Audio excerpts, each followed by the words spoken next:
Galw'r aelodau i drefn yr eitem gyntaf yn agenda ni'r wythnos yma yw'r cwestiynau i'r prif weinidog, ac mae'r cwestiwn cyntaf gan Dai Lloyd. Diolch yn fawr, Llywydd. Am wnaeth y prif weinidog ddatganiad am ddatblygu yn ei llanw yng Ngorllewin De Cymru. Diolch yn fawr, Llywydd. Rydyn ni'n parhau i weithio gyda phartneriaid trwy Gymru, yn enwedig yng Ngorllewin De Cymru, i ddatblygu dyfodol cryf a phositif i'r diwydiant ynni môr, tra'n cadw bioamrywiaeth cyfoethog yn ein môroedd. Mae ynni llanw yn dal yn faes a gallai Cymru arwain y byd ynddo. Diolch yn fawr am yr ateb yna. A fel ydych chi'n gwybod, mewn cyfarfod o Bwyllgor Craffu, chi, prif weinidog yn ddiweddar, nes i godi fy mhryder bod canolfan brawf cyntaf y byd o ddatblygu deunyddiau ac adeileddau ar gyfer ynni'r llanw yn cael ei adeiladu yn yr Alban. Nawr, mae yna risg ein bod ni yma yng Nghymru yn colli momentum felly o ran gosod ein hunain fel arweinwyr yn y maes. Mae morlun llanw bai Abertawe'n gyfle i Gymru i ddod yn arweinydd byd, ond gyda Llywodraeth Llundain wedi troi ei chefen ar Gymru unwaith eto, mae angen i Lywodraeth Cymru yn fy marn i ddangos arweiniad clir ar hyn. Nawr, gyda gwaith grŵp gorchwil a gorffen rhanbarth bai Abertawe bellach yn dod i ben, awgrymwyd y gallai bod rhywbeth yn deillio hynny a fyddai'n edrych am gefnogaeth Lywodraeth Cymru. A allwch ymelaethu ar drafodaethau diweddar ar y pwynt yma, ac i ba radda y mae Llywodraeth Cymru yn ystyried cyd-gynhyrchu yn hyn o beth. Diolch yn fawr. Diolch yn fawr i Dai Lloyd am y cwestiwn yna. Dwi'n cofio y cwestiwn oedd yn codi dy fi yn y Pwyllgor Craffu.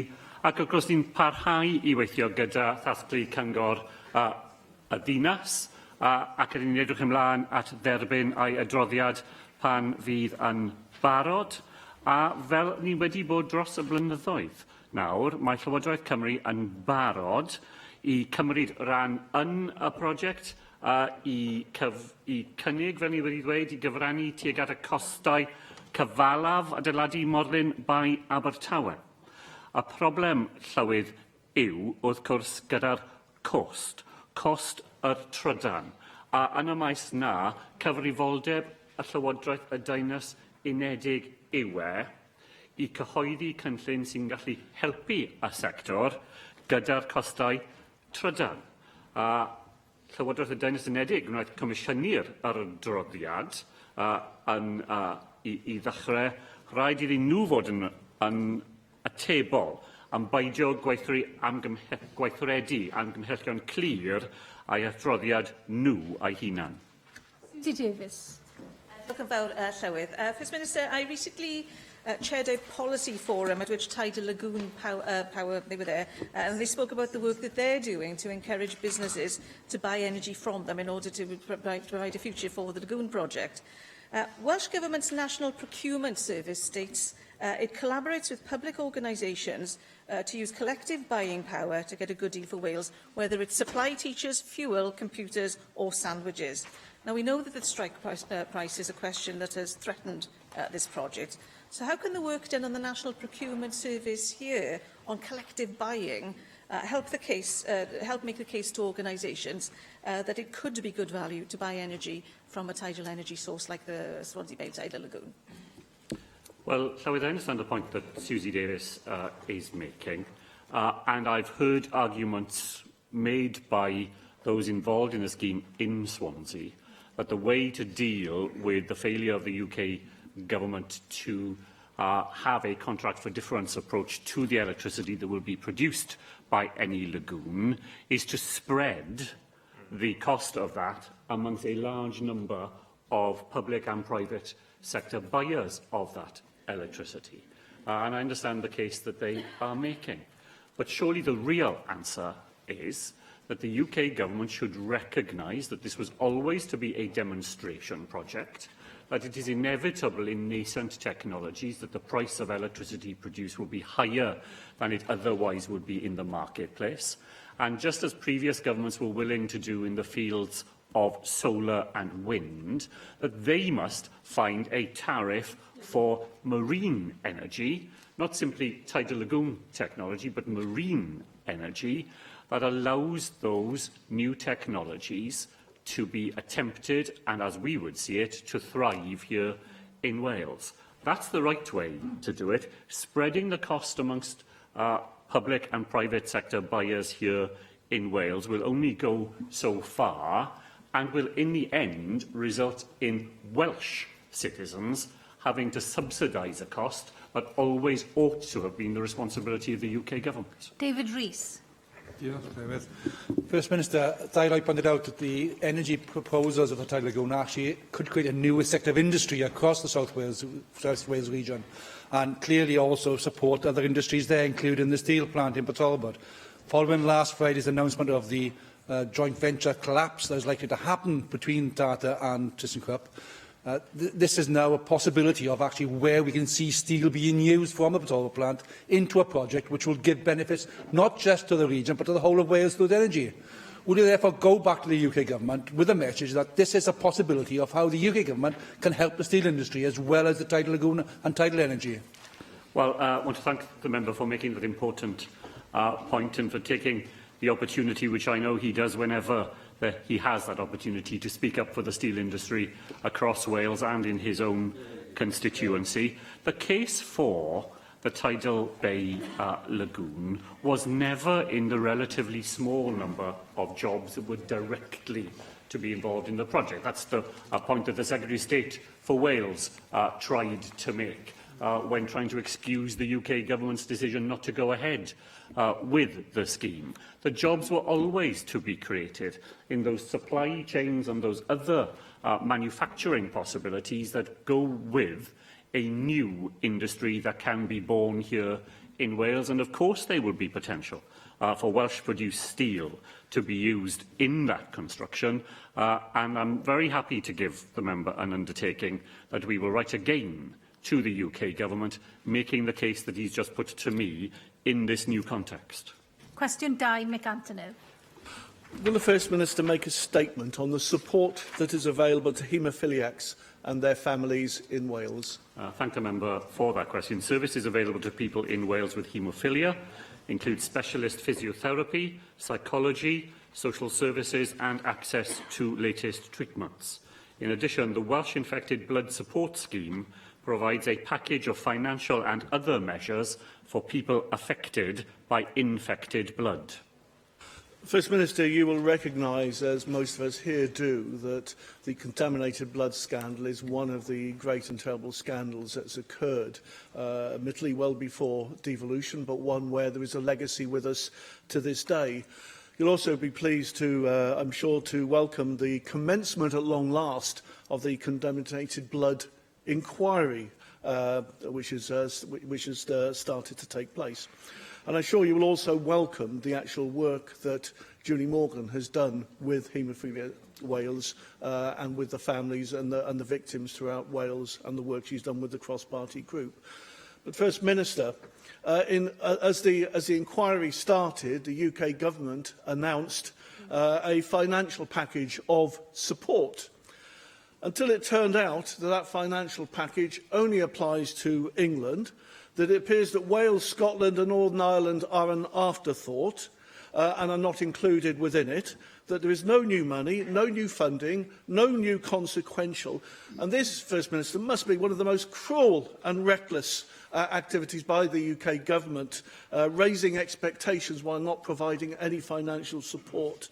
First Minister, will you urge the UK Government, firstly, to ensure that there is new money, proper money, to find these people who deserve it, there is proper provision for the widows, and could you inform this Chamber what discussions, what contacts you have had from the UK Government, because they are certainly writing in correspondence that there are negotiations about to start.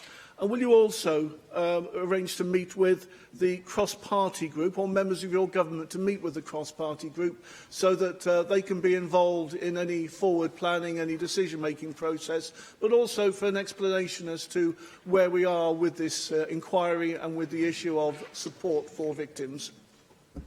Well, I thank the member for those very important questions. Let me begin by agreeing with him that, of course, we welcome the establishment of the inquiry chaired by Sir Brian Langstaff. I'm pleased to be able to report to the Chamber that the Welsh Government has secured core participant status in the inquiry, which gives us extra rights of access to the inquiry.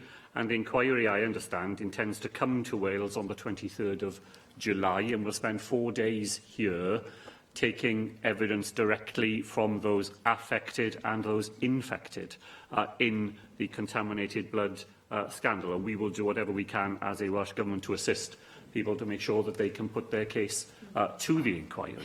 But to go to the specific point the member raised, on the 21st of January this year, a meeting was held, chaired by the Chancellor of the Duchy of Lancaster, at which it was agreed that there was a need for a UK-wide approach with parity for all those affected. And that meeting was attended by Scotland, by Wales, and by UK ministers. And we came away from that meeting having signed up to that proposition and made efforts to secure further meetings beyond the 21st of January.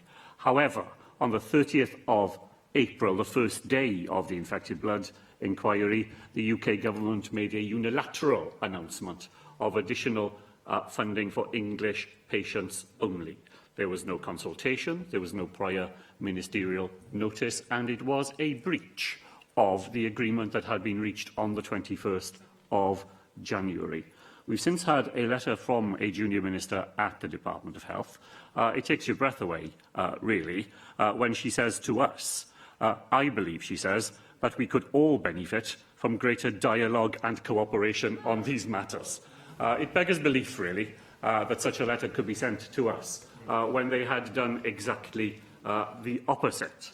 The campaigners, the charities and campaign groups who had been part of the meeting on the 21st of January have since written to the Prime Minister saying that their understanding was that those discussions were for the whole of the United Kingdom. We assumed, they said, that the decision involved devolved administrations and have learned with a mixture of disappointment, anger and frustration that that has turned out not to be the case. Now, Llywydd, during the first decade of devolution, the government at the UK level observed scrupulously the agreement that anything that had happened prior to devolution was a cost on the UK government. Things that have happened since devolution, of course, are a cost on us here. The awful scandal in contaminated blood happened many, many years before devolution, and the devolution rules seem to me unambiguously to require that if money is provided by the UK government for patients in England, then the same help must be available to patients throughout the United Kingdom, and we will continue to make that case as vigorously as we can with UK ministers. Janet Finch-Saunders. Diolch, Llywydd. First Minister, as part of the work, the inquiry work taking place here in Wales, could you provide some clarity, perhaps, as to when pharmaceutical professionals in Wales could be expected to administer the trialled recombinant laboratory-made factor products such as FC fusion, PE dilation and albumin fusion, and also advise, sort of what work this government is doing with patients here in Wales to, in terms of communication as to how these drugs might actually make a big difference to their lives going forward. Well, on the 6th of March, my colleague Vaughan Gethin provided a written statement to the Assembly setting out a fair and comprehensive package of additional support for families and individuals here in Wales.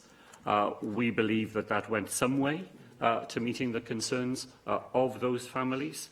I'm happy to write to the member on the specific question of when pharmaceutical professionals will be able to administer new forms of drug therapy. But we have been talking in this question about something more fundamental than that. We've been talking about financial support that people who have been infected by a failure on the part of the National Health Service nearly 40 years ago, that will allow them to live decent lives at this point in their life cycle. And while there are other things that we want to do, that fundamental issue deserves to be tackled right across this chamber. Cwestiwn nawr gan arweinwyr y pleidiau, Arweinydd Plaid Cymru, Adam Price. Diolch, Llywydd. First Minister, a month ago you told the BBC that in the event of a crash-out Brexit, there would be food products that would not be available to the public in supermarkets. You said you didn't believe that this would lead to food shortages to individuals, but the economic impact would be devastating to the food sector, particularly to businesses relying on fresh produce.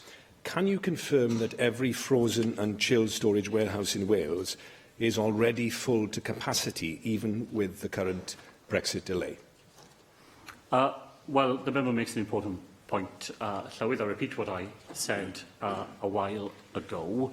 But as far as the shops are concerned, people will not have the range and the choice of products that they have come to enjoy during our membership of the European Union if we leave the European Union without a deal. And those in Wales who rely on producing food that is exported to the European Union will equally find their businesses put at risk if they suddenly face new barriers, not of tariffs but of non-tariff variety, that will mean that there will be a very significant threat to large parts of Welsh food producers. I don't want to give the member a definitive answer without being certain that I have it properly in front of me, but my understanding is probably close to what he was suggesting, that the food sector is already using whatever capacity it has to prepare against the day when we leave the European Union without a deal. Well, I can confirm that the cold storage sector in Wales is full to capacity, has been, I believe, for some months. And, First Minister, you should be aware of this yourself, because your own government, prompted by concerns within the sector, commissioned a study before Christmas into cold storage capacity in Wales, which was completed in January. Now, why have you refused to publish that study? And given the understandable public concern, will you commit to doing so now? Now, in response to a written question from me, asking what representations you had received as government about a potential lack of capacity for cold food storage facilities in Wales, the Minister for Environment, Energy and Rural Affairs rather pointedly replied that you had only received a representation from one business within the sector. Can you confirm, First Minister, that there are only 2 companies in the sector in Wales, and the one you received representation from, Wildwater Group, operates 2 of the 3 cold storage facilities for food in Wales? Can you confirm specifically that they have asked you to urgently invest in the development of a new storage facility because of the pressure Brexit has already put on the food sector and supply chain in Wales? You've done precisely this for medical supplies.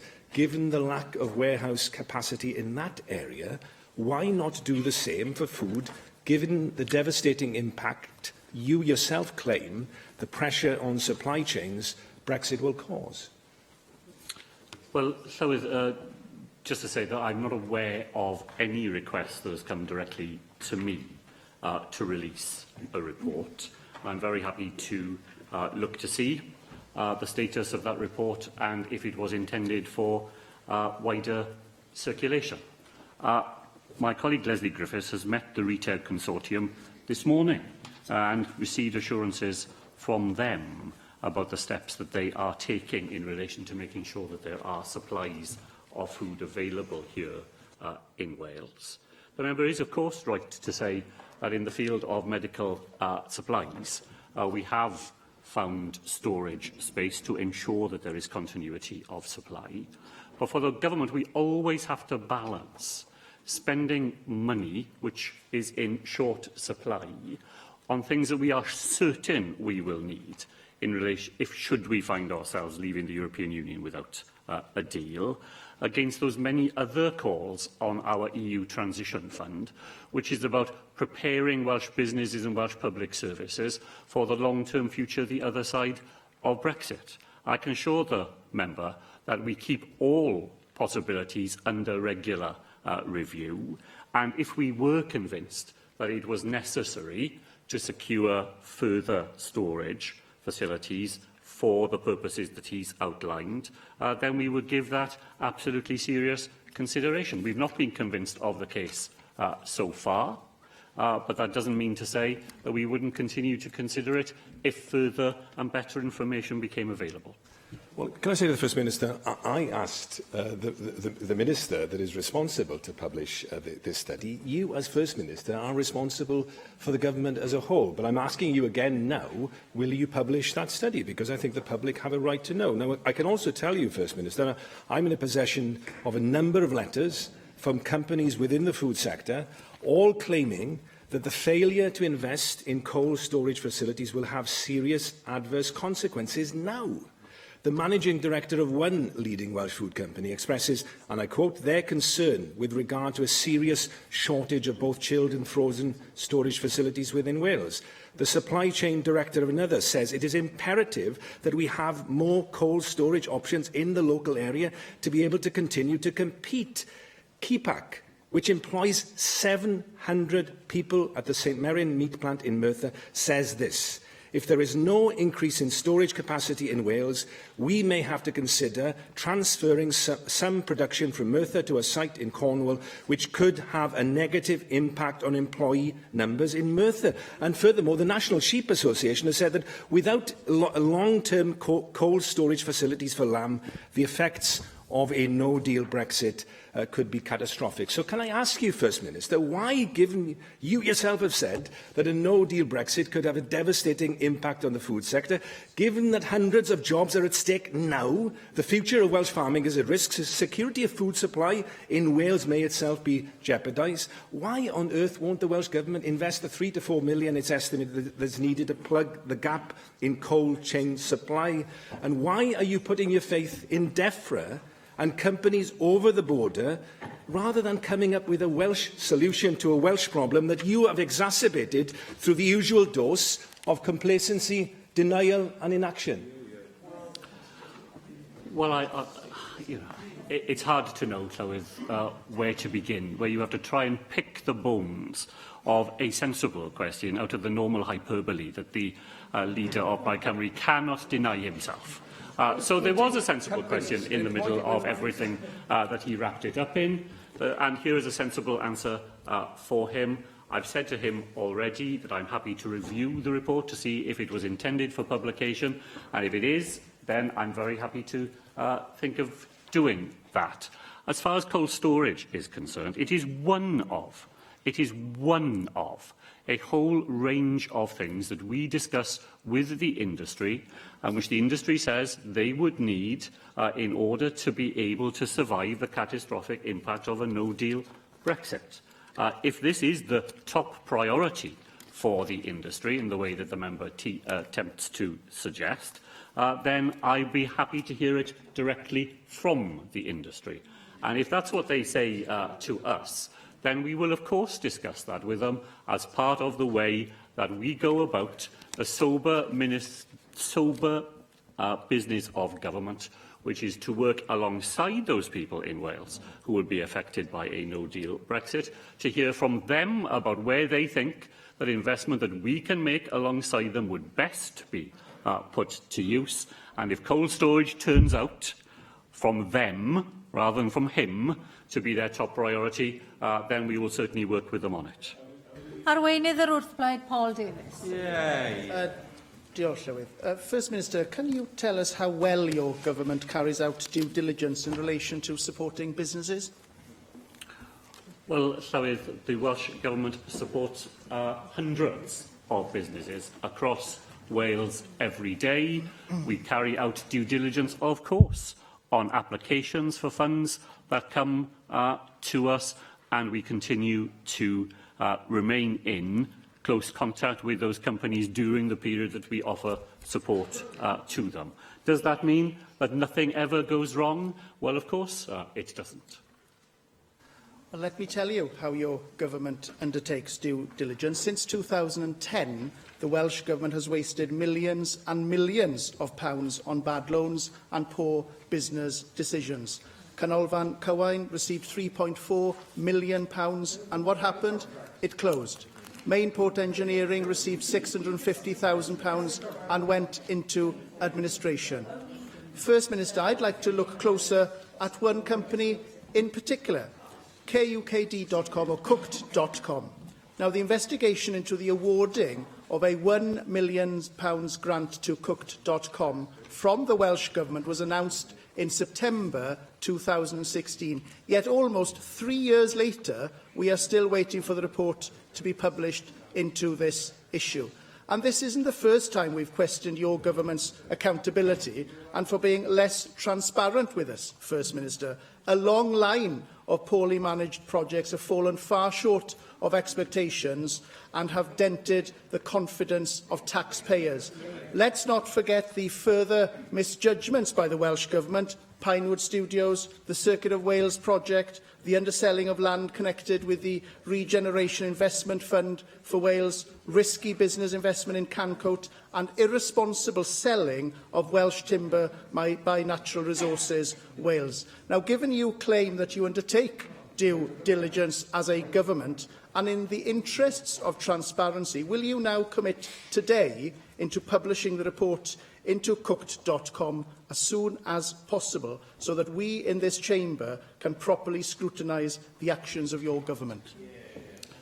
Well, Llywydd, unlike the member and presumably his party, we on these benches believe in investing in businesses here in Wales. And I certainly don't apologise for a single moment for the fact that successive Welsh governments have seen it as their duty to assist Welsh firms, to help them to grow, to create work here in Wales. And if you're not going to do that on an entirely risk-averse basis, where you're never willing to take a chance on a company that might turn out to be a really important part of our economic future here in Wales, then of course you can eliminate every possibility of something going wrong by never doing anything.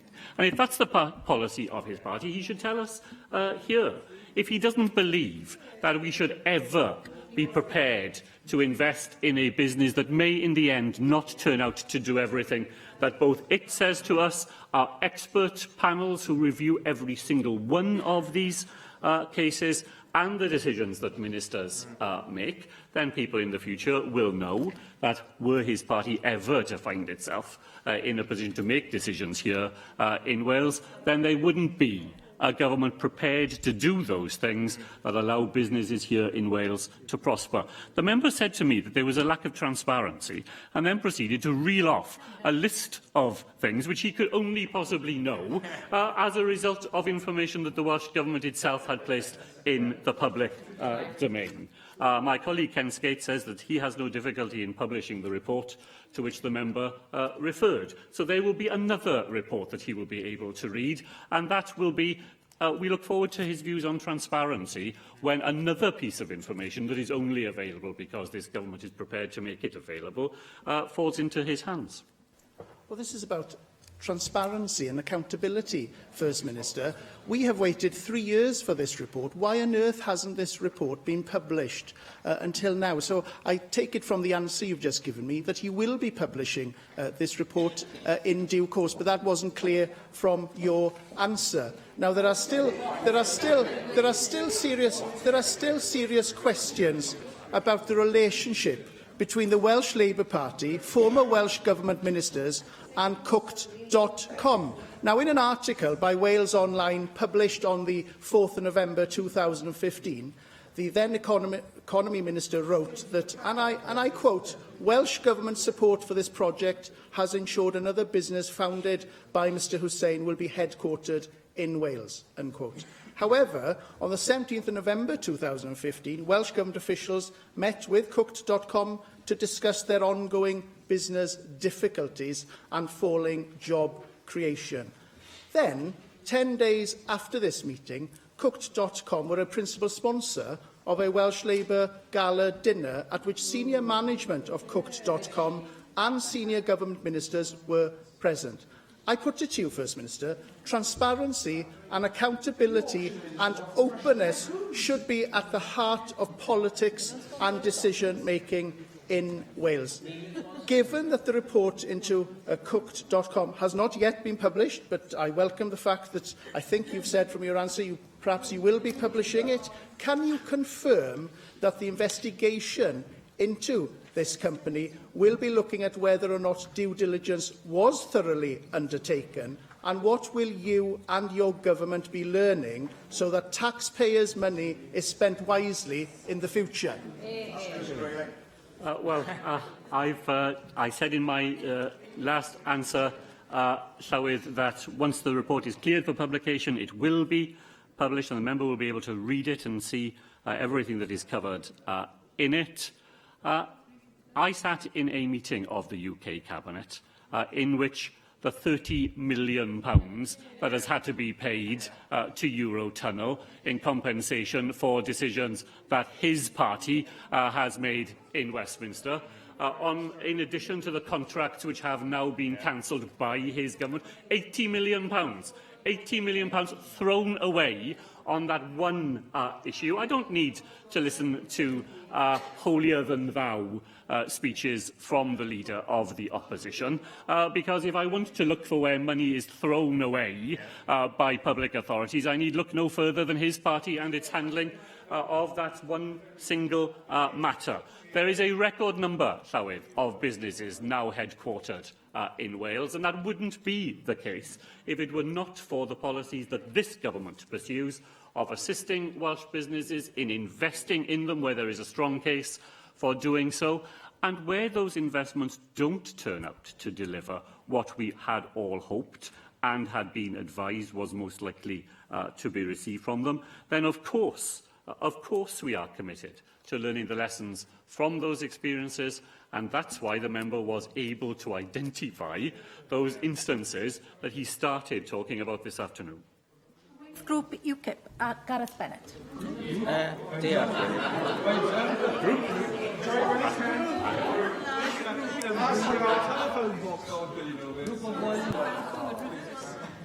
Thank you. Gareth Bennett, you continue and ignore the rest of the chamber. First Minister, sometimes I return to subjects here in the chamber that I have inquired about in the past, because it appears that nothing is happening.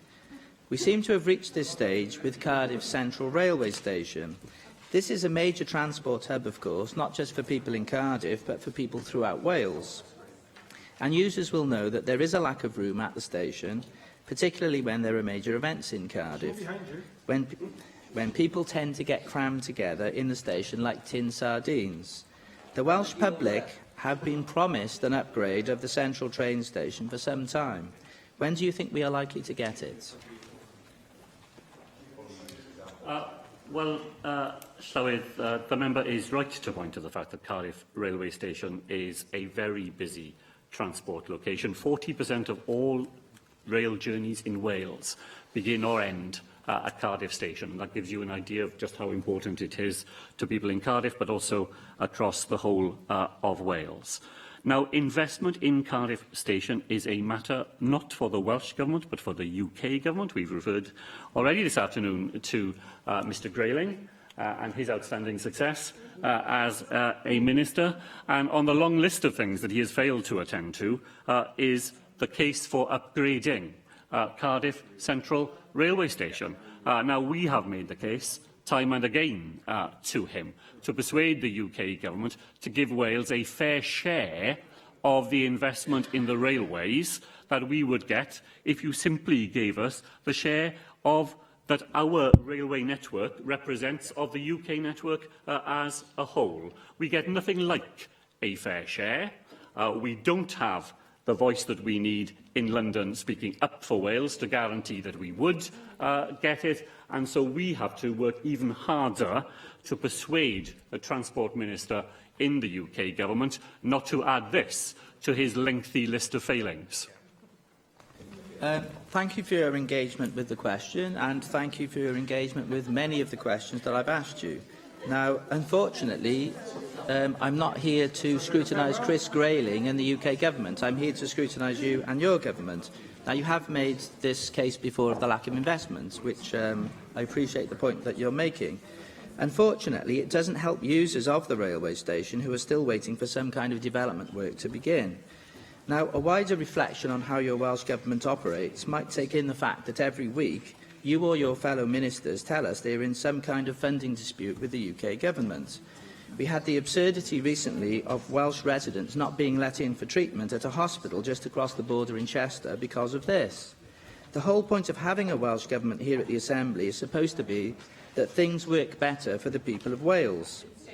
To the neutral observer, it might appear that all that happens in reality is that you and your ministers run an operation which does not benefit the people of Wales at all, because all that you do is waste time blaming your lack of action on funding decisions taken at Westminster and Whitehall. First Minister, don't the people of Wales deserve something a bit better from you? Well, Llywydd, I don't see how the member makes any claim at all to be what he refers to as a neutral observer.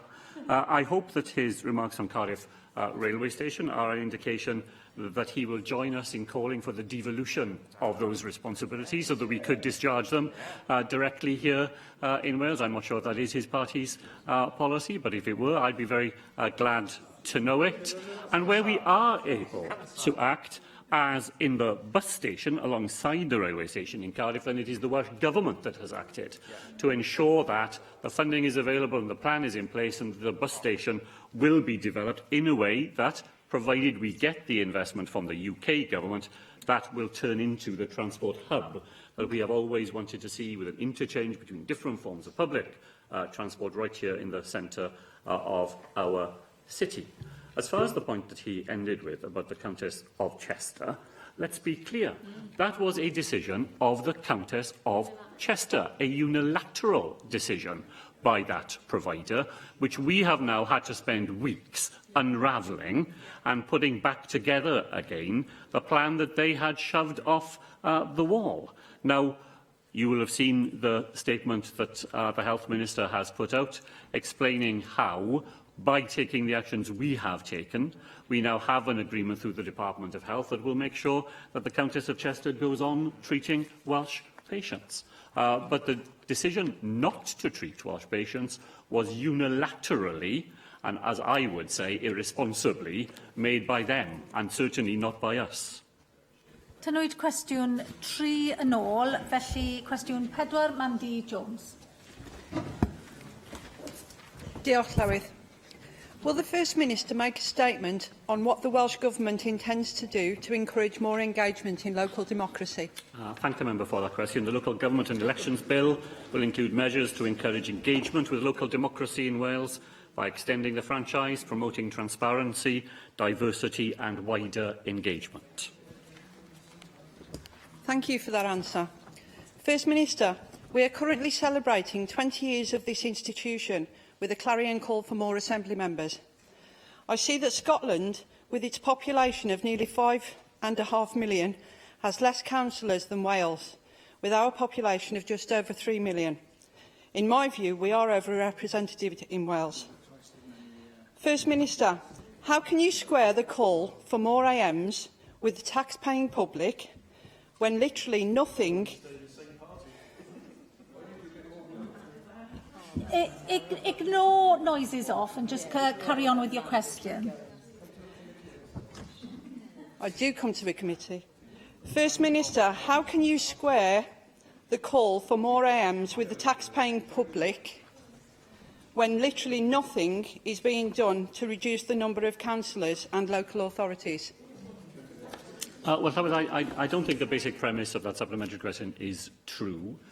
Because, in fact, the number of councillors in Wales has gone down as a result of changes brought about by the independent organisation that reviews these matters on our behalf. But I don't accept myself the basic premise of what the member said. I don't think Wales is over-represented. In fact, there are many studies that demonstrate that compared to other and very successful parts of Europe, we have less of a representative democracy here in Wales. And it's my view, isn't shared by all members, I understand, that 20 years into devolution, the responsibilities that this body now discharges on behalf of people in Wales mean that going on trying to do that successfully with 60 members, the number we started with when the responsibilities, the range and depth of responsibilities was so different, that it no longer measures up to the responsibilities that are carried out on behalf of people here in Wales, and that the case made in the McAllister review for an increase in Assembly members was well made and doesn't depend, I believe, on reducing other forms of representation in Wales in order to achieve that. Mark Isherwood. Yeah, hi.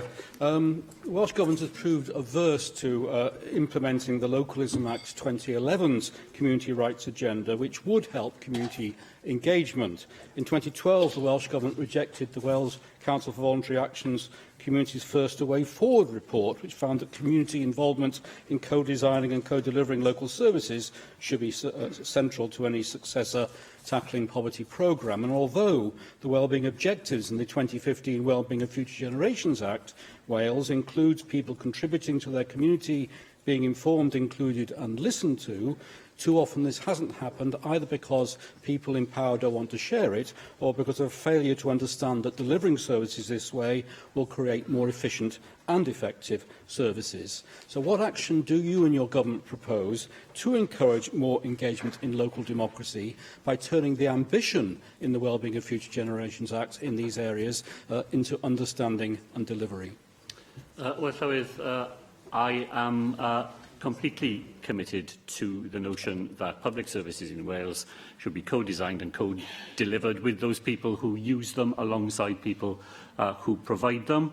And the member makes a fair point that at the heart of these things often are power relationships, and that sometimes we have to work hard to persuade professional workers that they can share some of the power and the authority that they have at their disposal with people who use those services, and that doesn't represent a threat to them and is very, very likely to lead to better outcomes for the people who they are there to serve.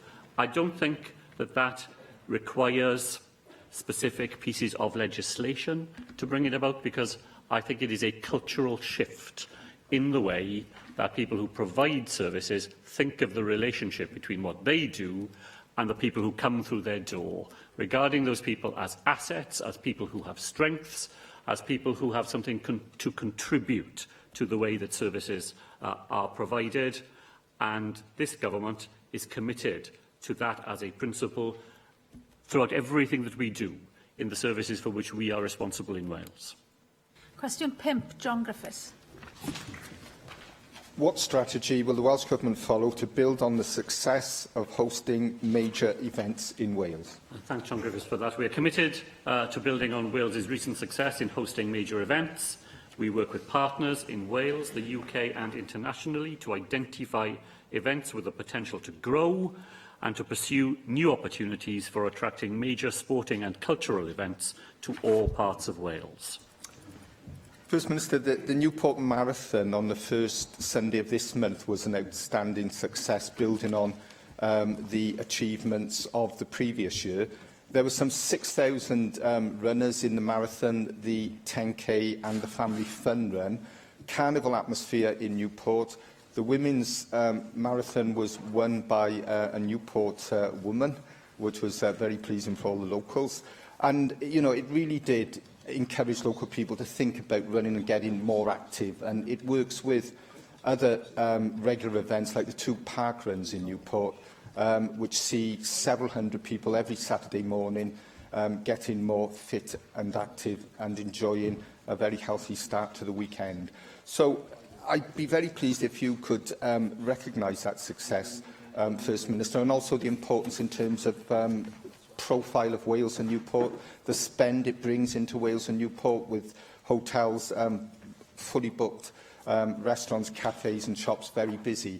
And also perhaps to look at how Welsh Government can continue to work with Newport City Council and key partners to build on the success of the first 2 Newport marathons for future years. Well, thanks, John Griffiths, for that. He's absolutely right that the second Newport Wales Marathon was a terrific success, both in the numbers of people that it attracted to that mass participation event, but also in the way in which it was televised to other parts of the United Kingdom and beyond. The Welsh Government committed ourselves to investing in the Newport Wales Marathon last year, this year, and we will do so again next year. We want to help develop the event's ambition to become the national marathon for Wales. And of course, John Griffiths is right that beyond the event itself, such events add to the profile of the area. It's not the only major event that Newport is involved in a sporting sense. Glamorgan Cricket Club, Llywydd, are playing a county championship match in Sputty Park today for the first time in many decades. That's a major event in many of our diaries here. And of course, Newport County embarked on the latest of what has been such a fantastic run of success. We wish them well across this chamber earlier in the season. I'm sure we do that again this afternoon. Rhys Iorwerth. Diolch yn fawr iawn, Llywydd. Dwi'n eisiau i bobl deimlo bod nhw'n colli allan, a mae yna un gamp fawr dim ond yn etholaeth i gall o gael i gynnal. A sôn ydw i am gema yr ynysoedd yn rhyngwladol, a dwi'n falch iawn o gyhoeddi'r eiliad yma bod Cyngor Sir Ynys Môn wedi cytuno i underwritio yr gema hynny at 2025. Dwi'n ddiolchgar iawn i Lywodraeth Cymru am gytuno eisoes i roi swm sylweddol arian. Mae ymddiriedolaeth elusennol Ynys Môn wedi rhoi swm hefyd a pwyllgor rhyngwladol gema'r ynysoedd, a dwi'n hyderus iawn y byddwn ni drwy ffonon ella preifat codi arian yn lleol yn Ynys Môn yn sicrhau bod ni'n gallu cynnal gema llwyddiannus iawn yn 2025, a dwi'n ddiolchgar iawn i'r cynghorwyr am eu cefnogaeth nhw heddiw yma. Ydy'r Prif Weinidog yn cytuno efo fi bod yna gyfle drwy'r gema yma i adраil gwaddol ar gyfer Ynys Môn o ran gweithgarwch, corfforol a diddordeb mewn chwaraeon am ddegawdau i ddod. Diolch yn fawr i'r aelod am tynnu sylw at y ffaith taw cyngor lleol, ond ni fel Llywodraeth hefyd wedi cefnogi byd sydd wedi mynd i fewn i tynnu yr gemau i Ynys Môn yn 2005 ar 20. Mae'r gemau wedi tyfu dros y blynyddoedd, yn nawr mae'n rhywbeth fawr yn y calendar blynyddol. So, dyn ni'n edrych ymlaen i cydweithio gyda pobl lleol, i tynnu y gemau i'r Ynys Môn a defnyddio y gemau fel oedd Rhys Iorwerth yn ddweud, i helpu yr economi ar yr ynys, i wneud pethau yn y maes iechyd hefyd, ac jyst i dathlu a ffaith. Mae'r gemau wedi dod i Ynys Môn ac i Gymru. Cwestiwn 6, Jenny Rathbone. What plans does the Welsh Government have to develop a whole system approach to improving our food system? Thank the member for that question. My colleague Lesley Griffiths will consult on a new action plan for food in the summer of this year. It will address the complexities of food products and consumption, with focus on the delivery of safe and healthy food choices, animal welfare and environmental recovery. Well, I'm sure we'll all look forward to that consultation, First Minister, but I'm concerned that we have a fragmented system at the moment. We have the Health Minister who's awaiting the responses to the Healthy Weight, Healthy Wales consultation.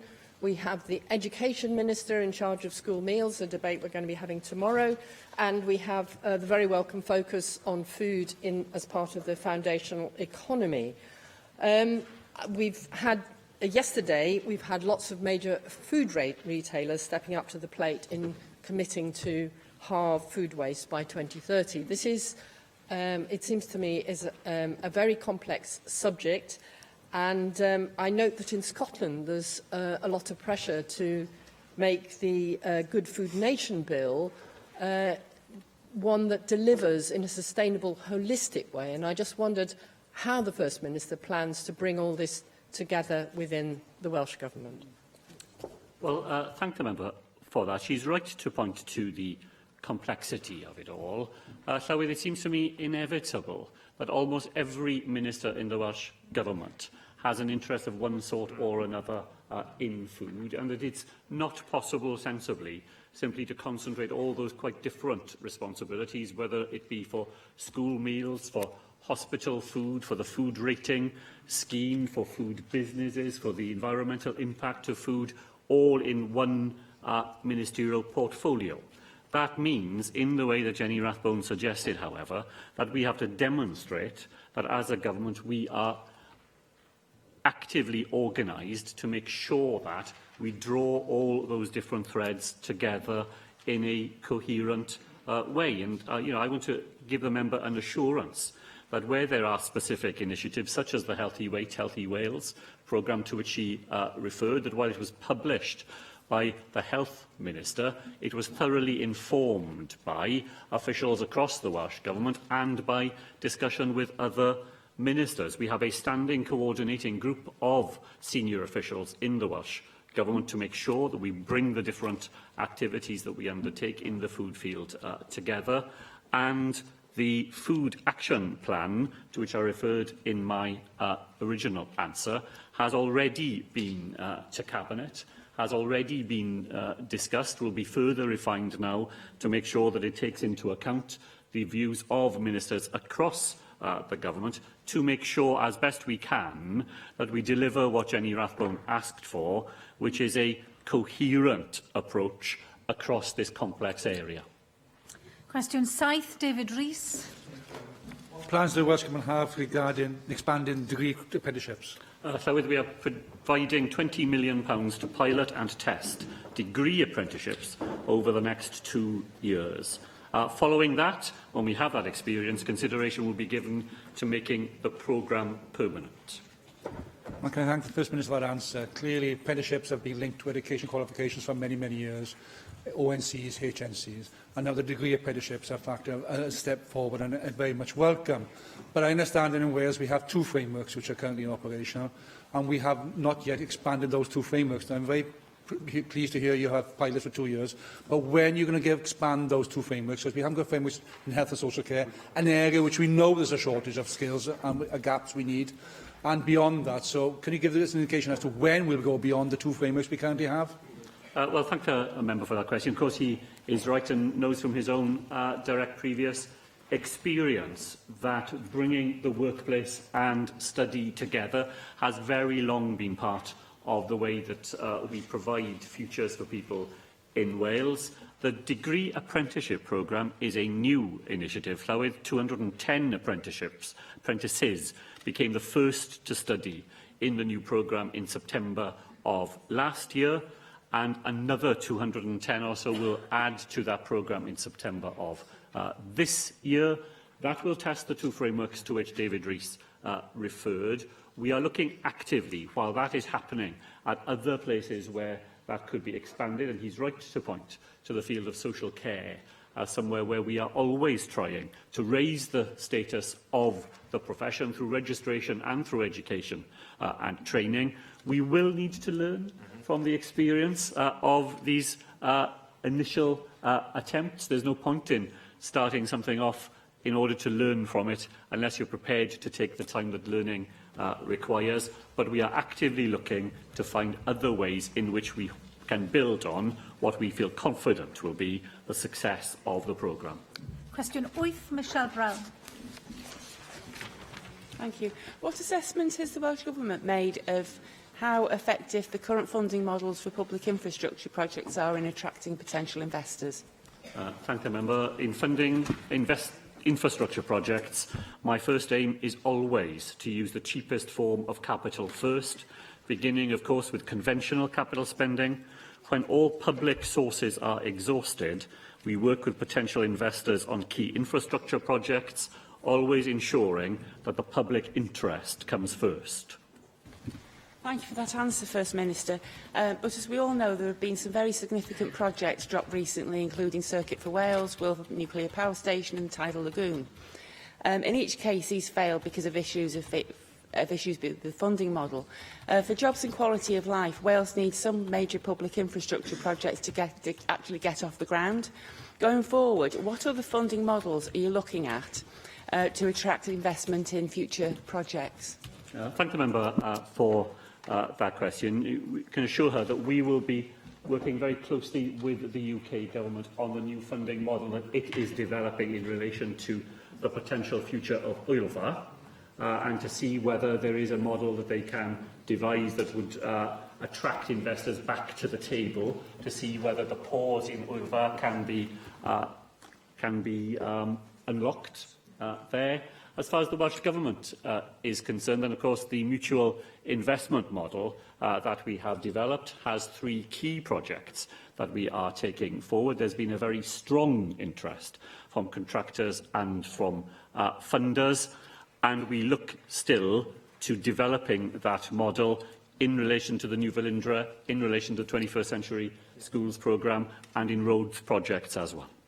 Ac yn ola cwestiwn 9, Caroline Jones. Will the First Minister outline the actions the Welsh Government is taking to improve the mental health of young people?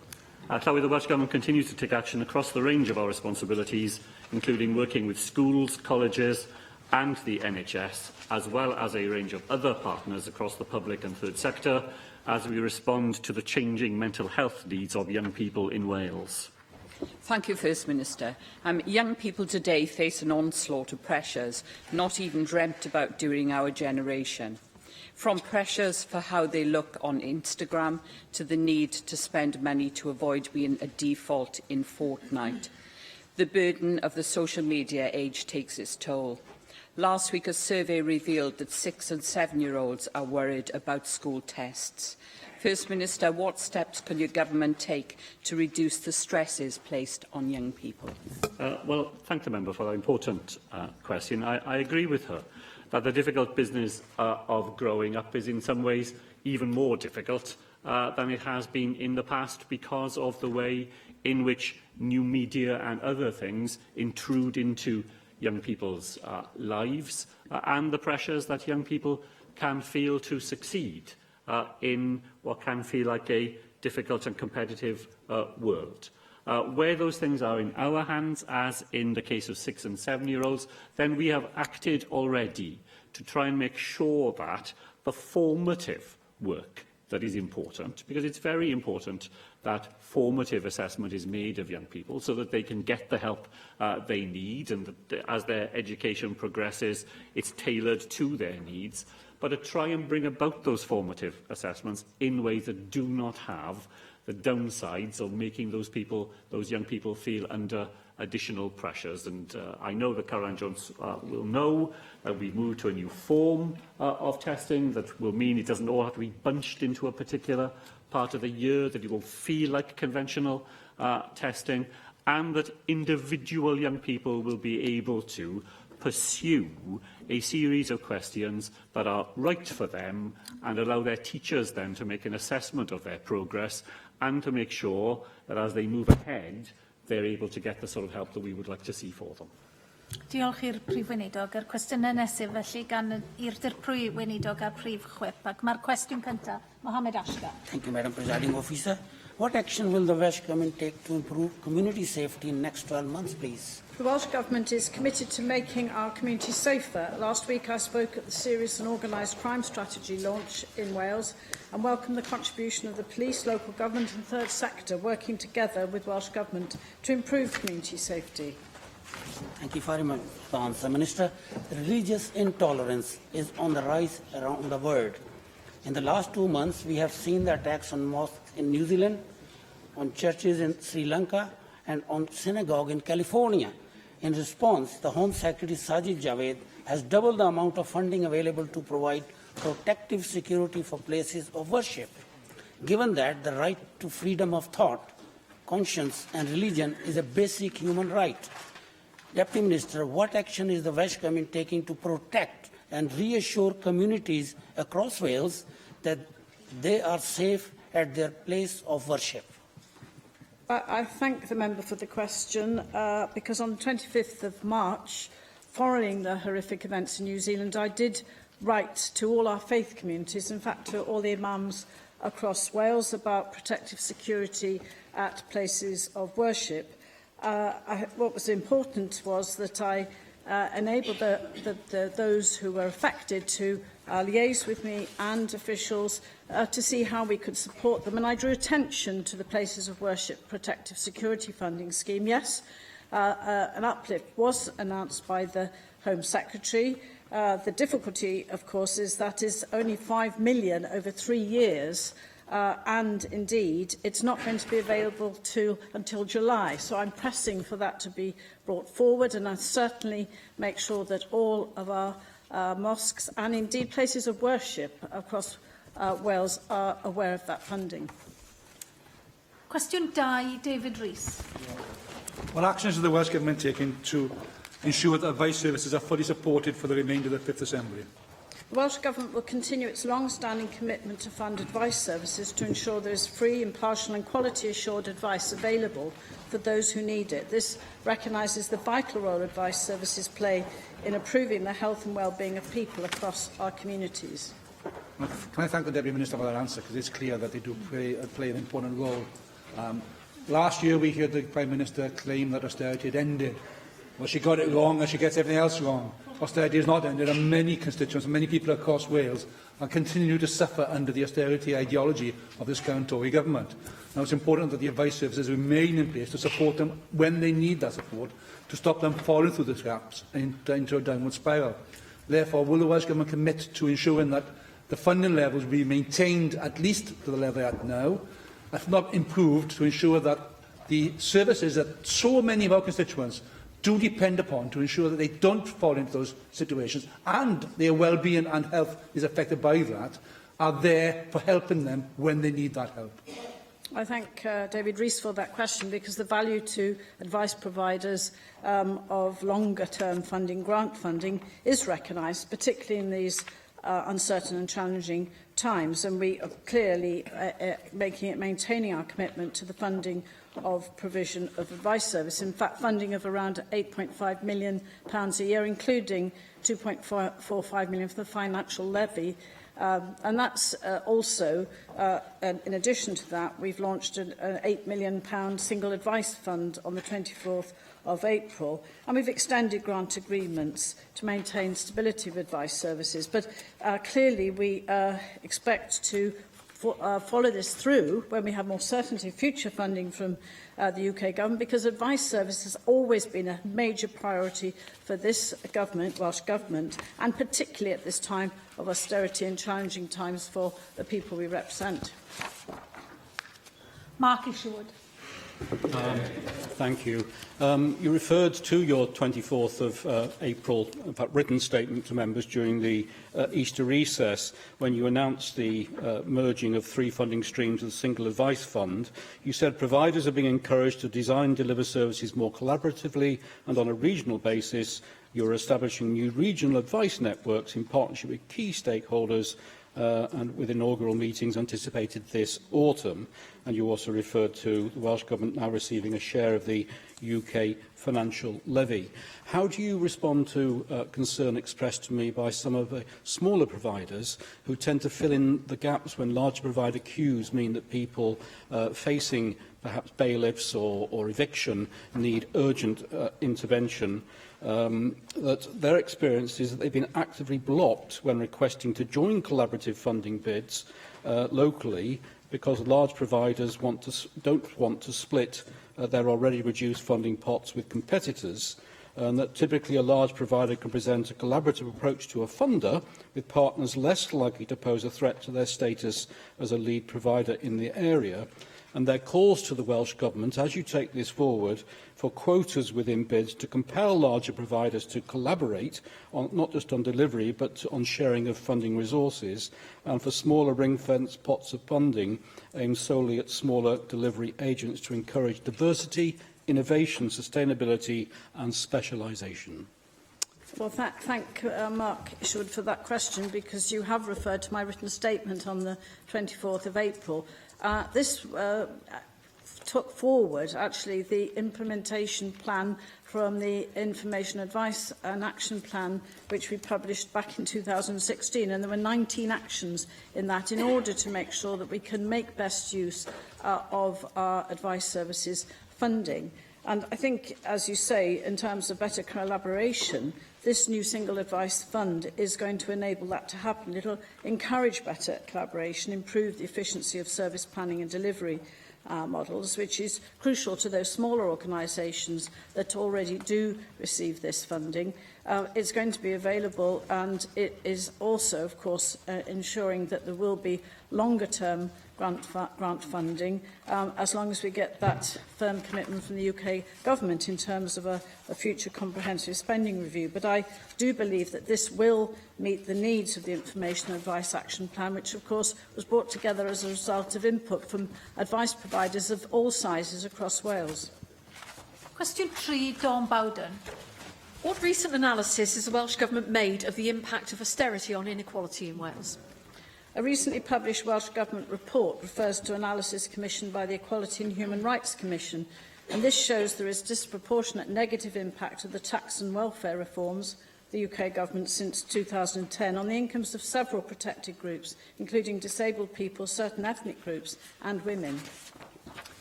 Thank you for that answer, Minister. And I remain deeply shocked and saddened at the weekly visits to my constituency office from people who find that their lives are becoming harder and they're facing an ever more unequal society, largely due to the impacts of austerity. And in spite of what Theresa May has said, the Tories continue to impose austerity on our communities.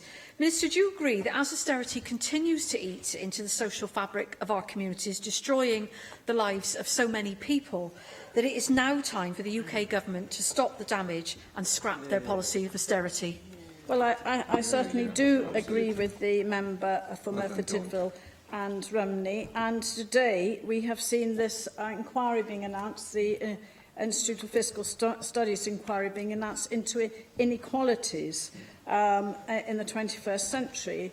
I mean, that he's already said in the first publication, the UK has a higher level of inequality than many other developed countries. That's shocking for us here in the UK and Wales in the 21st century. The levels of poverty across Wales and the rest of the UK are too high. Austerity and the impact of the UK Government's tax and welfare reform policies have fallen disproportionately on our most vulnerable groups. We remain deeply concerned about the fundamental flaws of universal credit. And indeed, the Truffle Trust has just reported that when universal credit goes live in an area, there's a demonstrable increase in demand in local trusts or trust food banks. On average, 12 months after food rollout, food banks see a 52% increase in demand compared to 13% in areas with universal credit for 3 months or less. So we know, and indeed we know because of the impact of the cuts on our budget, what austerity is doing, not just for our public services, but for the people, the most vulnerable people of Wales. Susie Davis. Diolch yn fawr, Llywydd. Making sure that everyone has access to well-paid jobs or training opportunities is a must, and that certainly applies to people who are disabled. And I think that needs to be a priority for when we're looking for a more equal Wales. I'd be interested to know the Deputy Minister's view of the UK Government's Disability Confident campaign, which helps employers understand that they might actually be missing out on the very best people for their organisation if all they see is the disability. And we have an excellent champion for this scheme in Swansea. I know some of your front bench colleagues here will know about Julian John, and of course you will know, of course, that Swansea is a disability confident city. There are over 11,000 employers on the scheme at the moment, but Wales is still underrepresented on that. So I'm just wondering if you could share some thoughts on how you think Welsh Government might be able to help employers understand this better, and maybe even commit to making Welsh Government a disability-confident employer. Thank you. Well, Susie Davis, that is a very important scheme, and we are working with the UK Government and Department of Employment, particularly looking at ways in which we can increase awareness and take-up of that scheme by employers. It's very much a key point that I am discussing with the Minister for Economy and Transport, because this is about employability and particularly addressing the needs of disabled people in Wales in terms of employment opportunities. And that is something which, of course, forms part of our national strategy, Prosperity for All, because it is about also not just a framework for a whole government approach, addressing root causes of poverty, which of course includes disabled people. I have to say, again, going back to some of the problems that disabled people face at the moment, that they are losing out as a result of UK government welfare reforms, and we need to make sure that they can access employment, but that also we recognise that there are barriers which we have to address. And of course, we are looking for ways in which we can develop a Made in Wales solution to those problems, but certainly looking at that disability confidence scheme. Leanne Wood. Diolch, Llywydd. The Institute for Fiscal Studies report on wealth inequalities in the UK has laid bare the gaping chasm between rich and poor. Among OECD countries, the UK is the second most unequal country after the United States. This is a disgraceful state of affairs, and it's been now described by the report's authors as a threat to democracy. It's also a damning indictment on various Westminster governments that have presided over growing inequality, and that is including Labour. It's worth remembering that austerity started under Labour and the first food banks came about while there was a Labour UK government. Here in Wales, our hands are tied in many ways as we lack many of the economic levers that we need to bring about fundamental change.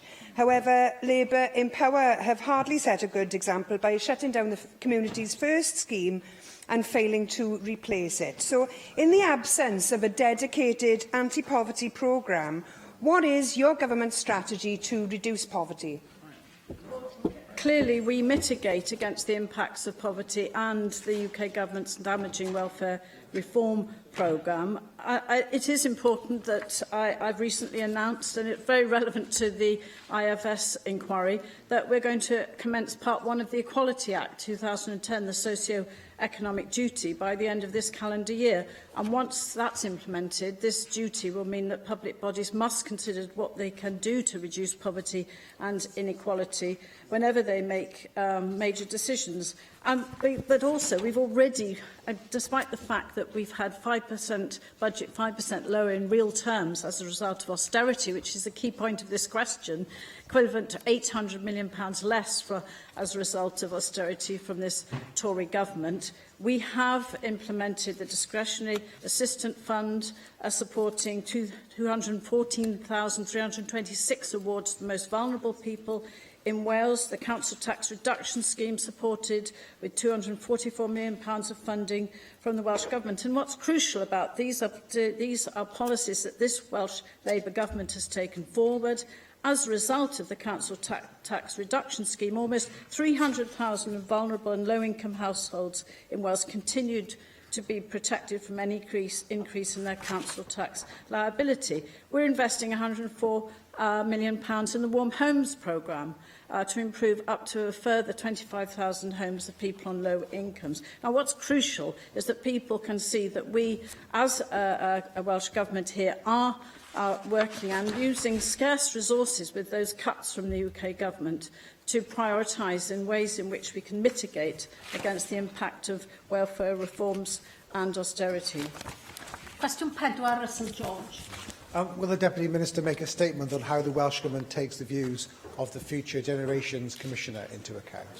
The Independent Future Generations Commissioner for Wales' role was established to provide advice to government and public bodies on contributing to the wellbeing goals.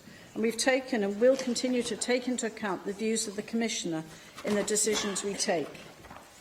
Thank you for your answer, Deputy Minister. What assessment will you make of the Future Generations Commissioner's influence and credibility if the Welsh Government ignores her views on the M4 Relief Road? Well, the Wellbeing of Future Generations Act is helping us to drive a renewed focus on how the Welsh Government works to improve and engage with the diversity of the population of Wales, and it's important that we work closely with it in terms of implementation of that through supporting organisations and indeed in sharing best practice and sharing best practice across Wales. Of course, the First Minister is currently considering the independent inspector's report on the M4 corridor around Newport project, and his decision will be announced in the first week of June. Question 5, Dai Lloyd. Diolch yn fawr, Llywydd. Amlaeth ydy'r Prifwydog datganiad am drais a cham-drin domestig yng Ngorllewin De Cymru. The scourge of domestic abuse and violence is intolerable. That's why the Welsh Government introduced legislation and funds services for prevention, protection and support. We are working to make Wales the safest place for women in Europe. Diolch am yr ateb yna. Now, figures released recently show that South Wales Police receive a phone call every 15 minutes about domestic violence or abuse. Truly shocking figure. One positive move in terms of the identification of domestic abuse has been The identification to improve safety, the IRIS scheme, which sees GPs and practice staff in Cardiff, Vale of Glamorgan, Merthyr and Rhondda and Taf trained to spot the signs of domestic abuse through a series of questions. Now, in Rhondda and Taf and Merthyr, where the scheme started in January 2016, there have now been over 500 referrals where previously there had not been any. Now then, I believe that this award-winning project needs to be rolled out across the whole of the South Wales police area, including into areas such as Swansea and Neath Talbot, and indeed across the whole of Wales.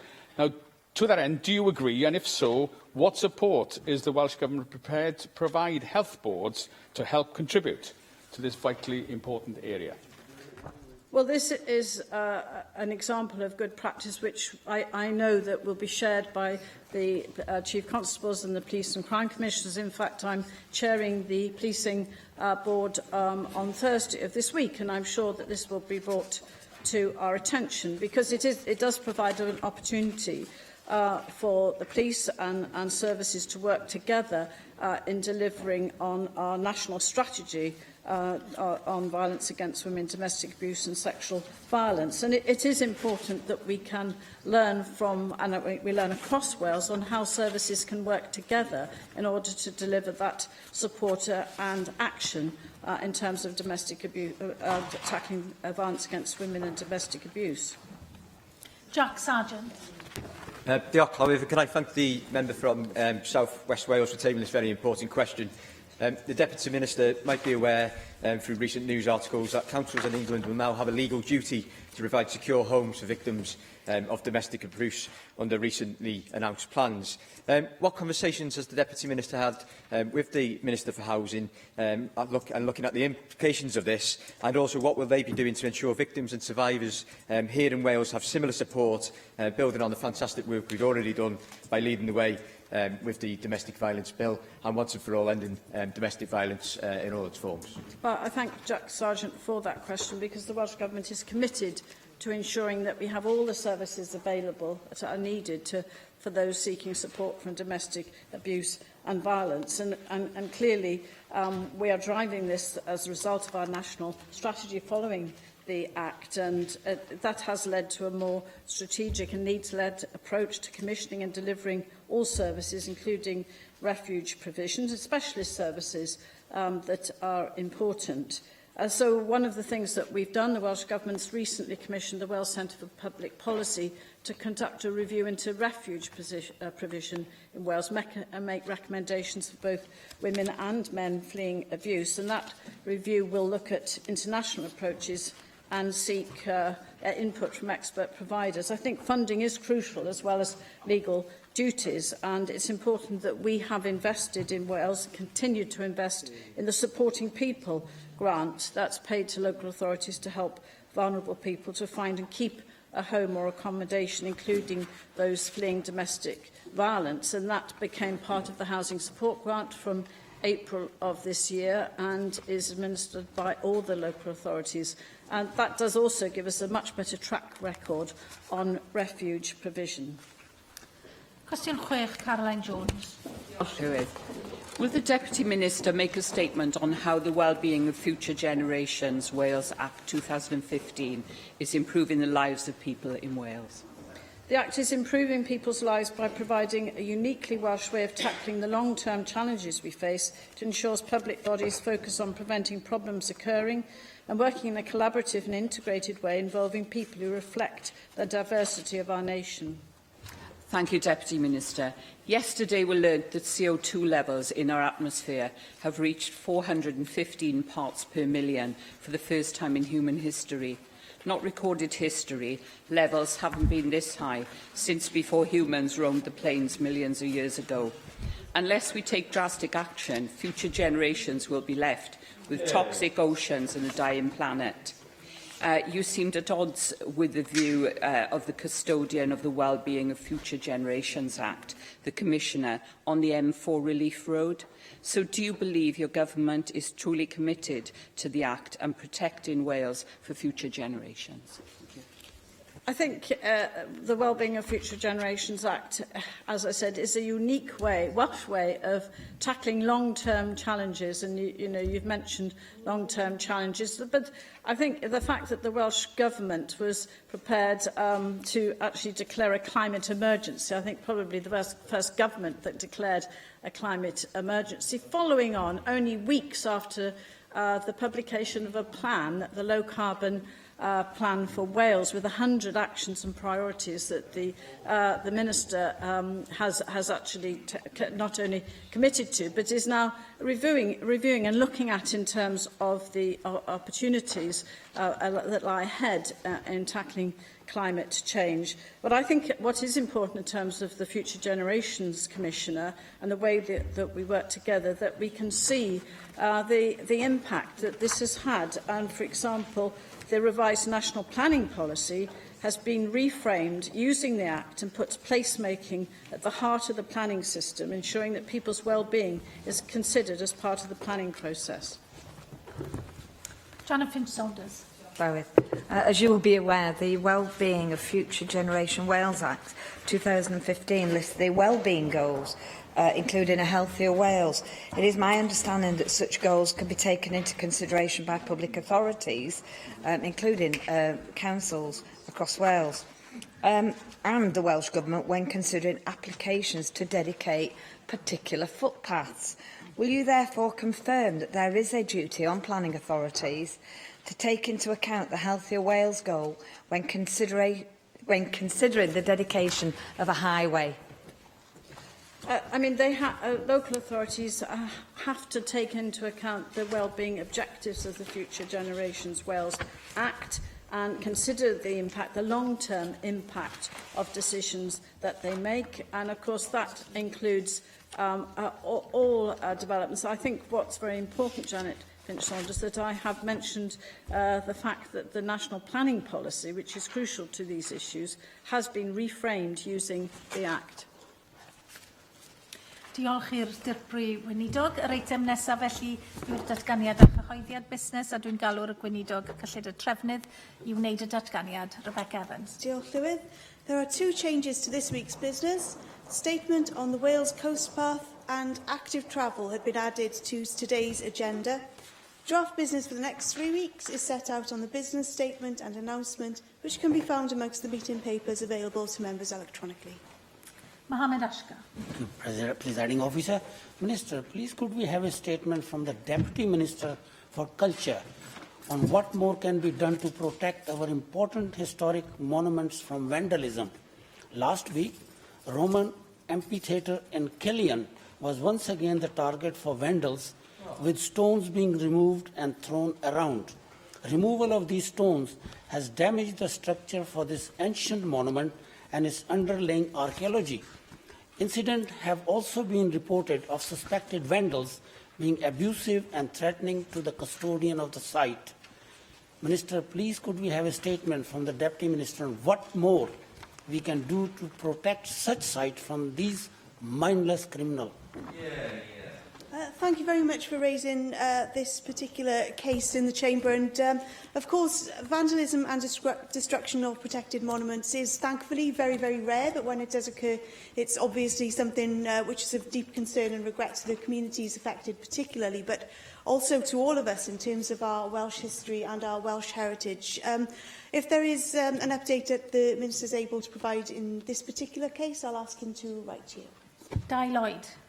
Diolch yn fawr, Llywydd. Trefnydd, in a written statement on the April 30th, the Deputy Minister and Chief Whip expressed her concerns with regards to the findings of Her Majesty's Inspectorate report on the Western Bay Youth Justice and Early Intervention Service, published on 28th of March this year.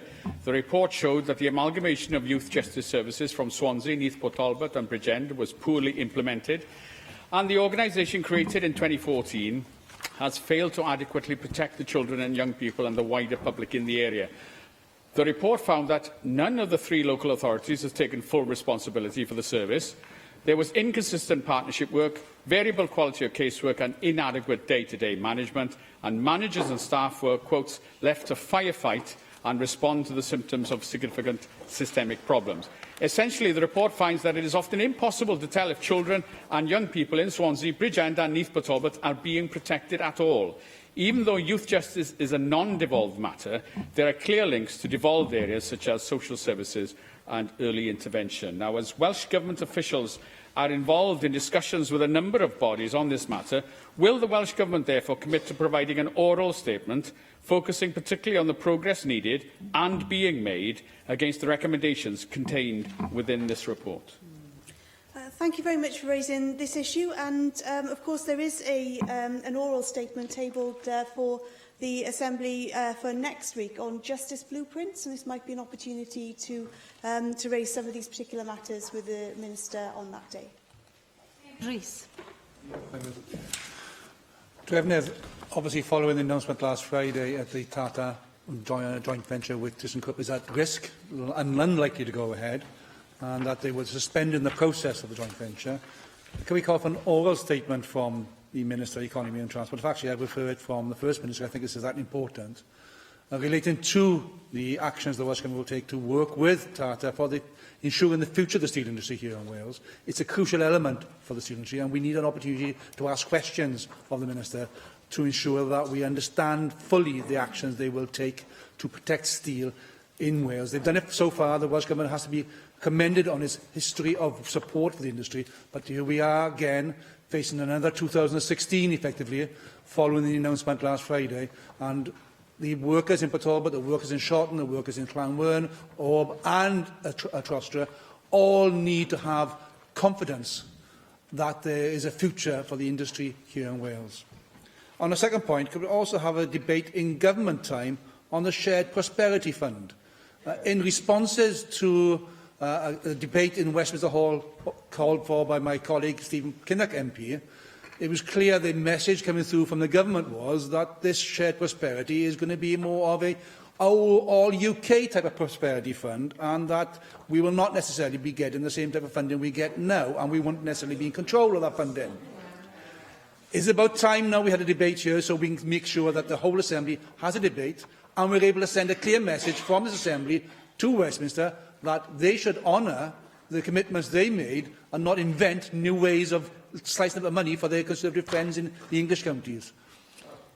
Thank you, David Rees, for raising both of those extremely important issues this afternoon. Clearly, this is a worrying time for those who work in the steel industry across Wales, and as we stood by our steel industry throughout the crisis of 2016, we will again work collaboratively with the industry and with its supply chains, and also with the recognised trade unions to support the steel workers and the communities around them through this important next period.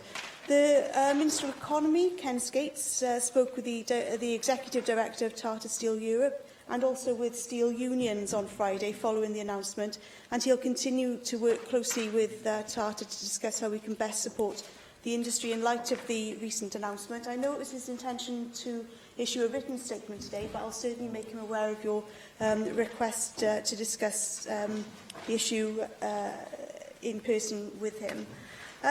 I'm very taken by your suggestion of a debate on the Shared Prosperity Fund. I think it would be an excellent opportunity for this Assembly to send a clear message to the UK Government that any Brexit shouldn't mean a penny lost or a power removed from Wales, and we've certainly come to some strong conclusions about how the Shared Prosperity Fund should operate in future, and I think that sending a strong united message on that would be particularly useful. Mark Isherwood. Can I call for a single statement on support for people with myalgic encephalomyelitis or chronic fatigue syndrome in Wales? Last Sunday, as you might be aware, was ME Awareness Day on the 12th of May, and this month is ME Awareness Month. I called for a similar statement on the 13th of November, or last November, after I hosted an event here with the Welsh Association of ME Support in Wales and with MESIG of a showing of a film called Unrest. which led to calls for the Health Secretary here to address, as a matter of urgency, the continuing need for improved access to timely diagnosis, for GPs to fully understand the symptoms of the condition, and for the development of a standardised training and awareness programme in Wales. We also saw a copy of the ME Trust 2018-21 strategy, a vision into action paper, which said that parts of the UK, such as Wales, had no specialist services. Unfortunately, the Minister responded, stating she didn't think there was any need for a supporting statement. The Minister is pleased with her refill policy and no doubt will be bringing something back to the Chamber in the course of it to tell us how well it's doing. Well, we haven't, as far as I'm aware, yet heard. I've now been contacted again by Dr Nina Muirhead, who spoke at that event, who has been diagnosed with ME/CFS herself following glandular fever, who's not only an NHS doctor but an academic working at Cardiff University. And she tells me that she's been in touch with the major health conditions policy manager at the Welsh Government, who she believes is now working on policy for major chronic health conditions, including ME/CFS. And she reiterates that prior to becoming ill herself, she followed NICE guidelines, which perpetuated her misunderstanding of the condition by recommending cognitive behaviour therapy and graded exercise, where from her experience there's no psychological component and exercise, if anything, was making matters worse. She concludes the reality of ME/CFS is a serious, heritable neurological condition. I therefore call for a statement and hope that you will be more forthcoming than your predecessor when I called for a similar statement last November. Thank you for raising this afternoon, and also for the opportunities that you've taken to host events in the past on this particular issue to raise awareness amongst Assembly members. We do understand the challenges faced by people living with this condition and the impact that it can have on their daily lives, and also the importance of ensuring that the correct advice is available to them, and also the correct treatments. And that's why we're working with healthcare professionals and the third sector to strengthen ME services available across Wales. I will ask the Health Minister to reflect on your comments this afternoon and to provide you with an update on the latest situation. Leanne Wood. The issue of train overcrowding has been brought to my attention by concerned staff working for Transport for Wales. I know from my own experience that packed carriages during rush hour can be absolute hell. I've been informed that there have been occasions where a guard has refused to take a train further due to severe overcrowding. Now, apart from being dangerous for passengers, it's also leading to heated confrontations with staff, who often bear the brunt of considerable frustration and anger. My contact says, and I quote, "It is a serious concern, and I believe that it's only a matter of time before someone is seriously hurt, either through accident or anger." Now, I know the setup is a new one, but this has to be dealt with by this Labour government. Do you agree that safety is paramount? And can we have a statement from the Transport Minister to this Senedd, setting out that he is aware of these issues and that he is taking swift action to ensure that our trains are safe for passengers, safe for staff, and worthy of a developed country in the 21st century? Well, of course, we do agree that safety is paramount, and that's one of the reasons why we've ensured that there are guards on all trains, for example, where we're seeing them stripped away from services in other parts of the UK. I think the best way forward would be for you to write to the Economy Minister with the specific examples you've given this afternoon. He'll be able to take them up then with Transport for Wales. Nick Ramsey. Trefnydd, as we know, yesterday BBC Wales carried a story about farmers being unable to recycle their plastic waste due to Wales One Recycling Centre. I think moving from a payment basis to a charge basis for the intermediate operators.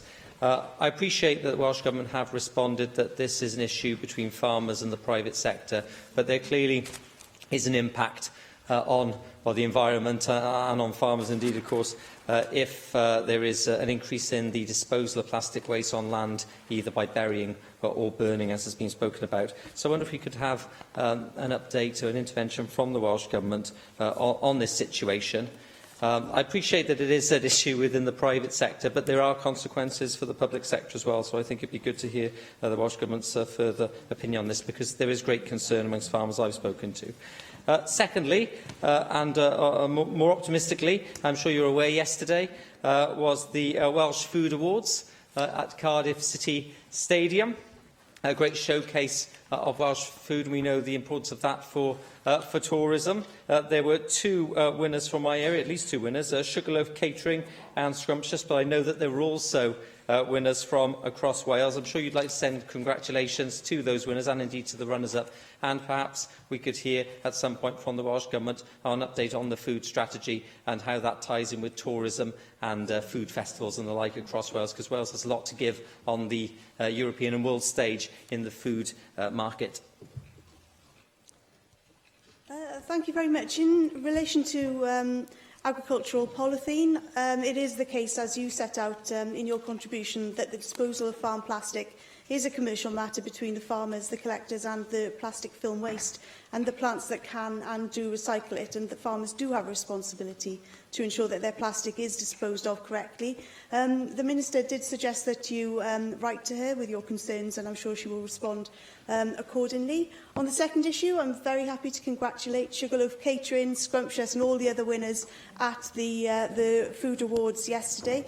Of course, the food industry is one of the rising stars in the Welsh economy. We've got a huge amount to be proud of in terms of the quality and the provenance that we're able to demonstrate in our food. And we do have a food tourism action plan which brings together those two elements, recognising the important contribution that the food industry can also make to our tourism offer in Wales.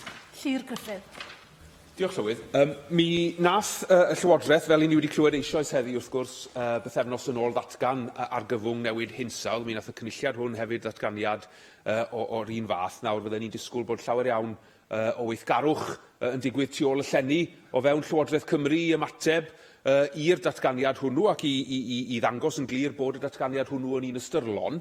Byddwn ni'n tybio enghraifft bod angen edrych eto ar raglen deddfwriaethol y Llywodraeth er mwyn sicrhau bod honno yn addas o safbwynt cwrdd ar her sydd o'n blaenau ni, a'r her honno wedi dwysau nawr ar ôl cydnabod wrth gwrs i bod i yn argyfwng. Felly mi fyddai'n dda cael datganiad gan y Llywodraeth yn amlinellu unrhyw newidiadau i'w rhaglen deddfwriaethol yn sgil y datganiad hwnnw.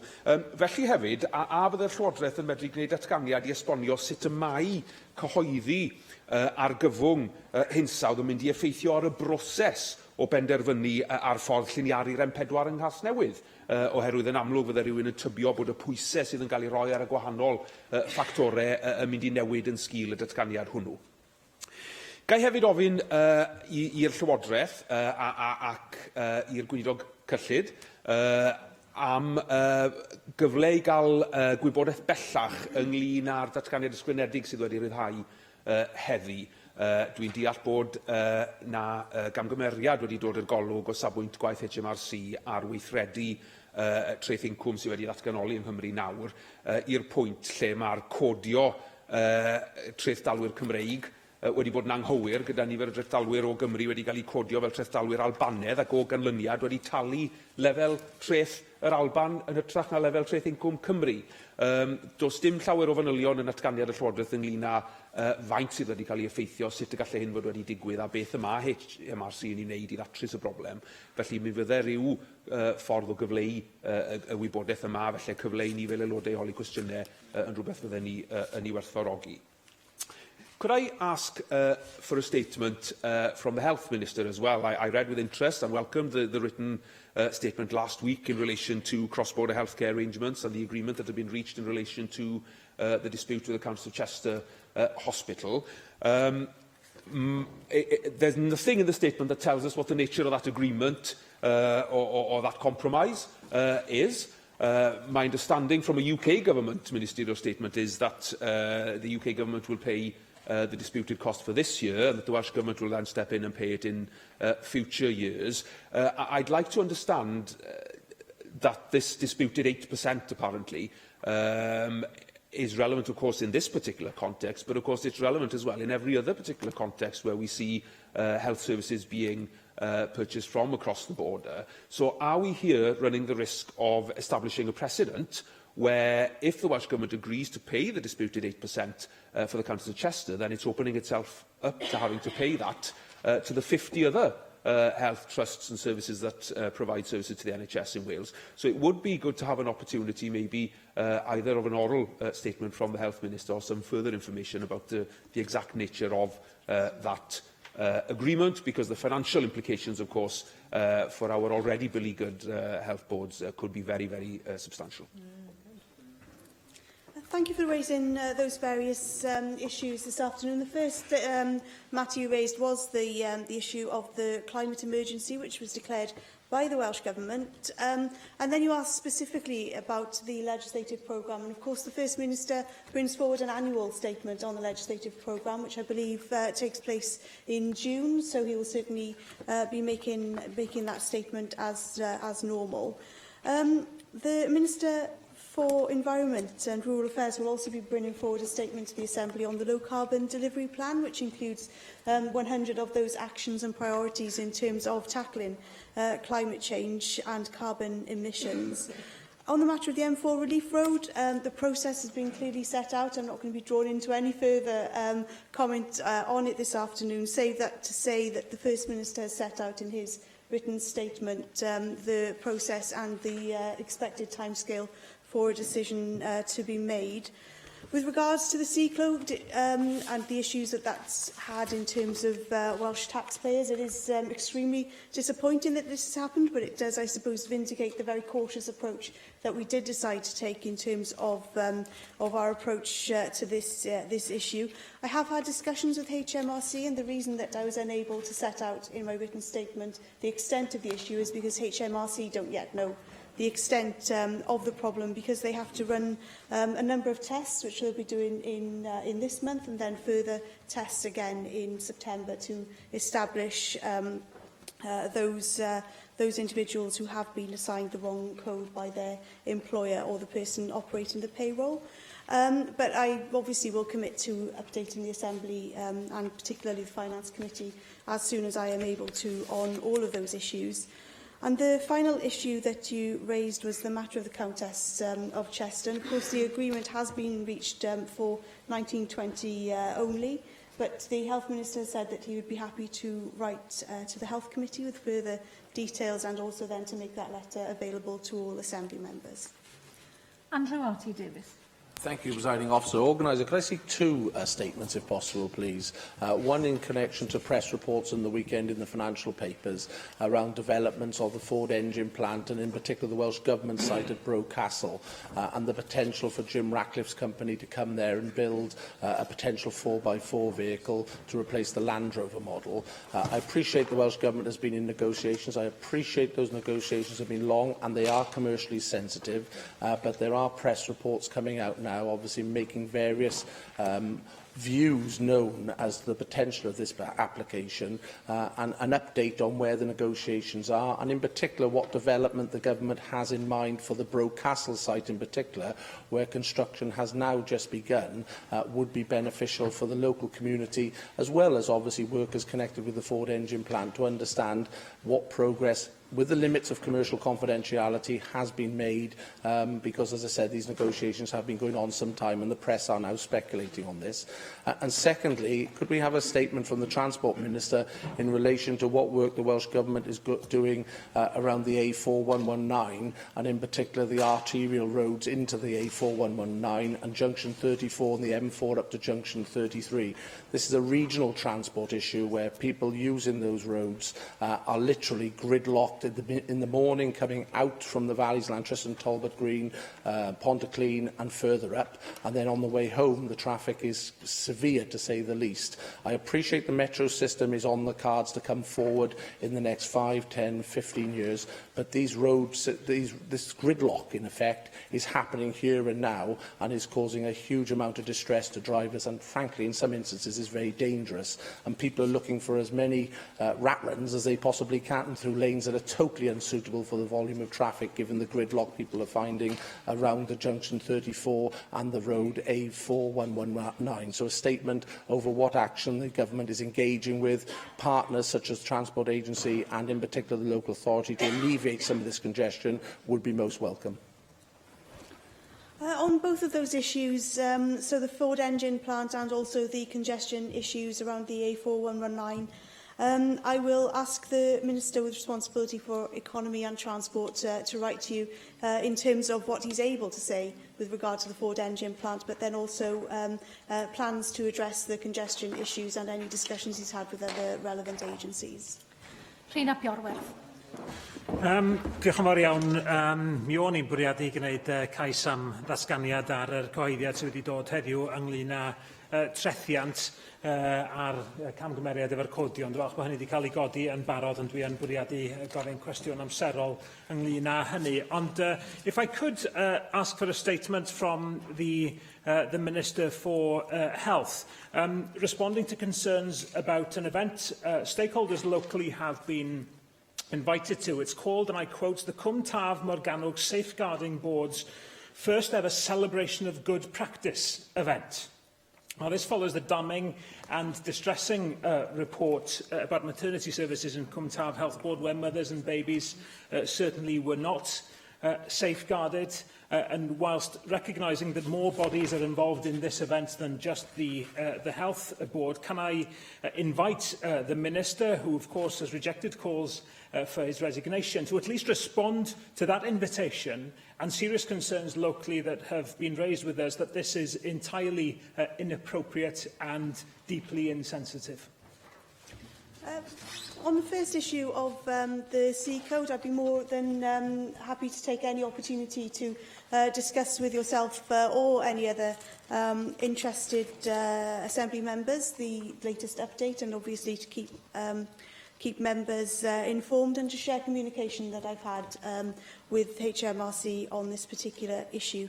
On the matter of Cwm Taf and the Safeguarding Board area, that obviously is a large area where there is a huge amount of practice going on. I think it is important, especially in difficult situations such as the one that we find ourselves in now, to recognise good practice when we see it, and to ensure that those people who are working hard and delivering well in terms of safeguarding feel supported to continue doing that, and to feel that they do have their good contribution recognised, because clearly this is an extremely sensitive and difficult situation. Diolch i'r trefnydd. Yr eitem nesaf felly yw'r datganiad gan y Gweinidog Iechyd a Gwasanaethau Cymdeithasol ar yr wybodaeth ddiweddara am y cynllun gweithredu ar gyfer dementia, a dwi'n galw ar y Gweinidog i wneud i ddatganiad. Fawn Gethin. Diolch Llywydd. Next week is Dementia Awareness Week. In February last year, I launched the Dementia Action Plan for Wales. The plan sets out our vision for Wales to be a dementia-friendly nation that recognises the rights of people with dementia to feel valued and to live as independently as possible in their communities. The plan drew heavily upon the experience of people living with dementia and those caring for people with a dementia diagnosis. I'm determined that the lived experience of people living with dementia will continue to guide the delivery of our plan as we take it forward with key stakeholders in health, local government and the third sector. At the outset, I recognise the pressure on frontline services and the need to make the ambition set out in the action plan a reality. That's why I announced £10 million a year from the last financial year to support the delivery of the key actions in our plan. I'm clear that the investment of additional resources must lead to a step change in dementia services. That must mean that people most affected feel that improvement as part of their everyday lives. I'm also clear that in line with our commitment in the Wellbeing of Future Generations Act, the additional resources will be focused upon prevention. To ensure the improvements are driven locally and in a joined-up way, £9 million of the additional funding was distributed to regional partnership boards through the Integrated Care Fund. As a result of this funding and our integrated approach, we're now seeing positive and tangible change. For example, there's now additional support for GP-led clinics to increase diagnosis rates, which, as members will know, was a key priority and concern within the plan. We've also seen an increase in the number of dedicated support workers who play a key role in ensuring person-centred care is delivered. Since publication of the plan, the number of dementia friends and dementia-friendly communities has also increased. We now have an extra 19 dementia-friendly communities, make up 72 dementia-friendly communities here in Wales, and an additional 38,000 dementia friends trained over the last year as part of the Alzheimer's Society initiative. And the Welsh Government, of course, continue to provide funding to help support that Dementia Friends initiative. That plays a key role in tackling stigma, improving support in the community and raising awareness and our understanding of dementia. During the last year, we've seen our first acute hospital in Wales receive dementia-friendly status from the Alzheimer's Society, as Ysbyty Gwynedd is only the second hospital in the UK to receive this status. It recognises the positive action taken by our staff to respond to the needs of the local community. Another key action in the plan was to develop teams around the individual who provide integrated, person-centred care and support. The plan makes clear that a one-size-fits-all will not work, and areas are needed to consider what change is necessary to be able to create services that adapt to what is required as a person's needs change. Each year is now demonstrating how this is becoming a reality, for instance through the development of multidisciplinary teams, with an emphasis on the involvement of allied health professionals to provide a re-ablement approach. Crucially, these teams are able to provide more integrated care through activities driven by both the statutory and the voluntary sector. As part of this work, we're seeing examples of flexible and enabling respite support, such as flexible outreach and offering respite options beyond the traditional respite admission to a care home. At the same time, we see an increase in support for those who are in care homes or a hospital setting, so that people affected by dementia receive personalised care and support no matter where they are. We have examples of work ongoing in care homes which further strengthen that person-centred approach, and projects with support planned discharge from hospitals. In addition to the funding routed through the Integrated Care Fund, the Welsh Government support has been provided to the Welsh Ambulance Services Trust. This includes establishment of a dementia team, training and awareness for champions, and the delivery of training for emergency service call takers. WAST has also been involved in establishing an all-Wales Blue Light Dementia Working Group, which will work together to share best practice. The aim is to ensure that all of WAST staff who come into contact with people affected by dementia are trained to understand their needs and how to provide support. One of the ways in which the plan has helped move the dementia debate forward has been the recognition of the diverse needs of particular groups. For instance, people with protected characteristics who may be living with dementia, and people who may be able to understand only their first language as their condition progresses. The Welsh Language Commissioner and Alzheimer's Society Cymru recent report into Welsh language and dementia has made a number of recommendations and established a task and finish group to oversee these improvements. Welsh Government officials will sit on that group so we can consider any further work that is needed in this area. Public Health Wales' 1,000 Lives Improvement Programme is also working with memory assessment services to agree standards and principles that each service will work towards as part of the dementia pathway. That includes pre-diagnosis, the assessment period and post-diagnosis support and intervention. Driving the range of improvements we want to see as a result of the Dementia Action Plan and associated additional investment is key. To that end, we have established a Dementia Oversight of Implementation and Impact Group, which informs, oversees and monitors progress against the action laid out in the plan.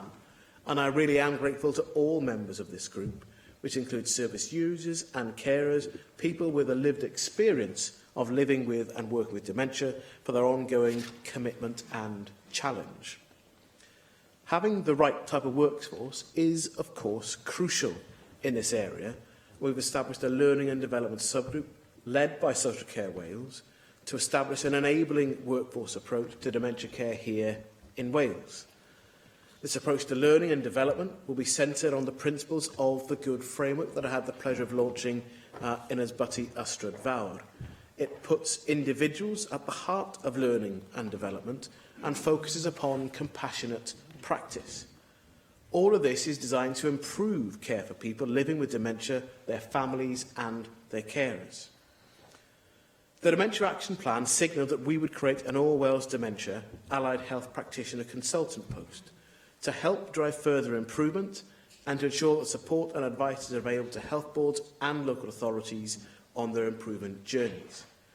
We've now completed all of the necessary preparatory work, and I'm pleased to confirm we'll shortly begin the recruitment process for the post, and I expect the successful applicant to be in post by the end of this summer. And finally, I'm pleased that the Welsh Government has committed to become a dementia-friendly organisation. Over 200 of our staff are already receiving training. It is important that Government helps to lead by example in recognising our role as a major employer and the positive impact that can have on supporting colleagues, friends and our local communities who are living with dementia. Given the strong partnership arrangements that we have in Wales, I believe we're well placed to continue to create a society which more positively supports those faced with a diagnosis of dementia. An ageing society means that the challenges in this area will increase, but the first year of the Dementia Action Plan has put in place many of the things that we think we will need to respond effectively to those recognised challenges. Only by working together can we realise the shared vision for Wales to truly become a dementia-friendly nation. I'd like to call Janet Finch-Saunders. Thank you. Thank you, Minister, for your statement. The Dementia Action Plan, of course, promises to improve person-centred dementia services and is based on a number of principles in dementia statements, including the right to an early and accurate diagnosis. Diagnosis, of course, forms an important part of your plan, especially as you even recognise that only around 53% of individuals in Wales with dementia have had a diagnosis. Indeed, it was found that almost 19,000 with dementia remain undiagnosed in 2017-18. So in terms of realistic sort of achievements in this area, could you confirm that your commitment in the plan to set targets for health boards to increase diagnosis rates by at least 3% a year has been carried out and is being dealt with? And once diagnosed, it is essential that there is a flexible support system. As such, the Welsh Government committed to the development of the multidisciplinary teams around the individual. So if that's the case and that has been achieved, could you confirm to the Chamber today that every individual living with dementia that has been highlighted and identified have in fact been provided with a fundamental care plan? Thank you. Well, thank you for the questions. I set out in my statement and reiterated the importance of diagnosis. It was a particular issue of concern both from the wider community living with dementia as well as Assembly members in the run-up to the plan. The commitments in the plan remain about our expectation to see year-on-year increases through the plan. We also have a midpoint review to understand how successful we've been. We'll next have figures available on the increases in diagnosis rates in September of this year. But as I set out in my statement, we're taking a range of practical measures to try and assist that. And in terms of flexible support, again, I set out in my statement a range of the steps that we are taking to provide that flexible support, and actually the point about having teams around the individual to understand the needs of that person, what matters to that person, and how that may change over time as the condition progresses. And in terms of a guarantee that everything is in place now, I think it would be foolish for me to try and suggest that is in place. This is a continuing journey. And on that journey of improvement, we should all recognise that not every single intervention will be delivered successfully. There will be more for us to learn what we don't get right as well as what we have got right. So I want to be realistic and honest with people about where we are. It's a journey of improvement. There's huge commitment from our staff across local authorities and the health service in particular and the third sector. But key to all of that is a commitment of people living with dementia to help inform the work we're undertaking and to be honest partners in both challenging and supporting us on the improvement that we all recognise is required. Diolch, Dirprwy Lywydd. Yn falch i allu ymateb i'r datganiad yma gan y gweinidog yr diweddariad yma ar y cynllun dementia. Ga i ddechrau drwy gydnabod fi wedi bod yn is-lywydd Cymdeithas Clefyd Alzheimer's ers dros rhyw 20 mlynedd, ac yn y blynyddoedd dwytha yma wedi bod yn is-lywydd Forget Me Not Dementia Clubs yn yn Abertawe, ac hefyd mae 'da fi brofiad personol yn y 2 flynedd dwytha o dementia wedi fy nhad farw yn ddiweddar, wedi misoedd o gystydd trwm efo dementia. Wedyn ymhwyslais i yn ymateb i hyn ydy'r gwahaniaeth angenrheidiol sydd ei angen mewn gwasanaethau yn ein cymuned ni. Wedi deud olrhain yn cysylltiadau efo Cymdeithas Clefyd Alzheimer's a Forget-Me-Not Clubs ac athi am yna lu o bobl eraill yn gweithio'n wirfoddol yn ein cymunedau ni, ac wrth gwrs mae rhan mwyaf o'r gofalu am bobl efo dementia hefyd yn cael ei wneud yn wirfoddol gan deuluoedd ag ati. Mae cyfraniad nhw yn hollol allweddol yn hyn o beth, a sef o'n gyd yn disgyn ar sgwyddau gofal cymdeithasol ag gwasanaeth iechyd, wel, ysa ni ddim yn gallu ymdopi efo'r sefyllfa embydus o gwbl. Felly mae'n bwysig i ni gydnabod a talu teinged i gyfraniad ac amroddiad gofalwyr gwirfoddol ledled Cymru yn hyn o beth. Ac wrth gwrs, fel mae'r gweinidog eisoes wedi dweud, mae yna dal stigma.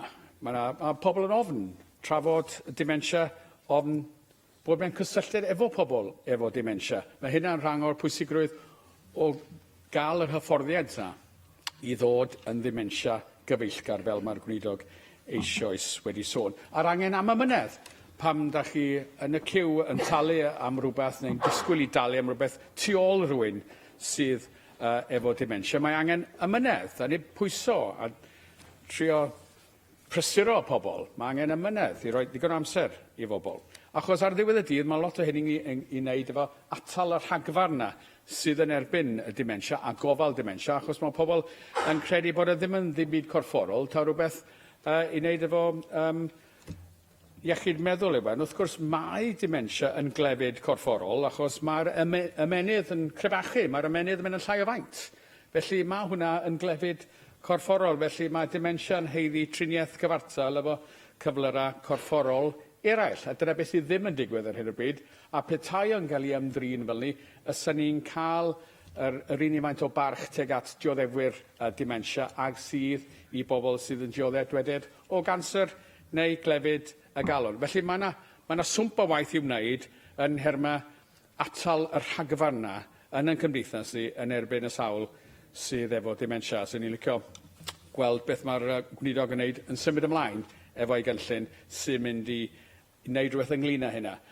Yn y pen draw, ddo, da ni yn sôn am ofal ar y llawr ac angen mwy o wasanaethau penodol ar y llawr. Gofal cymdeithasol, mae'r gweinidog yn gwybod y syniadau am gael gwasanaeth gofal cenedlaethol, achos mae safon o gofal rwan yn aml yn ddiffygiol, yn beryglus, neu ddim ar gael o gwbl, a mae'r cwbl yn cwmpo ar deuluoedd.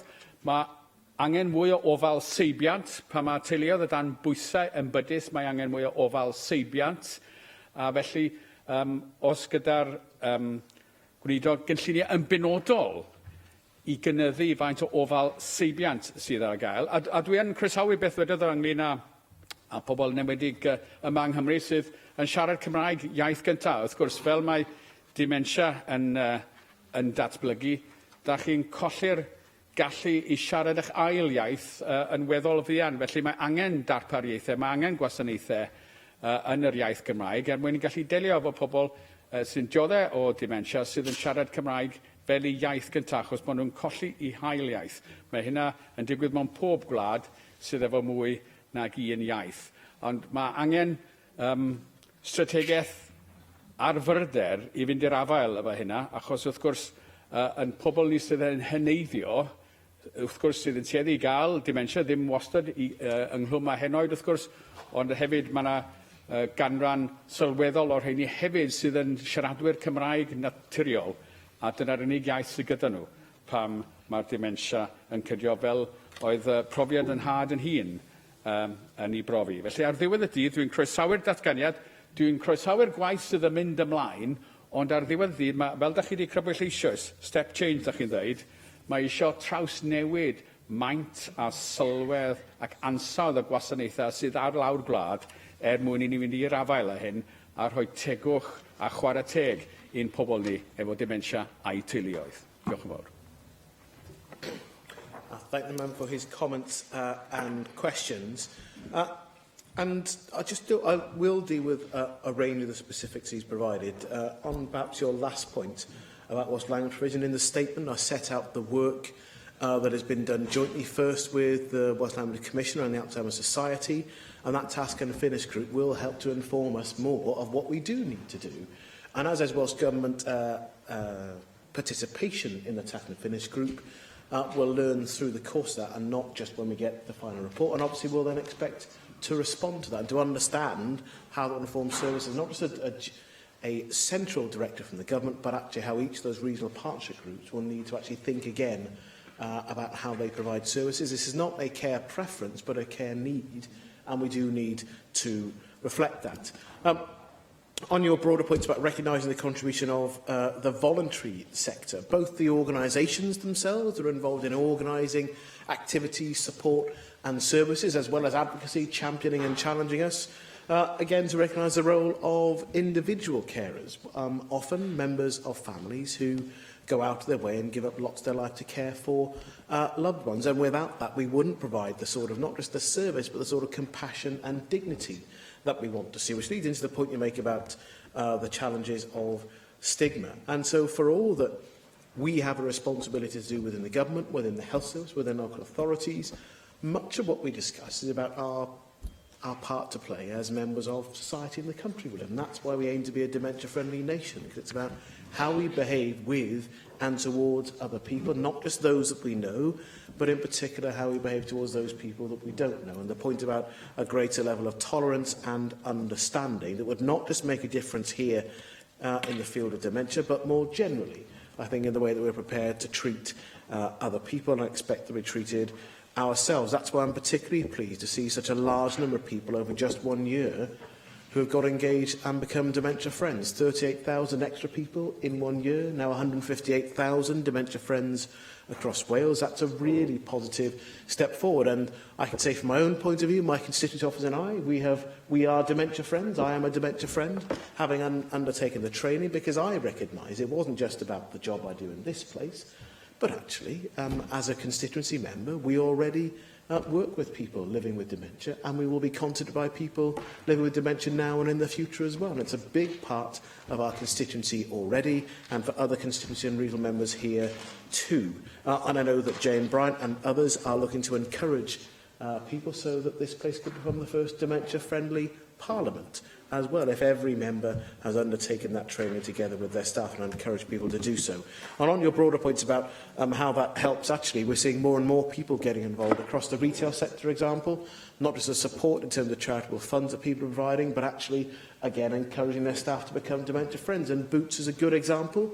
Other community pharmacy and multiples are available, but this particular one, it was the Wales part of that company that led the charge within that company by having in every single Boots outlet, there are dementia friends. There is a large programme of activity and engagement, and I was very proud to recognise that when they came here, and they're actually challenging the rest of the Boots group within the UK to do likewise. So again, a movement that is gathering pace here in Wales with that initiative, that is making a difference here and beyond. And I just want to finish on your point about personal experience that many members in this place will have. But we recognise that a change is required, and not just because we can often talk about our own experiences, but the needs of our population are changing. It's not just about age. There is more than that, but actually our ageing profile means it will be a larger reality of the country that we are and will be in the future. And if we didn't recognise that a change was required to deliver the dignity and compassion that you talk about, then we wouldn't have a plan, we wouldn't have measures, and we wouldn't be taking this as seriously as we are. The challenge will be to meet the ambition we set up in the plan to make a real practical difference. Lynn Eagle. Thank you, Acting Deputy Presiding Officer. Thank you for your statement, Minister. It's good to have an update today, and I welcome much of the positive report that there is in your statement, particularly about the increase in the number of dementia friends. I've got a few specific questions on the action plan. I was grateful for your replies to myself as chair of the cross-party group on dementia around the transparency of funding for the plan that's largely going out through the Integrated Care Fund, and concerns about that have also been raised in the Health Committee. I was pleased to receive your answer and the assurances that you gave, but can I ask whether there are any plans for there to be any kind of independent evaluation of the impact of the plan in recognition of some of the concerns that have continued to be expressed about transparency?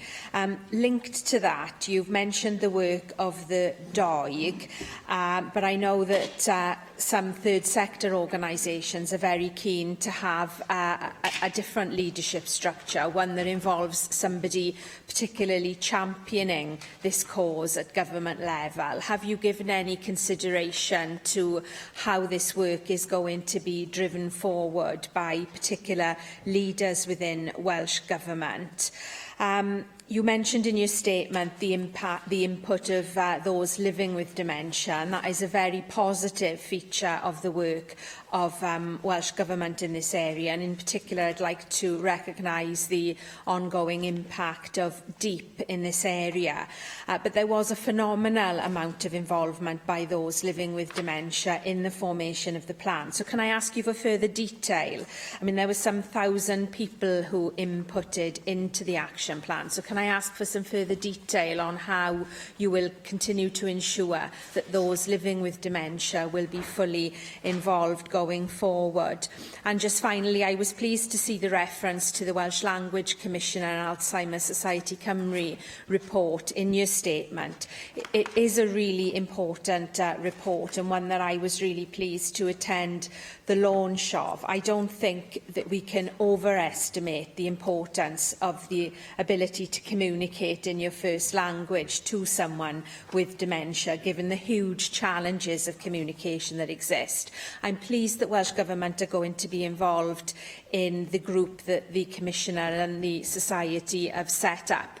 But can you take this opportunity to restate your commitment politically to ensuring that the excellent recommendations in that report are driven forward? Yes, I'm happy to give the commitment that you've asked for at the end about making sure that we do continue to take forward the commitments that have been made. And in particular, the point about first language provision, because as I said in answer to Di Lloyd, this is not a preference, it's a care need. Because actually, you can't access the care that you need if you don't have the ability to communicate in what is sometimes the only language available to you. So I'm more than happy to restate that commitment. On your point about DEEP, and they were definitely involved, and a really important part of us getting to having a dementia action plan in the first place, and actually getting one signed off where there was agreement that it was the right thing to do to move forward. We listened about making sure that there were people involved on the oversight, implementation and impact group. And that's important, that we don't just say that means everything is sorted out and people living with dementia are represented by a handful of people in one group. That comes back to the point about generally having teams around the individual so that our services are generally responding to the needs of people and perhaps seeking the views of those people as we develop and deliver services. That is central to our ambitions in the plan. And that's partly why, and I'll come back to your first point now about evaluation, to understand if that really is happening. So yes, I can confirm there will be independent evaluation. So that will be commencing throughout this year and it will continue until the end of the plan. There will be an initial assessment of evidence and data availability to highlight any key gaps we may have. And a final draft report on the central elements of the study will be delivered by the end of 2021, with a final evaluation report that's currently due to be provided in spring 2022. So we are definitely making sure there'll be independent evaluation to understand the impact of the steps that we're taking. And on your second point, I think you made, about leadership within and outside the government. And I have an open mind about whether there should be an identified dementia champion or not, because actually this is a big service challenge that is in more than one area. And there is, I recognise an argument for having a champion, I recognise how actually that may not deliver all we'd want to do. So I have a genuine open mind. I don't think it would be fair to say that the Allied Health Professionals Consultant is effectively going to be the champion.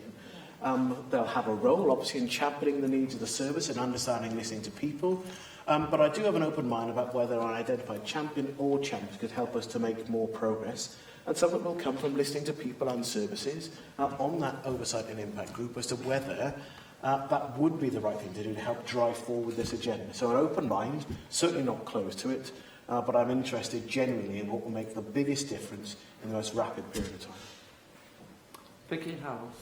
Thank you, Acting Presiding Officer, and thank you, Minister, for your statement here today. As the number of people living with dementia in Wales increases, it's so important that we get this provision right. And I noticed, firstly, in your statement, the reference to the increased number of dementia friends and dementia-friendly communities.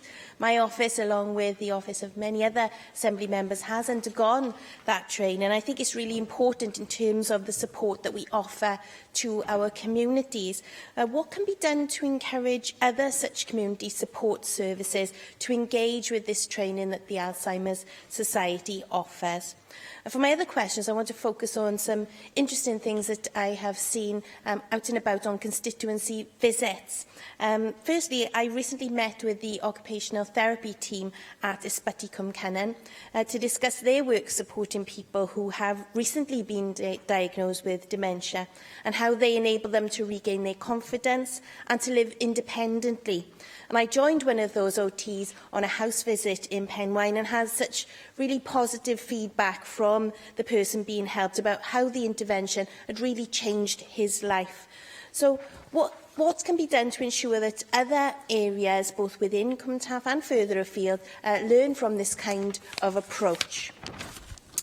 I also recently visited the award-winning virtual ward at St John's Medical Practice in Aberdeen, which is a shining example of a multidisciplinary approach. And this kind of approach is so useful to supporting those living with dementia, as well as many other conditions.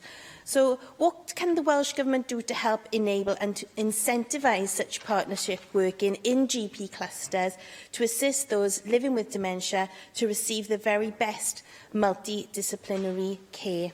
And finally, I also visited a Sgibowen care home in Llywdcoed to see a fantastic project that was being delivered by the Wales Co-op Centre, which allowed residents to utilise modern technology such as iPads, screens and interactive tables in order to engage with hobbies that they'd held all their lives, or to look at old photographs that really rejigged those deep parts of the memory and brought such happiness to them. What more can Welsh Government do to encourage care homes to utilise the very powerful benefits of modern technology in order to help those who live with dementia to maintain those pre-existing hobbies and interests which can add so much to their quality of life?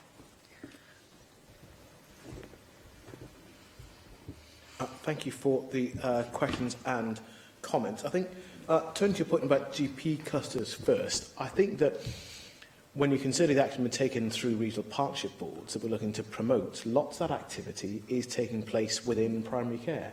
So having more GP-led memory clinics, the focus on diagnosis needs to be accompanied with an improvement in the quality of care that is then provided, rather than simply improving the diagnosis rate and then not providing the service wrapped around that person and how they live their life. So there's an awful lot of focus on that, and this is standard business for our health service. It's not an additional add-on or a niche area of specialist activity.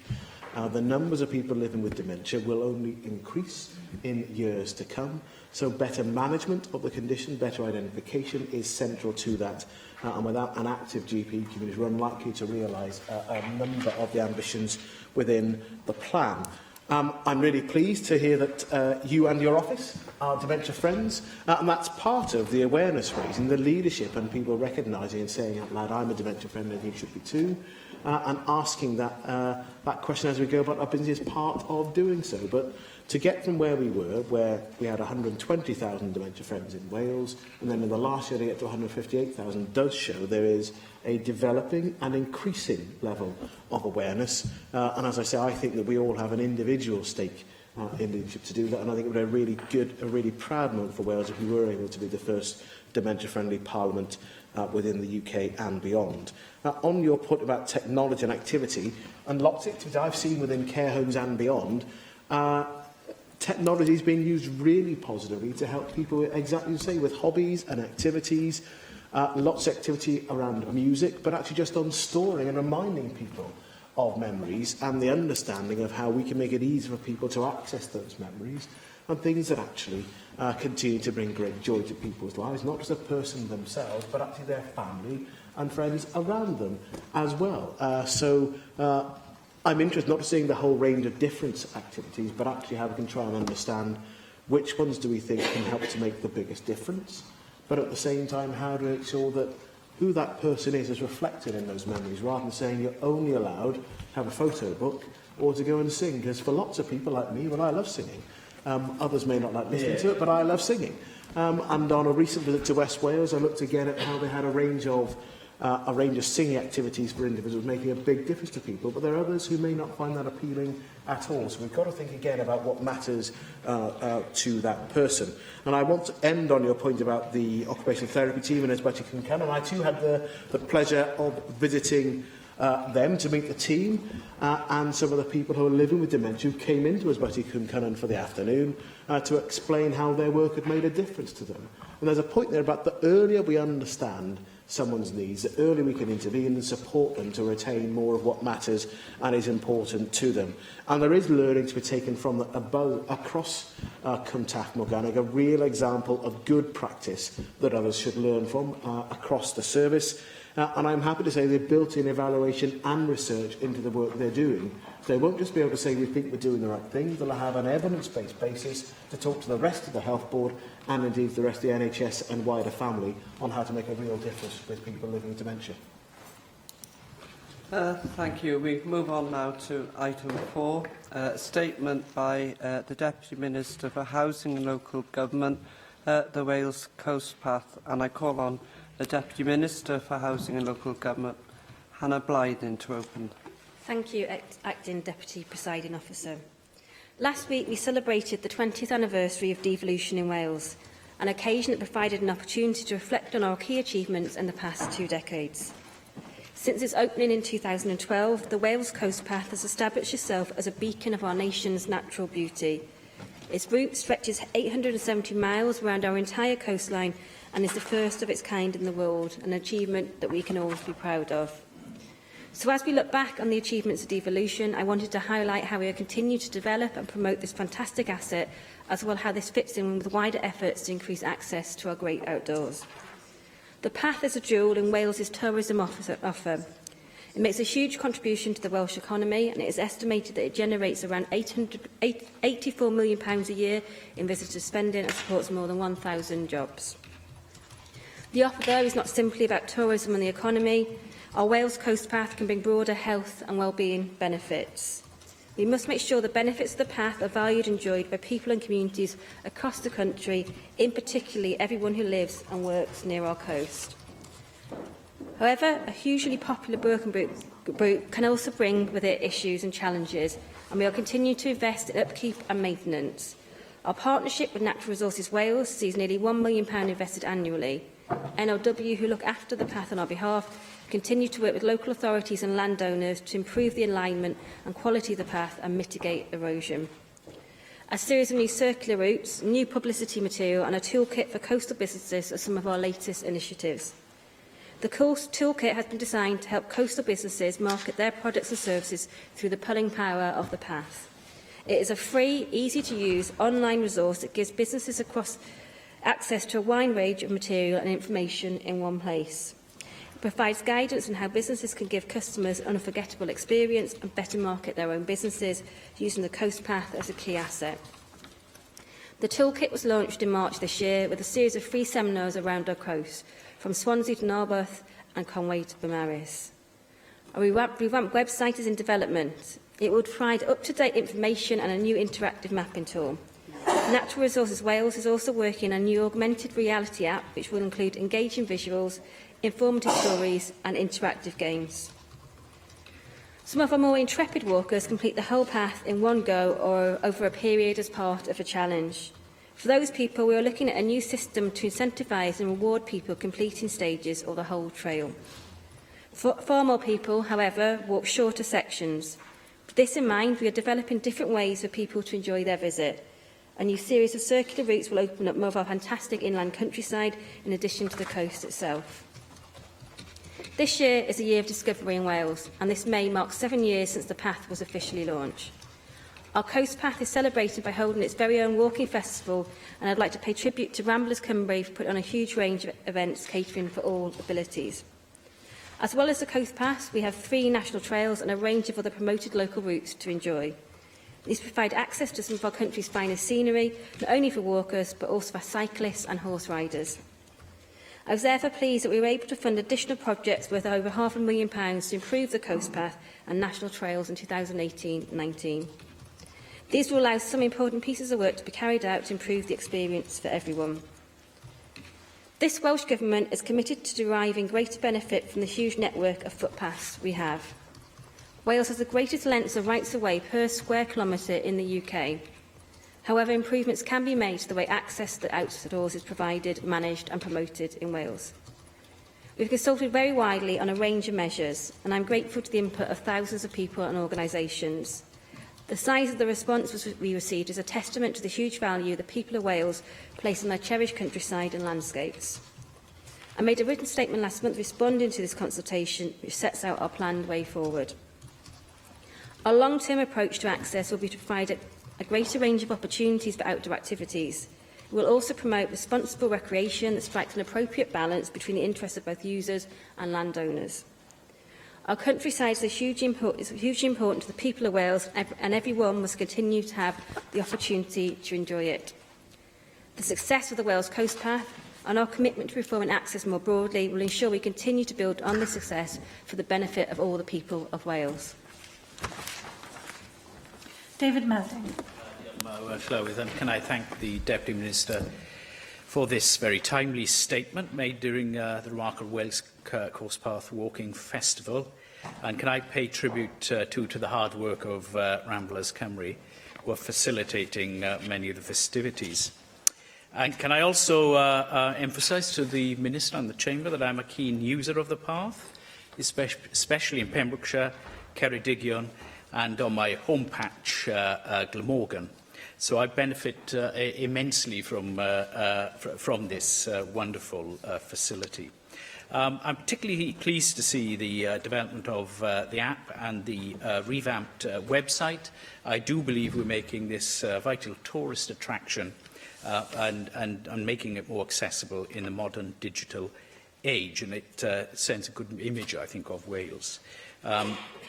As the Minister said, the Coastal Path is the world's first uninterrupted route along a national coast and gives hikers access to undiscovered sections of the coast with stunning views, as I can attest to, and also rugged landscapes and rare wildlife. It's very pleasing indeed, actually, to take a pair of binoculars along with you and then just see some of the most wonderful, but usually secluded wildlife. And truly, it is something to be proud of. I'm also pleased to see how the government is encouraging innovations, such as the development of circular routes that are connected to the path. I know from experience that sometimes, if you've just got a day, you're looking for a circular route. It's really, really useful to have that. And it also brings a slightly wider area into connection with the path.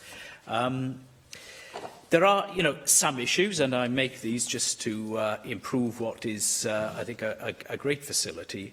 The Minister referred to access issues, and we do know that some local disability fora have highlighted the issues around, access by wheelchair and other barriers, such as those that are sometimes put in to stop motorbike and riders from illegally getting onto the path. And I know at least one county council, Flintshire, has admitted that it does need to improve its access for disabled users, and particularly where it's connected to viewing points, for instance, and it's a great thing to enjoy. And I think we must remember that those with limited mobility or are wheelchair dependent can still want to enjoy as much as possible the open environment.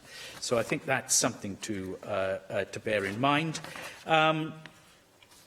If I can turn to marketing, the marketing toolkit, which I have looked at, is very comprehensive and covering all aspects of a market operation for local businesses who can then capitalise on the walking paths. And this, I think, is a really, really important. But I just wonder if you're going to take it further and connect it to a properly funded strategy for walking in Wales.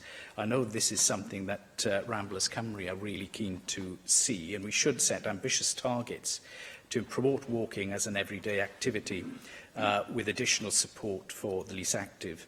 As you said in your statement, the benefits of the coastal path are not solely felt through the economy and tourism, though they are principally felt there, as the figures you referred to demonstrate.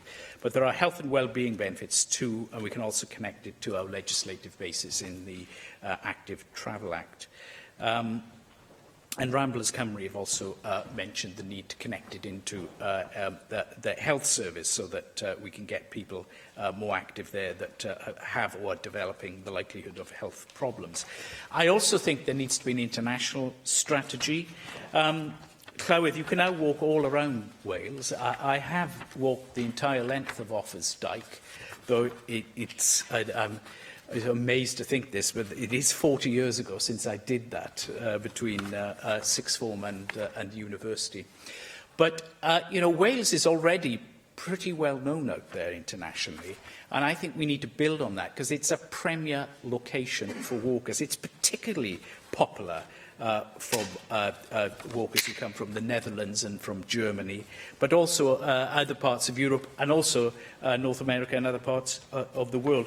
What these people want when they're enjoying our wonderful environment, both, as I said, you know, up into the mountains, but also, you know, around the coast, they want boutique hotels, they want really good quality restaurants, and they want access to, indeed, I hear another member who I know has enjoyed these facilities, and access to, you know, nearby market towns and the villages.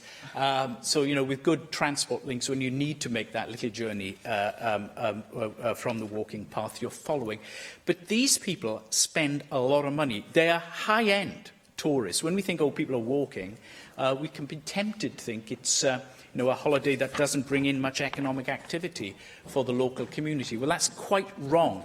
These people really are leading in terms of developing our tourism and improving the facilities so that we are really up there getting you know, some of those active tourists and cultural tourists also that want to experience the totality of Wales, but also enjoy very good restaurants and hotels when they do that. But broadly, this is work that's really been well developed, and we warmly welcome it. And I do hope the government will act on some of the suggestions I've made, which I know they've reflected on, and the consultation has also, and other organisations like the Ramblers are making these points. Thank you. Diolch. The members are pleased to see with the use of the new app and the developed website, the modern technology being used to boost our natural assets and to promote them. I think the member did a very good job there himself of very eloquently promoting our wonderful Wales coast path. And member mentions about, you know, being a regular user. I would suspect and hope that all of us in this chamber are use the coast path to one extent or another, and I actually look forward myself to joining Ramblers Cymru on one of their anniversary walks at the weekend as well. In terms of, I think you raise an issue that has been raised with me before in terms of access, in particular people with disabilities. I think it's about getting that balance between protecting the route, but also making sure all the people of Wales can enjoy it in the right and responsible way. And I'm sure that's something, as we take forward the proposals on access, that we can discuss with stakeholders with Disability Forum, but also with our partners in local authorities, NLW and landowners alike. But the importance of circular routes, I think, you know, not everybody wants to walk the entire coastline or able to, and also, you know, you could go to one point and then you don't necessarily feel fit enough or have enough time to walk back again. And one of the things we're trying to develop with the new circular routes is actually starting with a set aimed at perhaps more family audiences to bring them on board to start to enjoy the health and wellbeing benefits of the coast path. And these are looking at being around 2 miles in length, so you're looking just about an hour or two, and actually making sure they're near to facilities and transport links as well. So thinking strategically about how we do that in the future. Really important point too on how being part of an international strategy about how we sell Wales to the world. I was just in my own constituency out on Friday. Best kind of meetings and walks I have when I go for a meeting in the Clwydian Range and have a walk, and I was at Ponacladdio Hill Fort, and you look out into the distance in one direction, you've got Ruthin and Denby, and beyond that you can see the Snowdonian Range by Offa's Dyke, and this not only just to promote to more people within Wales what we have on our doorstep and the benefits that brings, but actually internationally the wonderful natural environment we have. And I'm pleased that the Minister for International Relations and Welsh Language, as part of her new international strategy, will include the importance of Wales' natural assets in promoting tourism, inward investment and that positive image of Wales as well. Dai Lloyd. Diolch yn fawr, Llywydd. Gai ddiolch yn gyntaf oll i'r Prif Weinidog am ei datganiad, ac wrth gwrs croesawu'r cynnwys, ac wrth gwrs mae'r mater o llwybr arfordirol Cymru yn fater i'w croesawu yn fawr iawn. Mae hwn yn ddatblygiad cyffroes a datblygiad da ni wedi weld yn datblygu dros y 7 mlynedd dwytha. Da ni'n disgwyl gweld o yn datblygu fel da ni'n mynd ymlaen blwyddyn ar ôl blwyddyn. Achos, mae yna olygfeydd bendigedig drwyddi draw yma yng Nghymru, wrth gwrs drwy'r 876 o filltiroedd o'r arfordir, o'r llwybr arfordirol, a fel da ni wedi clywed gan y Prif Weinidog, yr unig gwlad sydd efo llwybr arfordir sy'n cynnwys ei holl arfordir, a mae hynny yn beth i'w drosori ac i'w ddathlu. Ac wrth gwrs mae yna nifer o rannau bendigedig yn harfordir. Na i ddim ond canolbwyntio ar Benwyn Gwyr efo 26 o dreithau bendigedig i chi fwynhau, neu Llan Steffan nes ymlaen, neu hyd yn oed lle o'n i ar y penwythnos yn Maenor Bir, lle mae'r arfordir yn bendigedig yma yn ne Pembro, cyn i ni fynd ymlaen i arfordir Ceredigion yn naturiol, sydd hefyd yn llawn materion bendigedig yr olwg, ac Abereiron yn drysor, mae rai fi ddweud. Ond allai'n siarad trwy'r prawn ar hyn gyd i, felly ysawellu ganolbwyntio ar bethau i wneud efo'r datganiad, felly dyma ni. Mater o groesawu, wrth gwrs, yn naturiol. 2 bwynt, ddo. Wrth gwrs, mae cadwriaeth yn hanfodol bwysig, ac wrth gwrs, fel mae David Melding wedi awgrymu, mae materion iechyd hefyd yn bwysig iawn, ac da ni hefyd yn talu tein gyda'r Ramblers am hyrwyddo cerdded yn ein gwlad. Mae'n ffordd weddol hawdd o gadw'n ffit. Sym angen aelodaeth a unrhyw gym sydd yn costio miloedd o bunnau chi cerdded. Ydy'r ffordd ymlaen, 10,000 o gamau bob dydd, a jyst mynd ar y llwybr arfordirol fyddwch chi wedi cyflawni hynny mewn chwinciad. A fydd o'n teimlo fel 10,000 o gamau chwaith. Ac wrth gwrs mae hyn yn allweddol bwysig pan rydyn ni'n sôn am gadwriaeth. Mae hwn yn elfen o dwristiaeth sydd yn denu ymwelwyr, denu arian, hybu'r economi, ond hefyd gan feddwl am dwristiaeth cyfrifol, felly, sydd hefyd yn edrych ar ôl yr amgylchedd a mater cadwriaethol yn gyfan gwbl. Ac wrth gwrs o edrych ar ôl yn amgylchedd, hefyd manteisio'r y cyfle, sy'n ni'n licio gweld di'r Prif Weinidog yn pwysleisio hyn, nid jyst mater o edrych ar ôl yn amgylchfyd naturiol, ond hefyd edrych ar ôl yn amgylchfyd ieithyddol a diwylliannol, achos wrth gwrs am rannau lawer yr iaith Gymraeg a diwylliant Gymraeg sydd yn rhan anatod naturiol o'r arfordir yma. Ac wrth gwrs, mae yna ambell i esiampl o da ni'n colli yn hen enwau Cymraeg traddodiadol, a dim jyst enwau Cymraeg traddodiadol, ond enwau hanesyddol Cymraeg hefyd mewn sawl ieithoedd eraill. Da ni wedi colli Porth Tre Castell yn Ynys Môn, er enghraifft, nawr i fod yn Cable Bay, a mae yna ambell i esiampl arall jyst achos bod pobl ddim yn gallu ynganu yr enw'r ynys, neu enw'r afon, neu'r enw'r penrhyn, ond allai ddim meddwl am unrhyw wlad arall dan y ddaear sydd yn bodlon newid i henwa da ni wedi cael ar wahanol begynnau daearyddol ers canrifoedd mwyn bodloni pobl sydd ddim yn fodlon mentro yr iaith frodorol. Felly, jyst achos bod rhywle yn edrych yn unig ac yn anghysbell ar yn arfordir ni, di hynny ddim yn golygu nad oes enw traddodiadol unai Gymraeg neu llychlynaidd ar y lle. A mae'n bwysig cadw hynna fel rhan anatod, nid jyst o'r gydwriaeth naturiol, ond gydwriaeth naturiol ieithyddol a diwylliannol ein gwlad. Achos mae yna gyfoeth naturiol yn yr holl enwa, mae pob penrhyn, bob mymryn bach ar y map arfordirol na efo enw. Os da chi'n mynd edrych ar fapiau hanesyddol yn gwlad, a'r cyfoeth o enwau a disgrifiadau sydd yna yn yr iaith Gymraeg.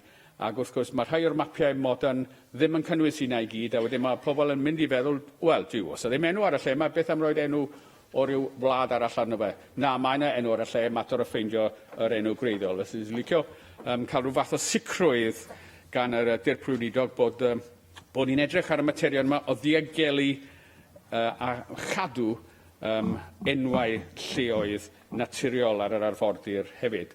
A'r ail bwynt, yn ogystal â llongyfarch bob peth sydd yn ymlaen ynglyn â'r llwybr chi'n gallu cerdded arno fo rownd yn arfordir, mae ambell un wedi crybwyll beth am greu ddatblygu llwybr seiclo Cymru gyfan. Mae ambell i weinidog yn y lle yma yn hoff o fynd ar ei feic. Beth am ddatblygu llwybr seiclo ochr yn ochr efo'r llwybr cerdded, achos dwi'n credu mae yna adnodd gwerthfawr yn fyna. Ac at ei gilydd i grynhoi felly, sy'n ni'n taclo'r agenda hybu iechyd, ffitrwydd, yr agenda gordewdra, yn ogystal â mynd i'r afal ar ymdrin a thwristiaeth, sydd yn meddwl, dim jyst gwneud chi droi fyny, ac os yw'n bwrw glaw beth sy'n digwydd wedyn ni, ond meddwl yn ddwys am ddatblygiad yn gwlad, am esbonio i bobl hanes cyfeithog ein gwlad a'n iaith, a'n diwylliant, heb ddim cywilydd ohoni, beth sydd yna efo'n llwybr arfordir ni, beth sydd yna ddim i'w hoffi. Hir oes i lwybr arfordirol Cymru. Diolch yn fawr. Llywydd, I think in future when we want to create marketing or adverts for the Wales Coast Path, we should just ask members in this chamber to talk about their favourite areas of the post. I'm sure we all have a favourite, and we all have areas we've not been to yet, which we'd really like to go. But I think the contributions so far show how valued a natural asset is for all of us, as the only nation, indeed, as Di Lloyd said, that can both have in a coast path that covers magnificent stretches. I remember many years ago when I was working outside of Wales that people there would come up to me and talk about the Wales Coast Path, and they were going there on holiday, and and I'd tell them different places they could visit as well. So it shows the reach and the reach that we have to build on there. The member's absolutely right in terms of the work that Ramblers Cymru are doing in promoting walking for a lot of people an accessible way to keep fit and to boost your health and wellbeing, where you could do like a little or as much as you want. And it's right that we're looking at these new circular routes and shorter routes so people can do things, so to make it open to as many people as possible. On the points amendment made in terms of it's not just about conserving our natural environment, which actually, we want more people to enjoy the coast path, but it's actually like striking that balance between conservation and promotion to make sure we maintain our natural assets, but also the aspect of the environment in terms of actually how we deal with things that are very high in the public consciousness, such as plastic pollution and littering. So the role that some of the other initiatives were taken across government and as part of Refill Cymru can play in that as well. In terms of looking at our cultural environment, one of the things we want to look at, we're looking at building on these new circular routes or different routes, actually to focus on different areas, not in terms of geographical, but culture and heritage. So as that, we take that forward, that might be something the member would want to me to share information with him and for you to be able to input on that as we take it forward as well. In terms of about cycling, I confess I am a keen but somewhat lapsed cyclist at the moment, given it's difficult to often find the time. I'm hoping, I keep thinking, in the next recess I'll get out for a long bike ride, and it keeps going back to the next and the one after that. But One of the things following the written statement on access, one of the things the group will look at is how we can better use multi-use paths for activities like cycling and also horse riding as well. Joyce Watson. Diolch, Llywyd. I'd like to thank you for your statement today, Deputy Minister. And I'm very lucky to live close to some of the most spectacular and celebrated stretches of our country's coastline, one of those being the Pembrokeshire coast. I do represent many more miles, of course, and most of the coastal path is, in fact, in my region, and it stretches from the Llŷn Peninsula to Carmarthen Bay.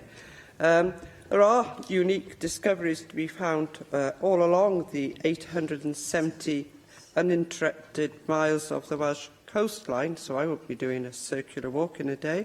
But there is rare wildlife to industrial heritage, and you can see both together if you know where to look. You will see kestrels, little owls and many other examples of bird life living in what are disused now industrial sites, but they're not unused industrial sites if you care to look for those things. So I think we need to join those two elements together to tell another story that we are able to do. That is, I think, the Wales Coast Path Walking Festival, ending this week, has been brilliant in celebrating and promoting the coastal path. And I think it's also worth reminding ourselves that the Wales Coastal Path is just 7 years old. So, you know, we have moved along pretty quickly within those 7 years. And we know that visitors have always headed to our coast for different reasons, whether it was the miners' fortnight at Barry Island or whether it was dolphin watching in Cardigan Bay.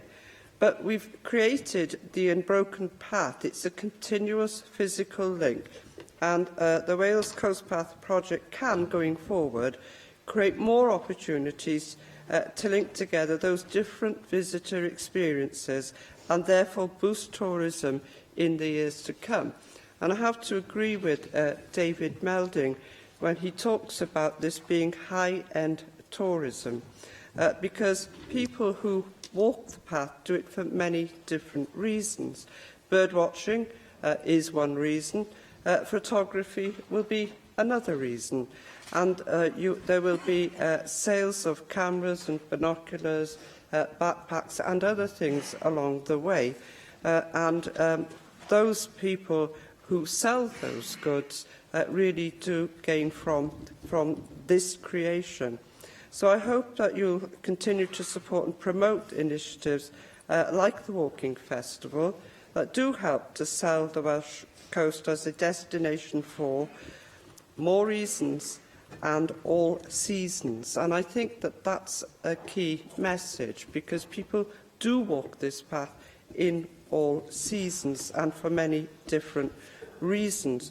And one of the questions that I would like is for Deputy Minister, is whether you would join me in thanking the people who keep that path open, from the staff who work, and I've met some of them, I'm sure others have, in all sorts of weathers, to the volunteers who also take up opportunities to make sure that we can keep walking this path. And also to recognise, and other people have mentioned it today, of the real benefits to people, particularly for mental health benefits, by either volunteering in working opportunities to keep that path in good order, or to escaping to the countryside just to make them feel good, and so that they can escape the pressures of work. And I think that that is of critical importance. That is now, I'm glad to say, eventually being recognised. Absolutely join Grace Watson in thanking the staff and volunteers who keep this wonderful asset of our path open, maintained, sustained, like you said, in all weathers throughout the year. Their work and their commitment is certainly to be applauded, and just very lucky to represent the area you do and boast such a huge swathe of the coast path itself amongst that.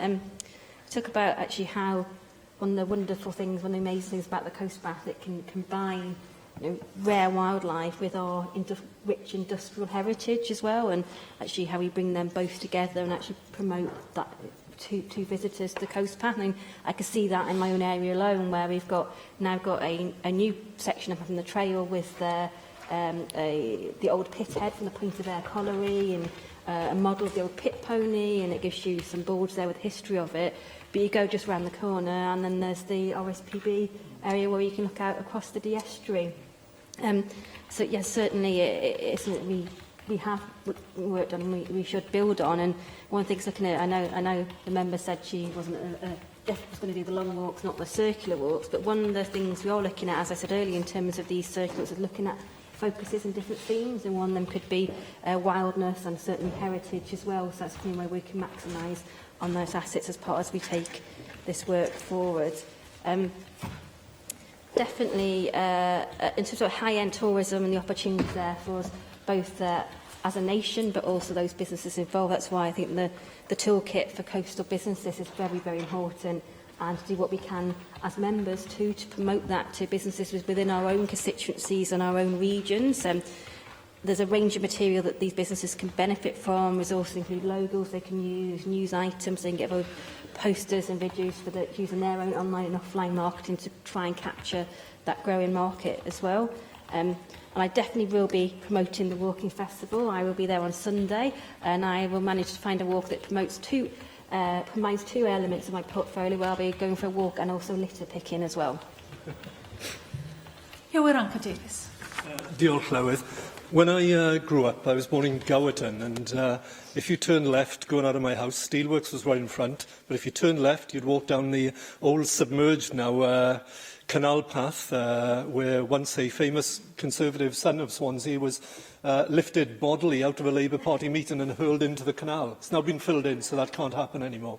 But you follow the canal along there, and it takes you down to Penclawdd and the mud flats of the North Gower, the estuary, the Lychar estuary. And if you keep on going round that 13-mile peninsula, you then turn into the beautiful sandy coves on the south. I thought I'd been born in heaven, I have to say. I thought I was extremely lucky. But as you get older, you start to realise that actually we're blessed in Wales, throughout Wales. All parts of the coast are remarkable, are glorious. My only regret in celebrating, as I did last weekend with Ramblers Cymru, Pembrokeshire National Park, NRW, local Ramblers group, my old colleague Andrew Campbell of the Wales Tourism Alliance, we were gathered there in Saundersfoot doing a mix of coastal path and heritage trails, going inland a little bit, some of the new circular routes. My only regret is that Wales beat England to the march on this. But it's a nice regret, actually. I took through the coastal bill for the coastal path bill for England back in, crikey, when was that? A decade or more ago. And we're still building it. Now, it's a big thing, but we'll get there, apparently, by 2021. But that will then be remarkable, that you'd be able to walk not only the Wales coastal path, but all of the England coastal path as well, from Carlisle to Newcastle and beyond, and walk the whole of England and Wales. Should you have the time and be so inclined and have stout boots and make that whole journey. But I guess I am one, Llywydd, of those people referred to as those people who do go and spend money in the local economy. I will walk for miles and miles and miles, but then always end up spending on a good meal and a few beers and probably a nice place to stay in B&B overnight. And there's plenty of people who do that. It's remarkable, the impact on the economy. And we shouldn't forget, of course, and I welcome the statement today, that this is in the fine tradition of things like the Crow Act, the rights to roam, the access to the national parks, the rights of way legislation, all of those things that have opened up the countryside and coast for generations of people since that first progressive post-war government, and long may this continue. Interestingly, while we were in Saundersfoot, we saw the development there of the new marine centre. The scaffolding was going up and so on, and the magnificent harbour development that they have there with £4 million of possibly our last tranche of European funding going in there, into a remarkable performance and gathering space on that harbour, transforming it for a new generation. If I could ask a couple of questions of the Minister. It's been referred to already, the issue of accessibility of sections, at least, of the coastal path for those with mobility issues or those who use wheelchairs or mobility devices. It's right that we make sure that the coastal path is accessible for everyone. Also, what we do for diverse groups that don't normally access the outdoors. And I recall we had a very good mosaic project working with the National Parks years ago that was looking at different communities from BAME communities who traditionally, generationally, do not go out into the outdoors, but working with them and with people within those communities to introduce those communities and multi-generational within those communities, mums and dads and granddads as well as the children into the outdoors. What are we doing on that to make the most of that with our Wales coastal path? I wonder if the Minister could also speak to her colleague dealing with transport and public transport, to have a look at, I don't need the answer now, but to have a look at the Traws Cymru buses issue, because a lot of people I know have made really good use of the free weekend Traws Cymru transport in order to go. I'm looking forward to my free bus pass when I get older, okay? Is it 60 or 65? I have to check. Yeah, not long to go. But the number of people I speak to who are walking sections of the coastal path using either the free bus pass or the Traws Cymru weekend bus, and then walking sections back and then catching it again. It's really opened up in terms of social inclusion and healthy lifestyles and so on. It's a major innovation. So if that discussion could happen, could I, certainly as Vice President, one of the two Vice Presidents of Ramblers Cymru, give my great thanks to the Ramblers, not just for what they're doing with the festival at the moment, but their ongoing work with maintaining footpaths, byways and so on. It is always a challenge. There's a lot of volunteer effort in it, but they really deserve credit for what they do. And perhaps I could ask the Minister as well for her thoughts on the continuing challenges because of where we are with funding, tight funding at the moment. I'm going to try and avoid using the austerity word. No, it's out there now. But local authorities are stretched in terms of their rights of way. People now connecting up some of these circular routes on the coastal strip as well is to do with keeping those normal rights of way accessible as well. Finally, if I could simply say how much I welcome this because of the innovations in here, not least the toolkits for businesses, as well as the circular routes, which should meet everybody's possible needs. Long may it continue. Keep the energy behind this. Don't give up on it. And it'd be interesting to see maybe in a couple of years a further economic assessment of the impact of the coastal path on the Welsh economy. Llywydd, I'm afraid I'm going to have to start by saying I fundamentally disagree with the member. I don't at all regret Wales beat England to the march on this. So, but I absolutely agree with you when to thank Ramblers Cymru, not just for the walking festival that ends this weekend, but also the ongoing role they play in terms of not just the maintenance and looking after our coast path, but also the initiatives they bring forward to encourage people to benefit from it as well. And on that, I think I've already covered kind of on the accessibility issues. I think there's that, like you said, there's that balance between making sure we don't have extra vehicles aren't meant to be there, but actually making sure that as many people as possible from across Wales and beyond can make the most of what's there on many of our doorsteps. So, because it's certainly something that should be considered with stakeholders and local authority partners in LW as we take forward some of the access reforms. One of the great benefits of this portfolio, my previous one, is that I get to have what is called meetings when I get out and about in the fresh air and get to enjoy this to see what's happening in practice and to about actually how we introduce communities that don't usually use the outdoors. As part of that, I've seen a number of really good examples of best practice across the length of the coast, but also inland in our national parks as well. And so it's certainly something that I want to see replicated and continued elsewhere, and perhaps this focus on some kind of new shorter walks and circular routes that are more accessible by public transport and facilities might be a means to encourage more people to literally take that first step and to enjoy our Wales coast path. And I'm certainly more than happy to have a conversation with my colleague, the Minister for Economy and Transport, with regards to actually how we, in terms of Traws Cymru, and actually how we make sure that, all modes of transport, our feet and our public transport, can match up to best promote our coast path in the future. Diolch i'r Dirprwy Weinidog. Yr eitem nesaf felly yw'r datganiad gan Dirprwy Weinidog yr economi a thrafnidiaeth a'r deithio llesol. Dwi'n galw ar y Dirprwy Weinidog i wneud I ddatganiad. Lee Waters. Diolch Llywydd. We have a climate emergency, an obesity epidemic and an air quality crisis. Getting more people travelling in ways that improve their health and our environment is key to tackling all those problems. Transport accounts for 13% of Wales's climate-changing emissions, and almost all of them come from the private car. Our recently published low-carbon delivery plan put achieving modal shift at its centre, and by that we mean making it easier for people to make fewer journeys by car by making it easier to use alternatives. Over half of all car journeys are for distances of under 5 miles. Many of these trips could be made by walking and cycling. That's why encouraging active travel is a priority for this government. The key is to understanding what needs to change to open up this option to more people. Despite having world-leading legislation in the form of the Active Travel Act and the Wellbeing Future Generations Act, we have not seen anything like the increase in walking and cycling levels that we want and need. We have rehearsed the reasons for that underperformance many times in this chamber. Resources are key, and I am pleased to say that this year, for the first time ever, we will be spending over £30 million on active travel schemes in Wales in 1 year. But resources aren't our only problem. The Economy, Infrastructure and Skills Committee report on the implementation of the Act made that very clear. We have a major issue with capacity and our approach to delivery. We often talk about austerity in this chamber, but sometimes we don't pay enough attention to the way it has hollowed out the capacity of our local authorities to deliver on anything other than essential statutory services. Active travel is an area where understaffing is felt particularly severely.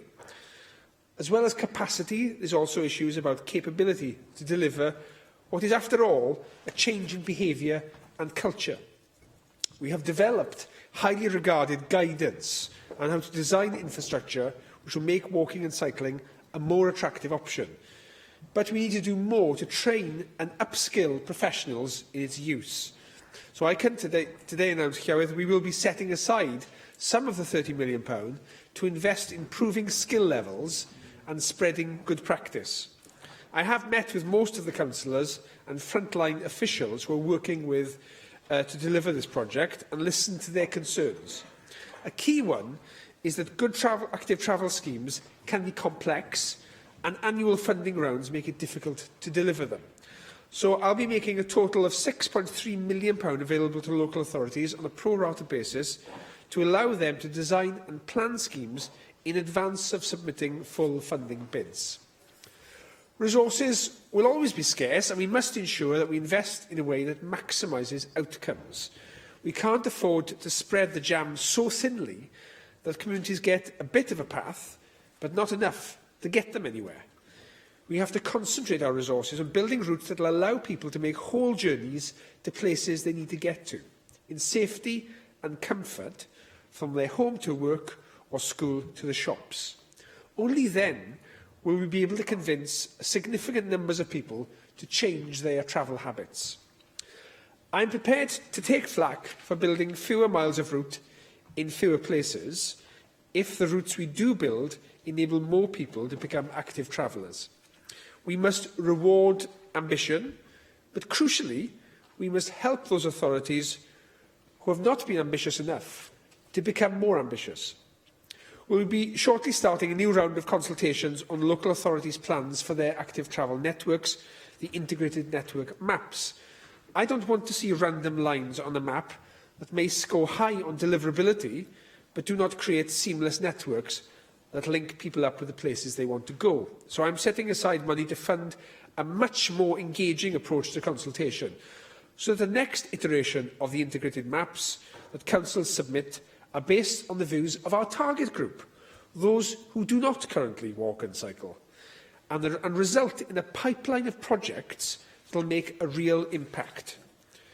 And of course, it's not just about new routes. I want local authorities to use some of their new resources to identify those small changes in roads and paths that can make a big difference, perhaps widening a popular path or removing poorly designed access barriers that prevent disabled people, parents with prams, parents with children on buggies on the back of their bikes from being able to get through. Anything that can demonstrate the advantages of people shifting their mode of transport. So local authorities are therefore encouraged to use part of their allocation to fund small projects that deliver continuous improvements to their local networks. In February, the whole Assembly backed a motion calling for more ambitious active travel targets. And I'll deliver on that promise, but for those targets to be meaningful and impactful, we must have effective monitoring schemes in place. We are currently funding routes that do not have automatic counters installed in them as a matter of course, for example, and we need to look at that. So I'm working with local authorities to develop a much more systematic approach than exists at the moment. I've outlined the challenges I think we're facing, and they are many. However, I don't think we should be pessimistic. We are starting to make some of the more difficult decisions that can radically change this agenda. The First Minister announced last week that Wales will begin work to make 20 miles an hour the default speed limit in residential areas is a real game changer. Lower speeds will not only reduce casualties and improve public health, it will also create an environment that is more friendly to active travel. And we have begun work on a new Wales transport strategy, which will be central to realising this ambitious agenda and ensuring that active travel becomes a vital part of major infrastructure projects such as the Metro. And my colleague Ken Skates and I will keep members updated on this work. There is no sweep of the ministerial pen or single initiative that can bring about the changes we need to see to reverse the transport trends we've seen develop over the last 50 years. It will take ongoing, granular efforts focused on hundreds of different details to create an active travel culture. But if we want to improve air quality, increase levels of physical activity, and lessen the harmful impacts of our transport on the environment, we must dedicate ourselves to it. And I finish with a sincere invitation to members that I want to hear from you what more you think we should be doing together in your particular communities to allow us to be at the forefront of the active travel movement. Diolch. Russell George. Thank you, Acting Presiding Officer. Can I thank the Minister for his statement and announcement this afternoon. I think it's right that the Welsh Government has brought forward world-leading legislation in regards to the Active Travel Act. But of course, legislation by itself is not enough. There needs to be action as well, and we haven't seen that action. There's been significant underperformance. We've not seen the level of walking and cycling that we need to see. That makes the difference that the ambition of the Act was, in terms of what the ambition of the Act was meant to do back in 2013. And the Minister also, Deputy Minister also pointed out in his opening comments that we've rehearsed these arguments in the Chamber before, so I'm not going to dwell on those.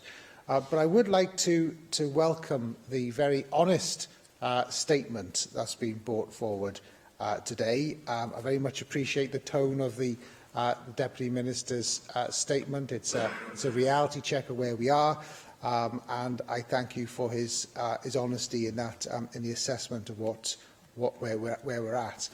And I'm very pleased that the committee's work has seemed to have significantly influenced government's thinking as well in terms of changes in policies that you've detailed in your statement today. You've talked around training in terms of council for local authorities, integrated network maps, making the small changes that are needed to make a difference, And almost as you were reading your statement, it was almost as if you were reading the recommendations in the Economy Committee's report last year. So that's very welcome indeed. In terms of the 30 million for active travel, I think I'm right in saying that when you were in committee last week, you talked about the figure being allocated as increasing what was originally earmarked by a third. So just checking some clarity around that. But specifically, if I can ask, what is the size of the increase of funding against what was originally planned for this year, and how does this compare to last year's funding levels? Also, in the Economy Committee's report, one of the recommendations that we made, of course, was that funding reaches the £19 to £20 per head per year of capital revenue and funding. And I would just be grateful if you could confirm whether the funding you've announced today reaches that limit, and whether you think that the recommendations from the committee and the money that you've allocated today is sufficient to achieve the Welsh Government's ambitions in regards to active travel and what you've announced today. You were, of course, a member of the committee, so you're very aware of the recommendations in the committee's report. And I wonder, how have you sought to prioritise the allocation of funding to address the committee report's recommendations? I don't need to go through them. You know what they are already. And also during general scrutiny last week, and again you've mentioned this in your statement today, you talked about the Wales Transport Strategy, which will be published next year. How do you foresee active travel will feature in this updated strategy? And are you able to indicate when a draft strategy will be available for scrutiny? And finally, you have asked local authorities for active travel data to identify gaps in active travel information. Are you able to provide more detail on how the monitoring and evaluation framework will be used in practice, particularly how it might improve value for money of investment and also lead to increased active travel rates? I'm grateful if you could address those points, but I'm very pleased and delighted with the statement of the announcement today. Well, thank you very much for those comments.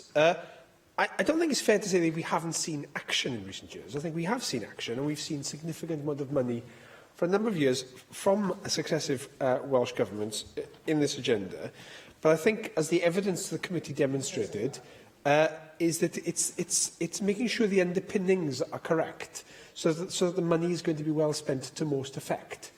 And I think that's what I hope today's statement is hoping to address, is getting that right. Because I'm not going to be making a case to the Finance Minister or the Minister for the Economy alongside me to pour money into a sieve of poorly designed schemes.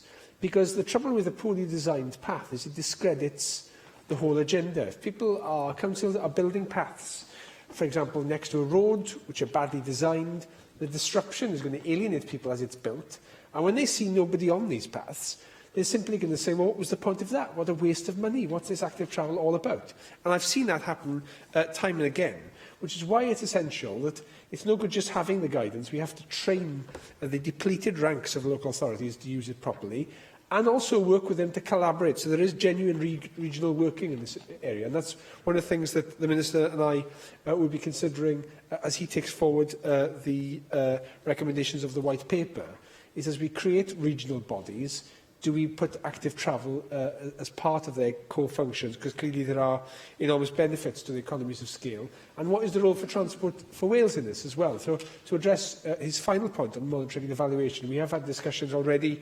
I met yesterday with the head of Transport for Wales to discuss this, of how, as they start to build up their own intelligence and data analysis unit, how they can make sure that capturing active travel data is a key part of what they do and capture the useful data we want to enable us to make better decisions. In terms of the quantum of funding, we are some way off the £30 a ahead. I think today's announcement takes us to somewhere around £10 million ahead for this year. £10 per head, sorry, this year, which is £10 million ahead would be quite a stretch, wouldn't it? £10 ahead this year, but as I say, I want us to make sure we get it right. So next time round, we have integrated network maps that create routes based on demand of people who would not walk and cycle. And if we can start to engage the community, enthuse them for where routes should be, then I think we can create a head of steam that'll allow the political space for us to say we want to spend more on this agenda, and I can credibly go to ministerial colleagues and say money should be spent on this and not on something else. I'm not sure with a good heart I could do that at the moment, because I am not confident that money would be spent to best effect until the issues I've addressed in the statement can be properly worked through. In terms of the Wales transport strategy, then clearly this is going to be an important part of it. But my observations of previous Wales transport strategies is we've been fine on the words around active travel. You know, I often used to notice some years ago now, 10 years ago or more, we'd have a Wales transport strategy, which if you were coming from a different planet and just read the narrative, you'd think Wales was an active travel country, because the words were all there. But when you looked at the scheme of works at the end, it was all the traditional stuff you saw and very little active travel. So I'm confident active travel will be a key part of it, as it always has been. What needs to happen next time is it's a key part of the delivery as well. And that's, if we follow through the things we've announced today, what I think we'll be able to address. Rhyn Hap Gareth. Diolch, Cadeirydd. Gai groesawu yr datganiad yma gan y Llywodraeth heddiw. Mae llawer ohono fo yn gynnwys dwi yn cyd-fynd â fo. Be sy'n yn nharo fi ag eraill bob amser ydy rhwystredigaeth yn bod ni'n methu cyrraedd at ben y daith neu le da ni isio mynd yn gynt. A dwi'n siŵr bod y rhwystredigaeth yna'n rhywbeth mae'r dirprwy weinidog ei hun yn ei rannu.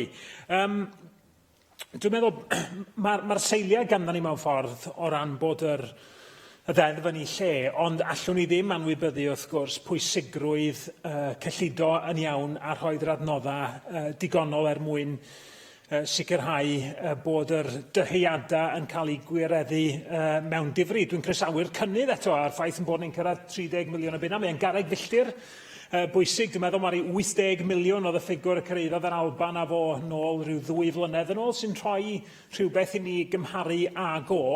Mae'n bwysicach wedyn i edrych ar faint ydyn ni'n wario y pen. Dwi'n meddwl bod sefydliad y Materion Cymreig yn ei adroddiad nhw y llynedd yn sôn am fod angen anelu rwan at 20 pint y pen yng Nghymru. Mae yna spel y ffordd i fynd tan hynny, wrth gwrs, dwi'n ymfalchio yn hyn ar fod yn uchelgeisiol a gosod targedau uchelgeisiol ar gyfer y Llywodraeth. Rwan bod y gweinidog wedi sôn am 10 miliwn o bunna y pen, dydy'r hyn dwi'n gofyn amdano ddim yn swnio'n ddigon rwan rwsyd, ond mae'n rhaid i ni gadw llygad ar yr angen drwy'r amser i wthio'r ffigurau i fyny, achos mae yna ffordd bell i fynd o hyd. Achos pan ydyn ni'n sôn am is-adeiledd, mae is-adeiledd wastad yn rhywbeth yma rhaid buddsoddi yn drwm ynddo fo, a buddsoddi rwan mwyn sicrhau bod yr is-adeiledd yno ar gyfer cenedlaethau i ddod. A tra dwi'n gwerthfawrogi iaith, y gweinidog yn sôn am gymryd, am fod yn granular mewn ffordd, am y Dave Brailsford, dwi'n meddwl fel yr hyfforddwr seiclo o fri yn dod â llwyddiant mawr o'r gwelliannau incremental bach na sy'n mynd â ni gam o'r ffordd tuag at y nod. Da ni hefyd yn aros, dwi'n meddwl, am y swmp yna fuddsoddiad all wneud gwahaniaeth go iawn mewn gosod sylfaeni mwy cadarn ar gyfer cynyddu teithiant llesol ar gyfer y dyfodol. Un peth arall mae sylw arno fo ydy yr gwahaniaeth rhwng yr dyhead a beth sy'n cael ei weithredu go iawn. Dwi'n gwerthfawrogi'r iaith gafodd ei ddefnyddio gan y gweinidog heddiw o ran ei barodrwydd o i helpu ac i weithio efo awdurdodau lleol, i weithredu amcanion teithio llesol.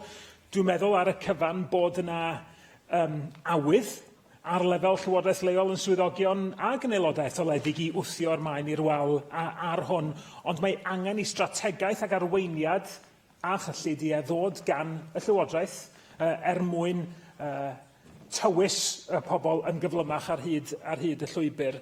Ond fel bob amser, mae bob cam ymlaen i'w groesawu, mi fydda ni fel gwrthblaid yn fan hyn yn cadw llygad ar be ydy'r gwahaniaeth ymarferol. A pa bryd ni'n gallu deud go iawn ydan 5-6 mlynedd I mewn I ers y ddeddf yma, bydd ni'n cymryd cam a breision ymlaen. Thank you for the comments. I'm not sure there were any particular questions, but I welcome the tone of what he said. But just in terms of the final point on the ambition of local authorities, I think we need to be frank that there is unequal ambition. And there are a number of local authorities that have demonstrated a woeful lack of ambition. And that partly goes back to, I think, the capacity issue that I mentioned, to be fair to them. But I think this is why, in a sense, I want to reset.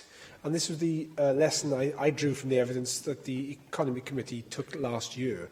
The Act is still in its infancy.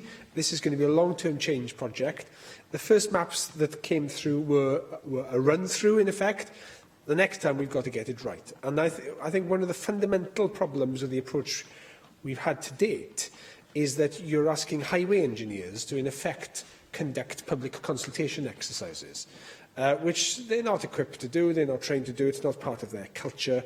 You know, we had some examples of a couple of engineers having a room in a library on a Wednesday afternoon for a couple of hours and being surprised that very few people turned up.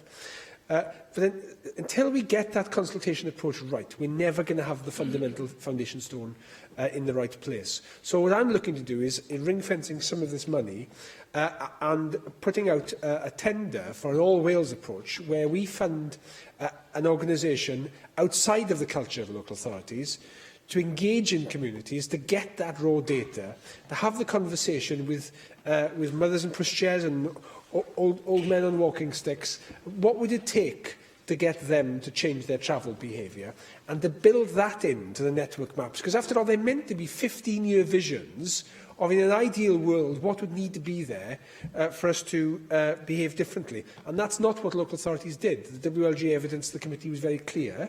They did not want to create expectations they wouldn't be able to meet by putting routes into those maps that they weren't confident they could deliver. And that's the wrong starting point. So we've got to give them that confidence that we can create expectations, because without creating expectations, what's the point of doing this in the first place? But the maps, the lines that must be there are got to be lines that withstand scrutiny for creating networks that are going to be well used.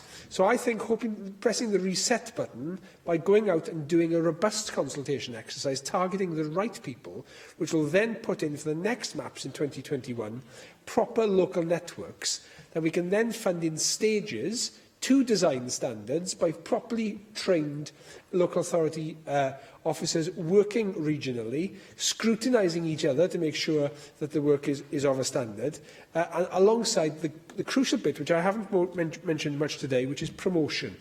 The focus on the budget is largely focused on capital, on infrastructure, and we know from all the evidence that you need, as well as infrastructure, we need behavioural change interventions. Some of the money that's being announced, the 30 million, is available to local authorities to do promotion, but we need to do much more if we're going to make this agenda take off. But let's reset the foundations, let's get that right, and then we can look on the next bit. Jenny Rathbone. Thank you. Thank you for your statement, Deputy Minister. I mean, what's clear to me is that in the context of the climate emergency we have now declared, this has to be everybody's business. You can't do it on your own. And I welcome the fact that you're going to offer training to officers in local authorities who are going to be taking on this new role. Because it seems to me that one of the first stops should be in the planning departments to ensure that we don't allow any new home developments or indeed business development unless we secure the active travel schemes to go with. But obviously, most of the challenges come from retrofitting active travel into the streetscape that we've already got. So I think obviously the most important statement last week was the First Minister's statement about the 20 mile an hour being the default for all areas, and it can't come soon enough in my constituency, where unfortunately far too many motorists think that roads are for speeding on. In an urban area, that's completely unacceptable. I also welcome the fact that you're focusing on people who don't walk or cycle, because obviously we've got to have that cultural change, and on focusing on these journeys to work, school and the shops, which people do every day. So in terms of engaging with all the other stakeholders, I just wondered how we're going to engage with schools and ensure that every single school has an active travel plan. Clearly, it will be very different in a rural area to an urban area. But if we don't support families to understand that there are active travel routes that they can more safely bring their children to school than by condemning them to submitting them to going in a car, which is obviously much more dangerous, you know, it can be difficult for people who aren't themselves cyclists to know where the routes are. So how many, I'd like to know, and I'm sure you don't necessarily know yourself, but how many schools in Wales actually have an active travel plan, and what is the target we're going to set for achieving the vast majority of schools having an active travel plan? Equally, we need to ensure that businesses are engaged in ensuring that their staff can arrive by bike or by... they're not going to bring their bikes unless there's somewhere secure for them to park it, because otherwise they might not be there when they need to go home. Equally, obviously, children living three miles away from their school are entitled to free bus travel. What thought has been given in areas where there is public transport, like Cardiff, to ensuring that children are given free bus passes to travel on public transport rather than these specialist buses which nobody else can use, which seems to me that might be a way of incrementally increasing the number of buses available to everybody. And I suppose lastly, one of my bugbears is to change the culture that encourages secondary school parents to pick up children from school. I can see long lines of them in the school where I'm a governor, and I simply cannot understand why any parent would not want to give their child the opportunity and the freedom to make their own way home, unless they're going on some special journey which requires them to be picked up. Thank you. A number of questions there I'll try to address. On the planning point, I think we took a big step forward in the late autumn with the publication of the latest edition of Planning Policy Wales, which made some significant strengthening of the planning guidance for future developments on creating an active travel environment. It'll take some time, I guess, for that to work through, but I think we have made significant progress there.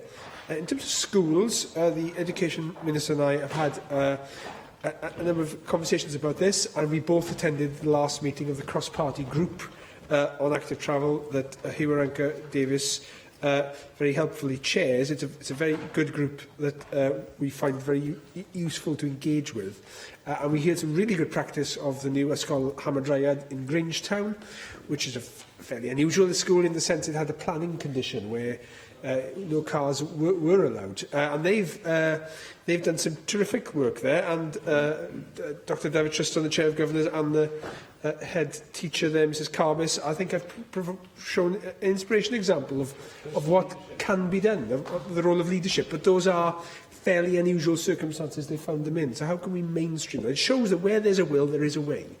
The conversation we're still working through is in the design of new schools. We're currently, within the 21st Century Schools project, the requirement is to provide facilities within the curtilage of the school, not without. And I think the trick to crack, and this is why resetting the maps and doing our planning properly, is that when we know new schools are going to be built, it's not just down to the school builders to put facilities in place, though I think there is room for improvement there. We need to make sure that the authorities themselves are building in the network of routes outside this curtilage of the school. So when that school comes on stream, those routes are there going out into the whole community. On your point on business, it's an important point. We have included some of this within the economic contract, but Dr Tom Porter, public health specialist at Cardiff and the Vale Health Board, again demonstrating the power of leadership, has done some very powerful work on discouraging staff to drive to work and to walk and cycle instead. And the Cardiff and the Vale Health Board, they're now mainstreaming that through the Public Service Board for the other public sector employers. We're able to show, using HR data, the value to the whole workforce and the reduction of costs and sickness days lost from getting fewer people driving to work and more people walking and cycling. So there are examples. As ever with all of this, the challenge is to spread and scale it. I think on your final point, which is a challenging point about this journey to school and getting young people using public transport, I think it's a very well-made point. As we look at the future of buses, the white paper, that's something we can consider. In terms of changing behaviour patterns, though, I think that this is the key point I was making in the statement. If once we start to create an environment where you've got well-designed routes, you've got more people using them, you start then to create a critical mass where it's seen as a normal and natural thing to do. And I, my own reflection, when I started cycling, again, having not cycled as a teenager in Cardiff, probably about 15 years ago, it felt like a very eccentric thing to do. There wasn't many people on a bike. Now it seems like a fairly normal thing to do in Cardiff. In Llanelli, it's still a relatively eccentric thing to do. On the traffic-free paths, there's plenty of people cycling, but on the roads through town, I still feel a bit strange on the bike. There aren't many other people doing it. But it just goes to show, in a period of a decade or so, you can create a culture of behaviour change, and that, by getting the foundations right, is what we need to do beyond Cardiff. Diolch. I think many have made the point, Minister, that there is a lack of consistency across Wales, and you yourself have made that point. So there is a need for more training, more capacity, more support for our local authorities. Substantial funding is available, although, hopefully it will increase further. But to think of that funding and then to hear you describe some of the use of that money, which is not really achieving the purposes of the Active Travel Act, I think will give everyone pause for thought, because we are tasked with making effective use of money. It's very, very important, always, but perhaps even more so now in the current strained circumstances in which we all operate. Providing that capacity building to make sure the money is properly used and we do get the benefits of the Active Travel Act and get them as quickly as possible must be an absolute priority. And I really would like to see that level of consistency right across Wales in terms of the benefits that active travel brings.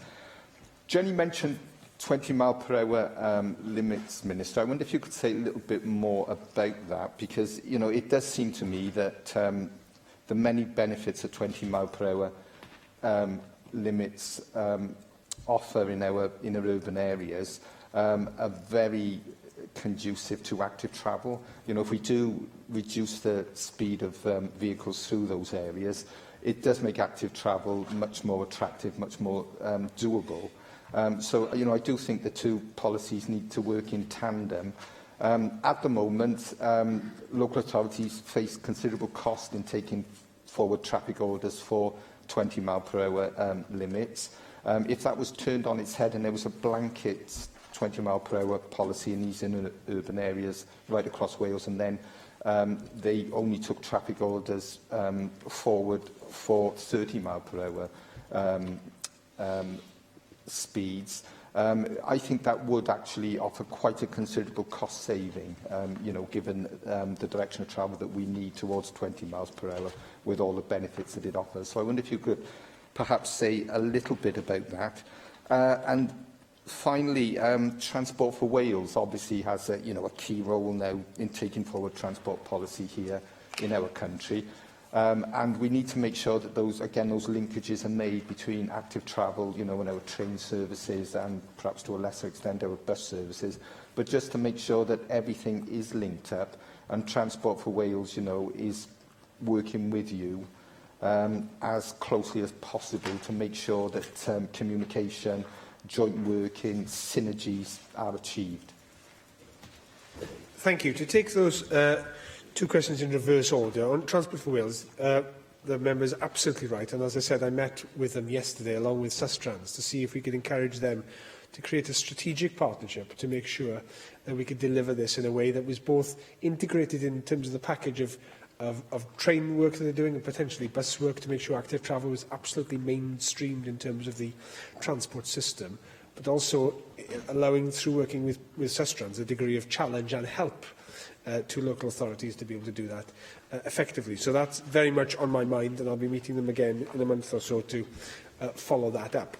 On the point of 20 miles an hour zones, I must pay tribute to John Griffiths for the advocacy work he's done in this Assembly, along with other members, and also the work he did as the Minister that took through the Active Travel Act.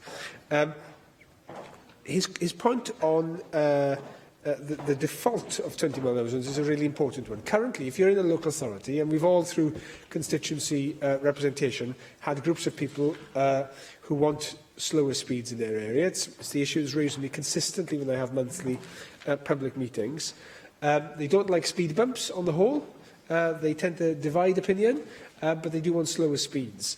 And I think we need to move from the position where we see 30 as the default, with a case to be made for 20, to being 20 as a default, with a case to be made for 30. So shifting that burden of proof.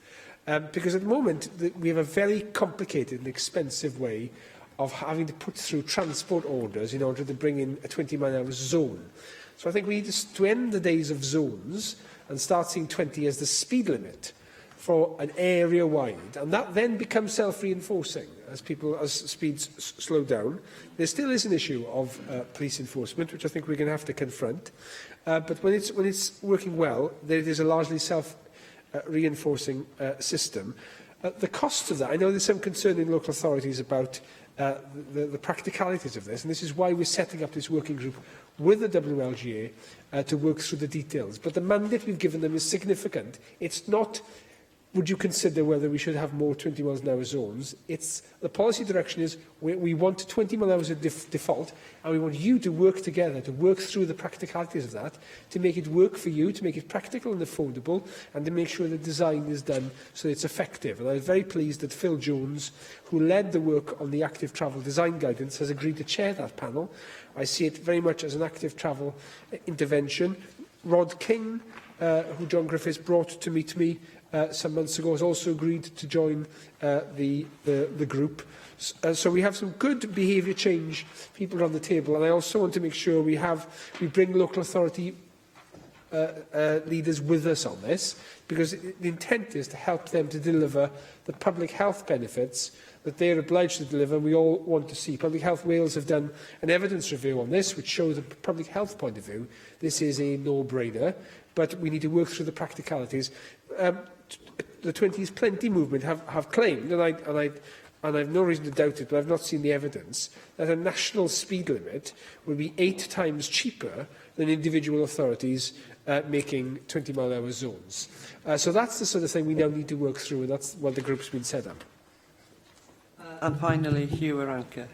Thank you, Acting Presiding Officer. Can I welcome the statement, but also the way it's been framed, that it's not simply on the promotion of cycling and walking, but it's in the context of the emergency that we have with climate change. It's with the obesity crisis that we have, and it's on the issues of air quality, because I think that is the right context. And actually, if we get this right, it is a complete win across all those agendas, and healthy living and healthy lifestyles, and dealing with things like in the Llinvi Valley, where there's a 20-year lifespan difference between the top of the Llinvi Valley and the bottom of the Llinvi Valley. That's incredible, and part of this is what we're looking to deal with.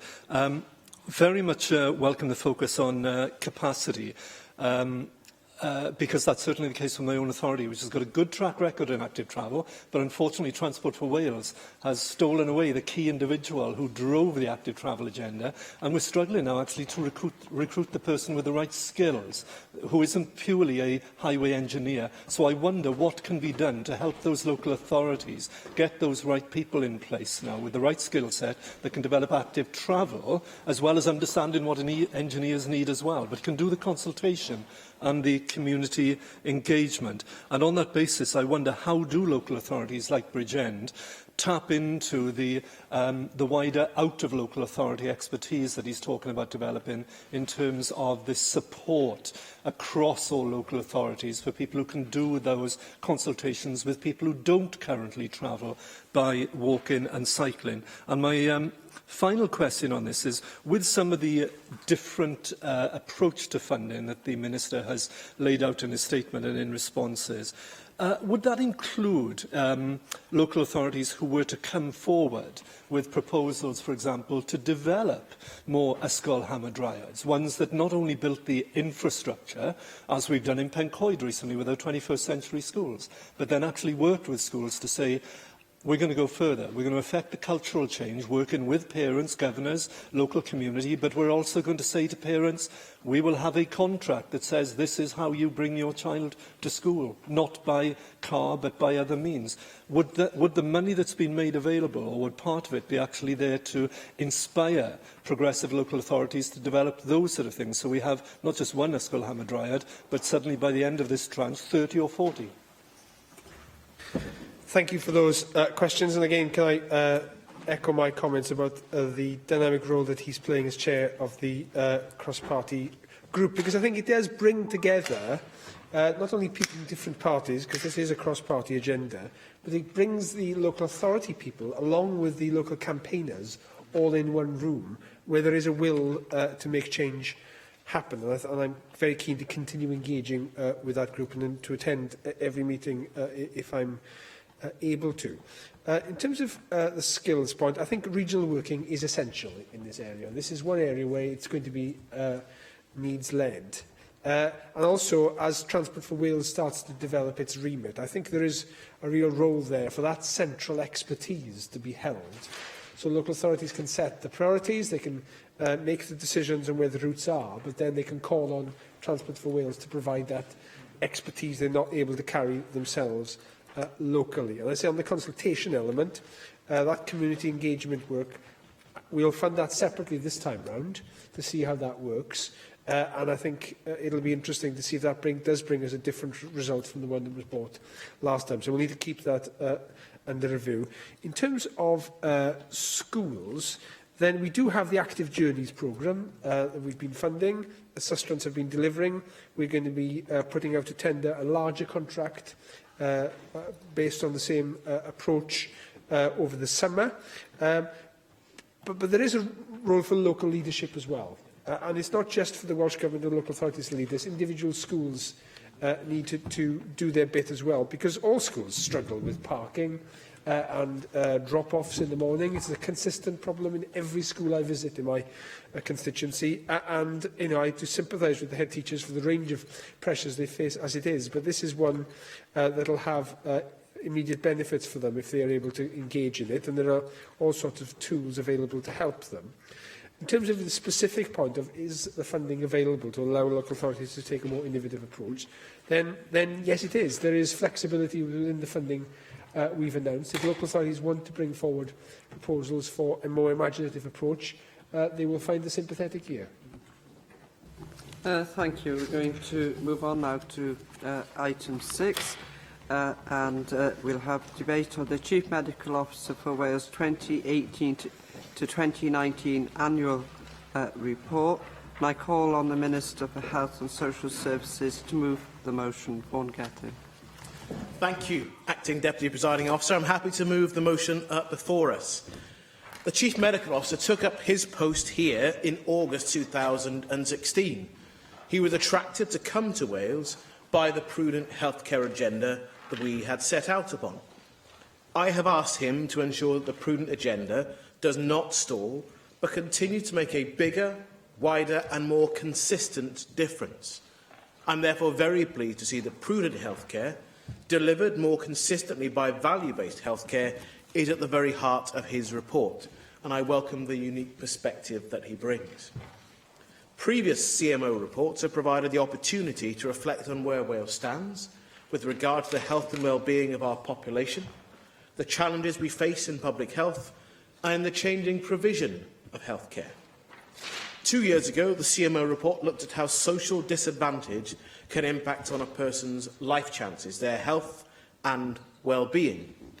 Last year's report examined the harms that gambling can cause to individuals, families and wider society.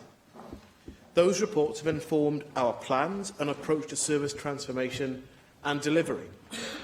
This year, the CMO's report looks at 3 specific issues: prudent and value-based care, health and social care research, and health threats range from antimicrobial resistance to the environment. The report also touches on the importance of getting children vaccinated against measles, mumps and rubella. Clinicians and other healthcare professionals have a responsibility to ensure that parents are fully informed of the benefits of vaccination. Members will be aware that this aspect of the report has already attracted considerable media coverage. We have worked hard to eliminate preventable childhood diseases, and it should concern all of us that some parents continue to be taken in by anti-vaccination campaigns. So I want to reiterate again the effectiveness and safety of the measles, mumps and rubella vaccination and urge parents to get their children vaccinated. The report also considers the challenge of childhood obesity and the development of a healthy weight plan. My officials are currently considering the responses to the consultation that has recently closed, and that will inform what we hope will be a holistic approach.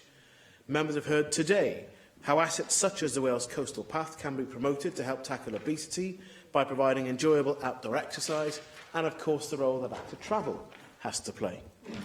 Members will be aware that there continues to be a high level of support for the principles of prudent healthcare. There are many examples across Wales of co-production, shared decision-making, tackling inequality and variation and reducing harm. We now need to embed these principles much more effectively and consistently, not as part of good practice, but as part of standard and consistent practice. The CMO is clear that a value-based care approach provides a route to making prudent healthcare much more of a practical, consistent reality. And that is an exciting prospect for our health and care system.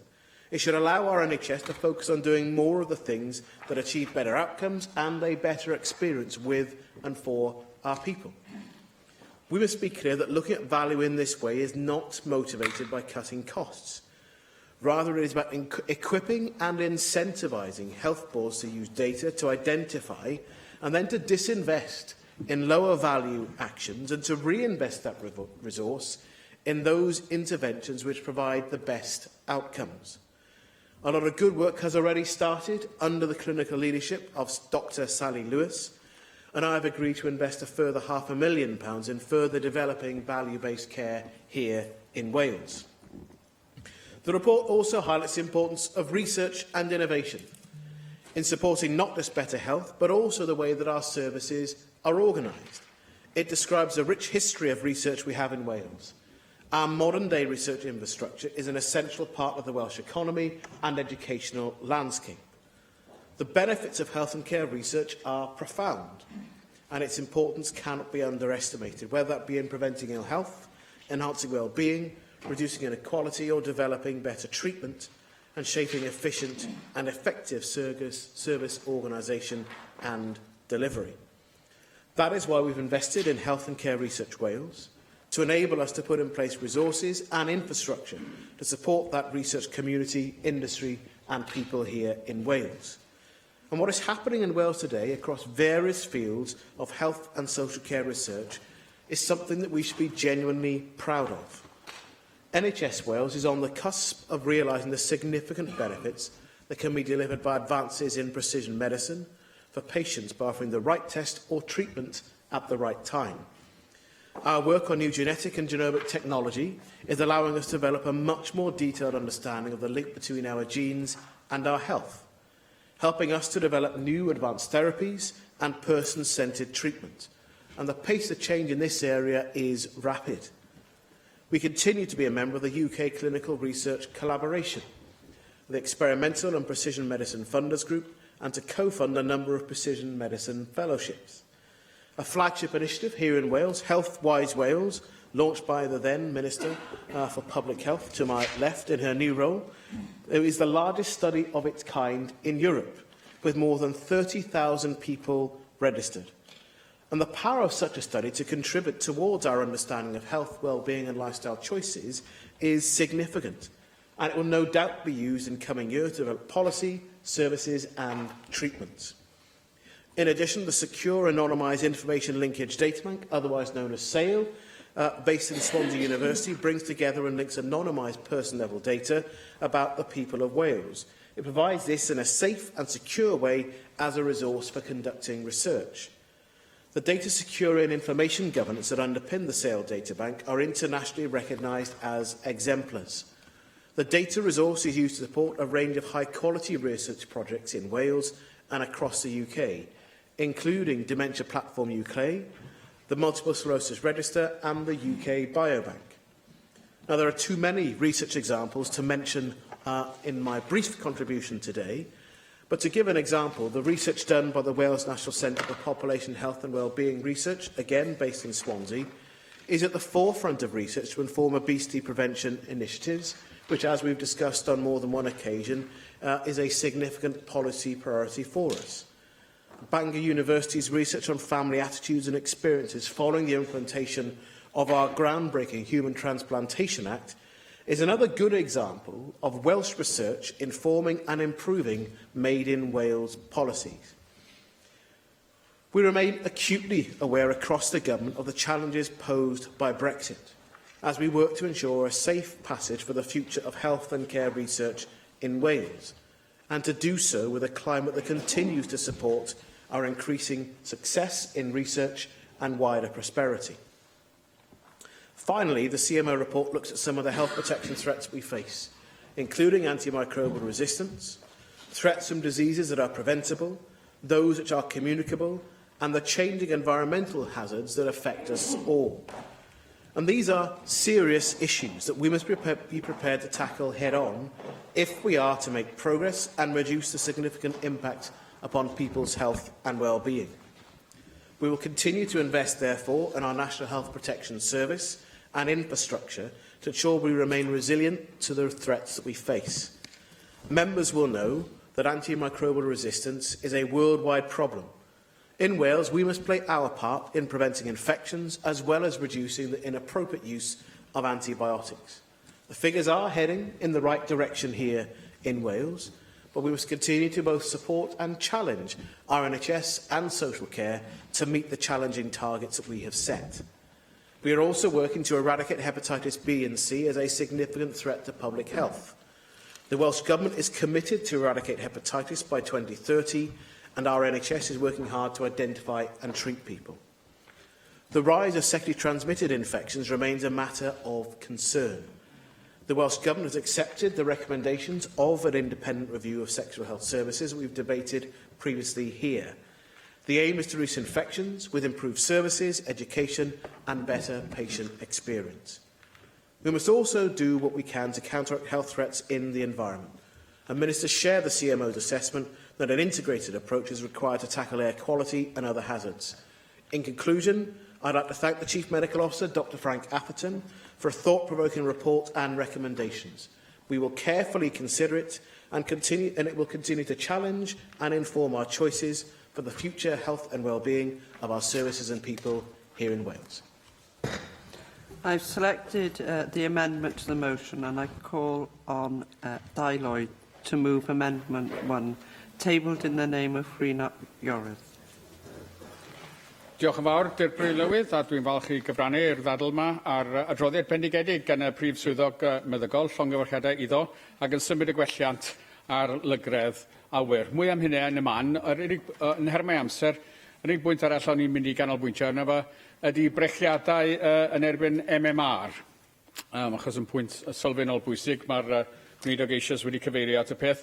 Mae'n capel ni yn Abertawe a gyda mynwent weddol enfawr dros 4 erw, a mae'n dod calonus i weld beddau plant bach yma yna.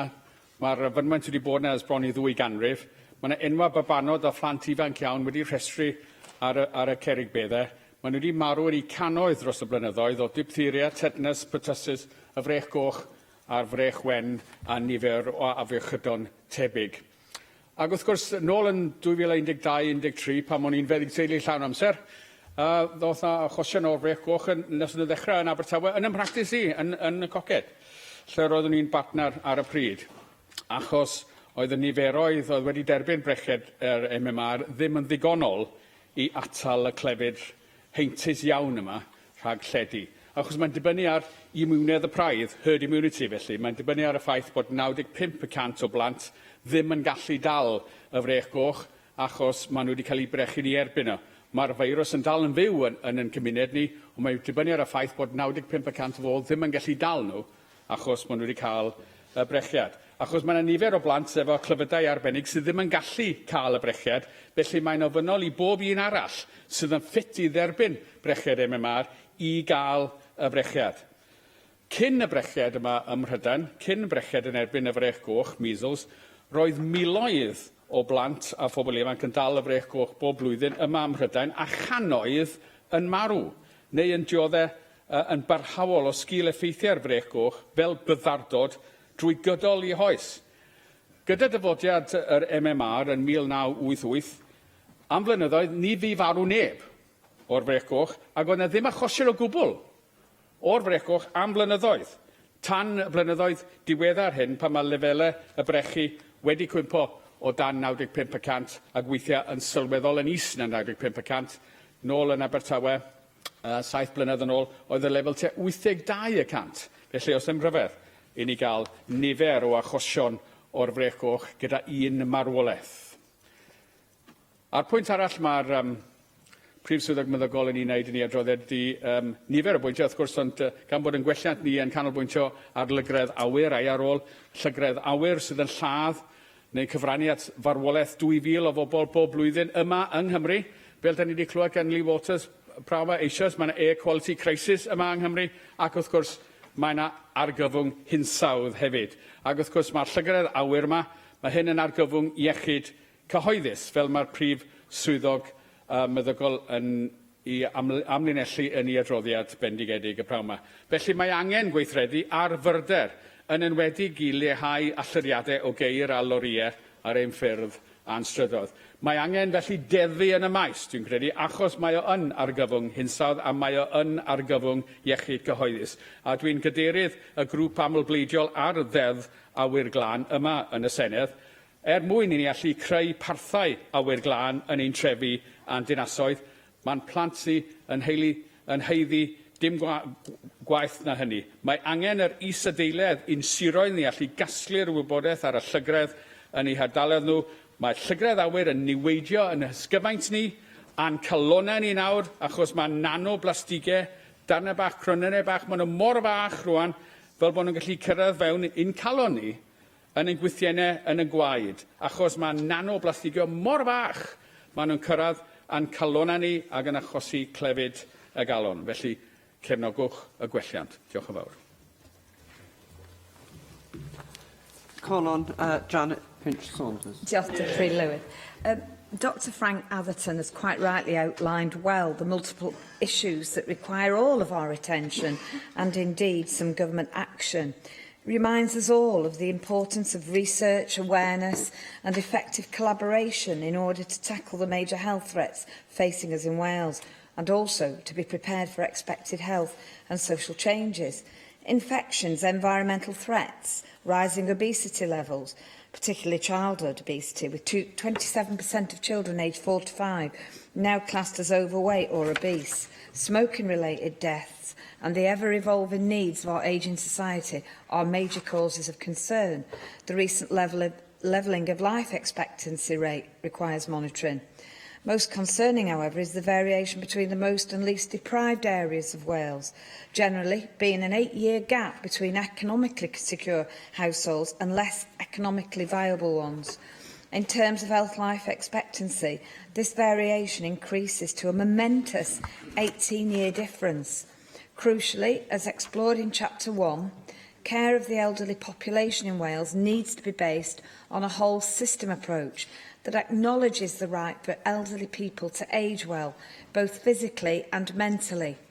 And it also takes into consideration the forecasted population increase by 58% for those aged 75 and over. This is pivotal. As we are all aware, elderly people are most at risk of developing dementia, and that's been discussed earlier today, along with other illnesses such as cancer has become one of the most fatal and painful illnesses of our generation. This, however, should be considered alongside the fact that older people are more likely to experience complications from multiple health conditions, which can make diagnosis and treatment difficult. Further, the medical officer outlines 4 recommendations so that our healthcare system and approach is both prudent and value-driven. This includes the development of infrastructure, data, good practice and excellent communication. Now, I recognise that creating a data-driven system is integral to ascertaining where investment should be channelled to tackle the biggest health threats. Research is integral to the successful delivery of our health strategy, and therefore I do urge the Welsh Government to continue funding such meaningful research, coordinating activity among key stakeholders, and where possible to further engage the public in those various stages of research. The Government should also look to promote the work of Healthwise Wales, who is now asking the public to share their thoughts on the most pressing health, wellbeing and social care questions as part of their national project. Indeed, Cancer Research UK's report, Bench to Bedside, calls on the Welsh Government to drastically improve its funding for medical research, particularly quality-related research. More precisely, I wish to bring to attention Cancer Research's UK's calls that the Welsh Government innovates its strategic thinking and planning mechanisms to attract and support researchers with new funding opportunities. This is urgent in light of Brexit, as funding streams from the EU to UK medical research could be lost. Deputy Presiding Officer, I encourage the Welsh Government to be proactive with other devolved nations, such as Scotland, in order to improve our knowledge, understanding and response to the health challenges affecting us today. Obesity is one of these, so I therefore welcome the introduction of the Healthy Weight Plan. I hope that this will improve the current worrying statistics on fruit and vegetable consumption. Finally, I believe that Dr Atherton has brought attention to less overt health threats, such as antimicrobial resistance, anti-vaccination trends, healthcare-acquired infections, chemical contamination, and the effect of changes in our climate and natural environment, such as the release of radiation, flooding, and extreme weather variations. The Chief Medical Officer states that more work with GP practices is needed to ensure appropriate antibacterial use. Similarly, schools should continue to be encouraged to provide both MMR vaccinations to children, so that the current percentage rates of those being vaccinated rise. I am keen to ask the Welsh Government what plans are in place to improve the uptake of vaccinations in order to reach demographics. I uphold Dr Atherton's recommendations and urge the Government to act on this most interesting and robust report so that we can continue to protect the health of Welsh people and deliver our healthcare aims. Thank you. McAntony. Minister, I'd like to refer specifically to the part of the report dealing in the annex, which is dealing with the progress that's being made in respect of the public health issue that's been raised with regard to gambling. And I raise this because last year's report was a groundbreaking report and has been recognised throughout the UK in identifying and starting the process of looking at how we tackle what is, I think, a latent, a growing, a hidden and emerging but incredibly serious epidemic. And I have to say that although there are aspects of the annex in terms of work that has been done that I welcome, I think it is not enough by any of the stretch of the imagination. I've certainly welcomed the survey questions to young people with regard to prevalence.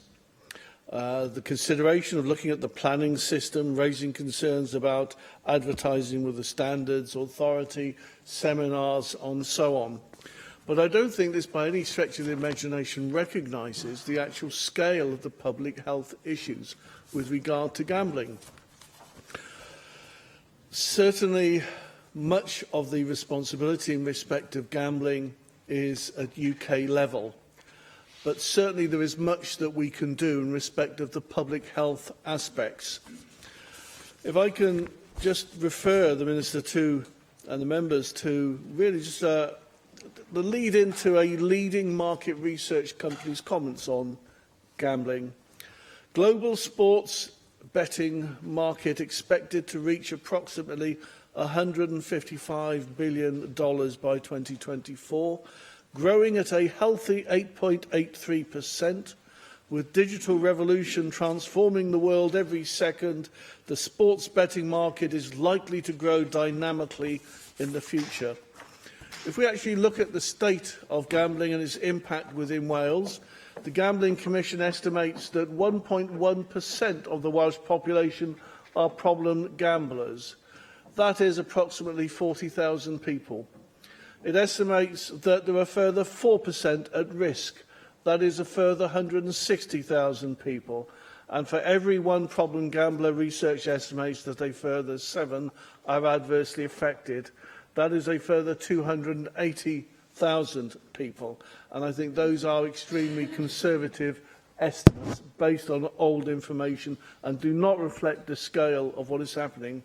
I chair the cross-party group on gambling, and we've had some very interesting academics who've been doing research in various countries, particularly Australia, identifying some of the impacts on young people. And it is the young people, I think, that we must particularly look at in terms of our public health policy, and I don't think the report actually really does start getting to grips.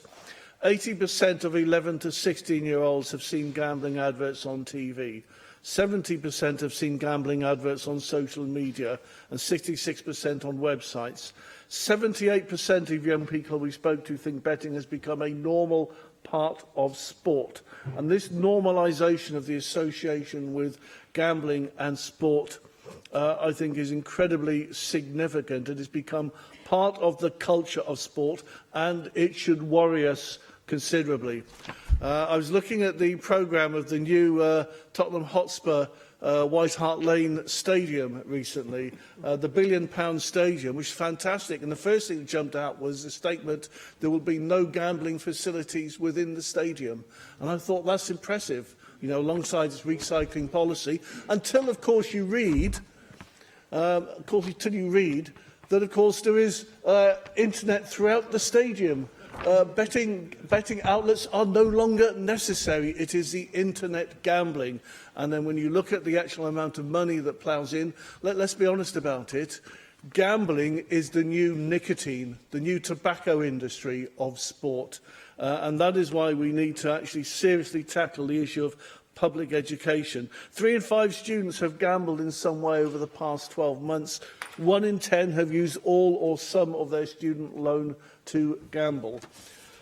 Minister, the scale is phenomenal and it is growing. In the UK alone, it is a £15 billion industry and growing year by year. We all know that you cannot turn on satellite, you cannot turn on the internet, on your phones, on YouTube, anything that you utilise, the extent to which there is gambling advertising. And of course that is within the UK responsibility, and of course we have to engage because there is a desperate need for new gambling legislation that seriously tackles and restricts that. But in the meantime, in terms of what we have within our competence, I think we actually need a very, very clear and dynamic strategy that is up to the scale of the gambling epidemic that is approaching and is already hitting and indoctrinating our young people. It has to be one of public education. There has to be a far greater focus on how we can use planning laws in terms of outlets, how we can look at outlets in respect of advertising themselves, And also, ultimately, the pressure that we have to put onto the gambling industry and the Gambling Commission for the proper funding of what is needed to tackle gambling addiction and gambling education. What is happening at the moment you bring your is mere remarks to a close, what is happening please? at the moment is mere peanuts, and I don't think the strategy we have at the moment is a strategy or in any way adequate to deal with what we could potentially be doing. Caroline Jones. Diolch, Cadeirydd. I thank the Chief Medical Officer for his latest annual report. Dr Atherton has highlighted several health challenges facing our nation. I want to focus my contribution on two of those challenges. Two challenges to our nation's health that, if left unchecked, could do untold damage to the well-being of Wales. These challenges are antimicrobial resistance and the spread of the anti-vax movement. I welcome that, as highlighted by the Chief Medical Officer, there has been progress made in reducing inappropriate use of antibiotics in health settings. However, we can't tackle antimicrobial resistance by just reducing the number of antibiotics handed out by our GPs. We have been overusing broad-spectrum antibiotics for decades, and when we take an antibiotic, a percentage of it ends up going down the toilet, and as a result, a large amount of antibiotics end up in our waste streams, our rivers and oceans. This pharmaceutical pollution does not only have an adverse effect upon wildlife, it also adds to the pool of microorganisms that are drug-resistant. We also must consider the impact agricultural use of antibiotics is having. And concentrations of antibiotics in soil can approach the therapeutic doses given to livestock because of overuse. We have seen several cases around the world during the last few years where bacterial infections were resistant to every antibiotic in the arsenal. Infections for which there is no cure is a clear and present danger to human life. We must act to reduce opportunities for these microbes to become resistant and to find alternatives.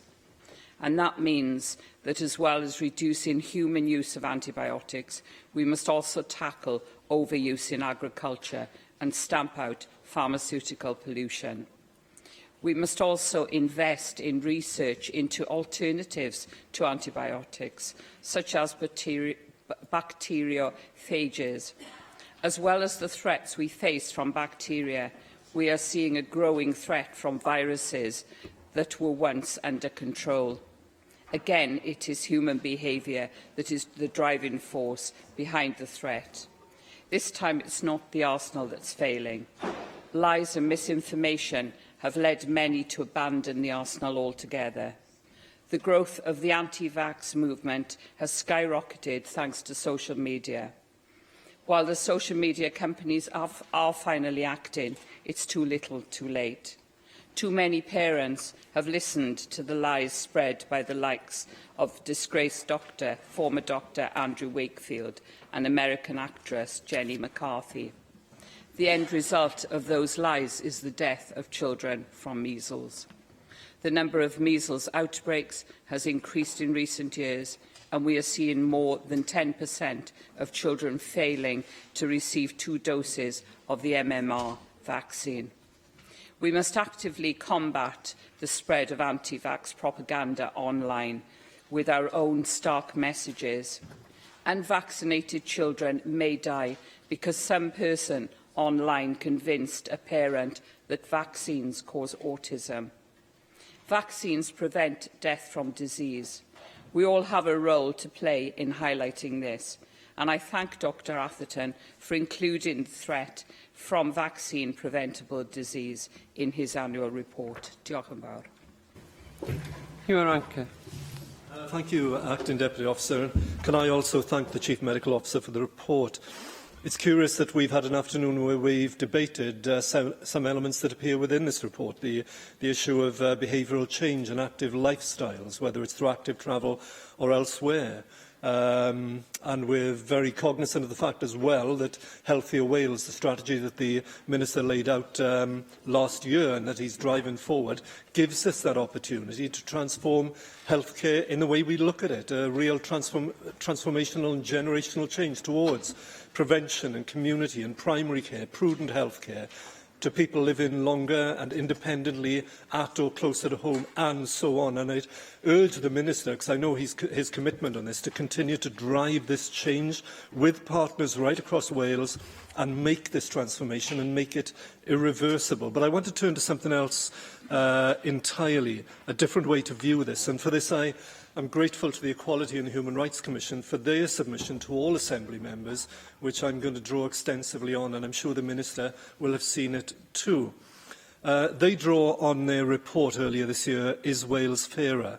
And they report their key findings from that report, the particular challenges, the entrenched issues that affect the Gypsy, Roma and traveller communities, not least in terms of their access to health provision, but also the mistrust and the reluctant uptake of health services is still a major issue. The fact that amongst non-disabled people, when they report good health, it's almost twice as frequent as disabled people, and disabled people report poor mental health nearly 3 times more frequently than non-disabled people. The fact that up to 1 in 5 women is affected by perinatal mental illness and still face the challenges within Wales of access to specialist perinatal mental health services. And of course, as we all know, the challenges for looked after children who tend to be at greater risk of experiencing poor mental health than children in the wider population.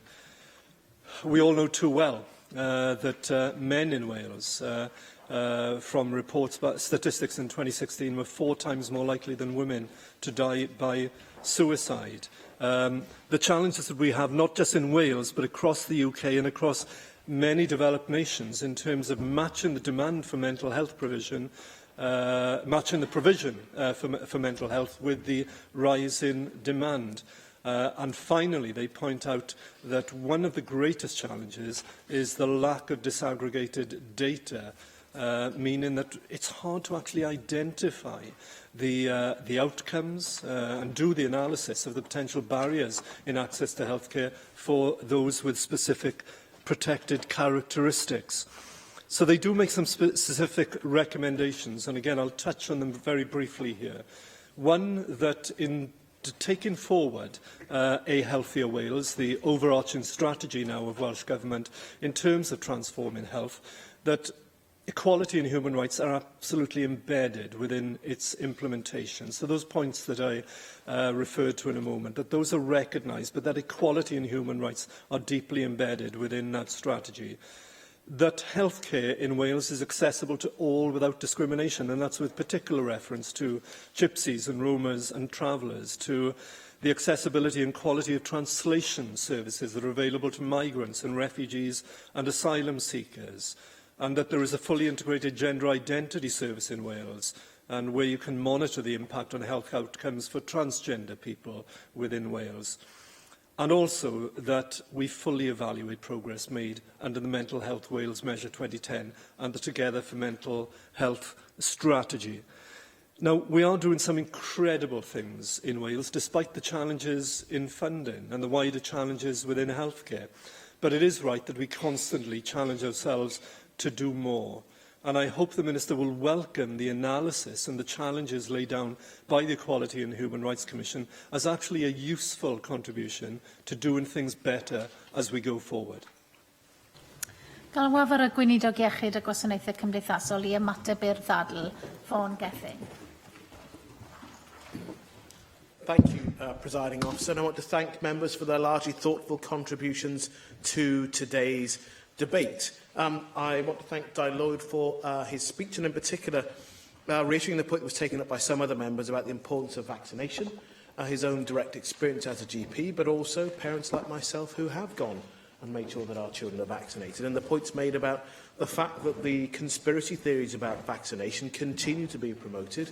The current occupant of the White House has taken his turn in trying to do exactly the same thing and then taken a step back. But it's important that we all have a consistent message about the importance of doing so. And I want to turn to Mick Anthony's contribution. And I too share your concern about the normalisation of the link between gambling and sport. Sport is such a wide-scale activity. There's so many people involved and engaged. We can't protect children and young people from seeing the pervading messages now around professional sport, and indeed adults, and it does have an influence. People don't advertise the opportunities to gamble freely, but just for the sake of their own conscience, think it's a good thing to do. They advertise it because it has an impact and it draws people in. That's why the Chief Medical Officer has directly engaged with Advertising Standards Agency, why we continue to do so. And I recognise that there are challenges in this area. The work that we're currently doing with Directors of Public Health, the work that we're doing bringing together a range of stakeholders, we set out some of the detail in the report over, but we do agree that an integrated approach with other policy areas like substance misuse is required to provide an initial framework for action. So we will continue to look at how we maximise our opportunity to make a difference, bearing in mind not all of the powers you would like to have rest within this place. And, you know, there was much of what Janet Fitzgerald said that I wouldn't disagree with, but I would say that any time people call for an increase in a budget, they can't expect to be taken seriously unless they say where that money will come from. We are in an environment where there is less money available, but the health service gains the largest share of that. So if we're going to call for extra money, let's be clear about where that will come from and what that means, either to call for an increase in the budget provided to this place in the first place, or to set up which areas people prefer to see cut to do so.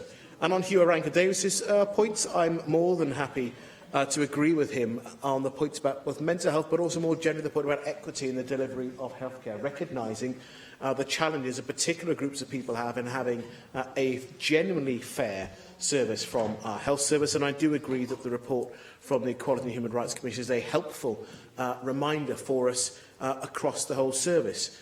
I'm also, of course, happy to reiterate my commitment to deliver the vision set out in A Healthier Wales, to do better, to improve the experience and the outcomes across a range of measures, because that is what the people of Wales deserve.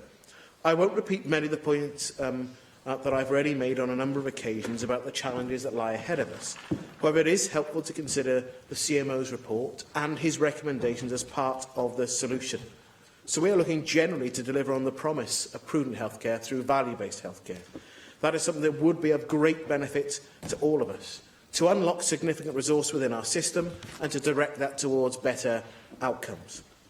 I would, therefore, in ending, Presiding Officer, like to thank again the Chief Medical Officer for his analysis and recommendations, and I look forward to his continued advice, challenge and support as we move forward with improving health and social care services and shaping a healthier and happier Wales.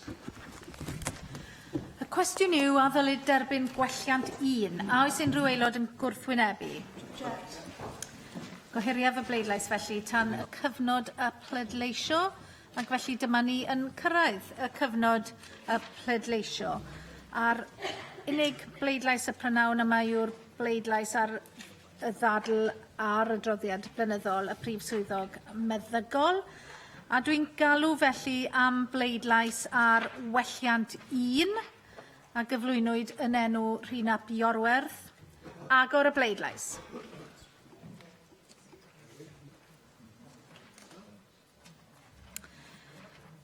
Cair bleidlais. O blaid 15, neb yn ymatal, 27 yn erbyn, felly gwrthodwyd gwelliant 1. Dwi'n galw nawr am bleidlais felly ar y cynnig heb ei ddiwygio a gyflwynwyd yn enw Rebecca Evans. Agor y bleidlais.